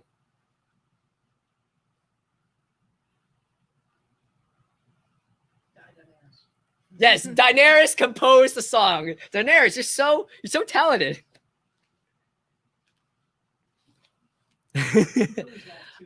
Wow. Okay, this question might be a stumper, so take a little bit of time. Again, use that Google. Be quick on the draw with that keyboard. Okay. Okay. Pop Anime Comics. Pop Anime Comics. That is correct. Ramin Jadawi is the composer for the Game of Thrones theme song. So congratulations, Pop Anime Comics. You won the Karis Metal Lunchbox. And I just want to give a shout out. Pop Anime Comics has a podcast, and I was listening to it before, like some time ago. On that podcast, they had the first ever interview of Keith Garvey. It's a really awesome interview. I really enjoyed it. So if you're a fan of podcasts like me, and you just binge all kinds of podcasts about like pop culture and stuff, definitely recommend theirs. Very, very cool interview with Keith Garvey. I don't quite remember what month it was released, but very fascinating. So great. That is all of trivia. So congratulations to all the winners. You guys are great. And we just want to thank everyone for being such amazing fans, sticking around, having tons of fun. I know it's a little bit late. We started a little bit later, but we're just trying something new, especially for all of you out on the West Coast, just to see if it's a little bit easier to tune in. And this is a really awesome time. So I want to thank Tyler Main, Josh Burns, all our great team here. We got Dave the Spider. We got Jodor, Daenerys, Jay Snow. We have I guess Jeff Littlefinger. we have the Three-Eyed Raven Stu. So we want to, and we just want to thank you all for being so awesome. Stu Lannister. Okay, so just a little bit of housekeeping. Tomorrow and Saturday, the live streams will resume as normal. They're going to be starting at 1 p.m. Eastern Standard Time. There's going to be some really awesome guests tomorrow. We have Anthony Spey coming on. We also have a special roundtable with Niai Rafino, David Nakayama, Mike Chrome. So these are A-list top-tier artists. So take the night to sleep on it, get some really cool questions you want to ask them, and we will ask them on the air. Yes, that too. And Saturday, our capstone event, our cosplay contest. And this is going to be amazing. We have 8 finalists, and it's going to be really awesome. We have a special cosplay guest, Joni Broses, Marianne Fredericks, Crystal Star. So it's going to be wild. It's going to be awesome. We're going to be seeing some great costumes. We're going to see some expert insight from Dyed in the Wool, world famous cosplayers. Very, very cool. And I think that's about it. So again, I just want to thank you all again. I want to bring back Jay Snow for any final words before we sign off. But we love you all, and this is we love doing these cons. Oh, All right, there he is. Just like Chris said or whatever, we want to thank you guys for coming out with us today. Also, thank you to Ralph too for jumping in, providing with Tyler. I don't know if you guys, I'm going to be rewatching that Tyler Main interview tonight. Did not realize he was, what's his name from the X-Men? Sabretooth. Did not even realize he was Sabretooth. He crushed it in X-Men, and I'm a huge fan of Troy. Again, so huge thank you to Tyler Main. Thanks for Ralph for getting him. And then, thanks also to Josh Burns. Some great candid answers from Josh. I can't wait to watch his. I'll rewatch that interview that we did with Josh. And again, thank you guys. Thank you guys so much for congrats to all the winners, all the people that won the cosplay cash. Again, like Chris said, everybody that bought something today, you're automatically entered into our grand prize. We're going to be doing some free canvas art prints that they're going to be free for the grand prize winners. We'll do that on Saturday. Huge hugs right back at you, Ab. Again, thank you to Watchworks for sharing our stream. And again, a huge thank you to Hot Flips, Jeff and Charles, our brothers up in Brooklyn.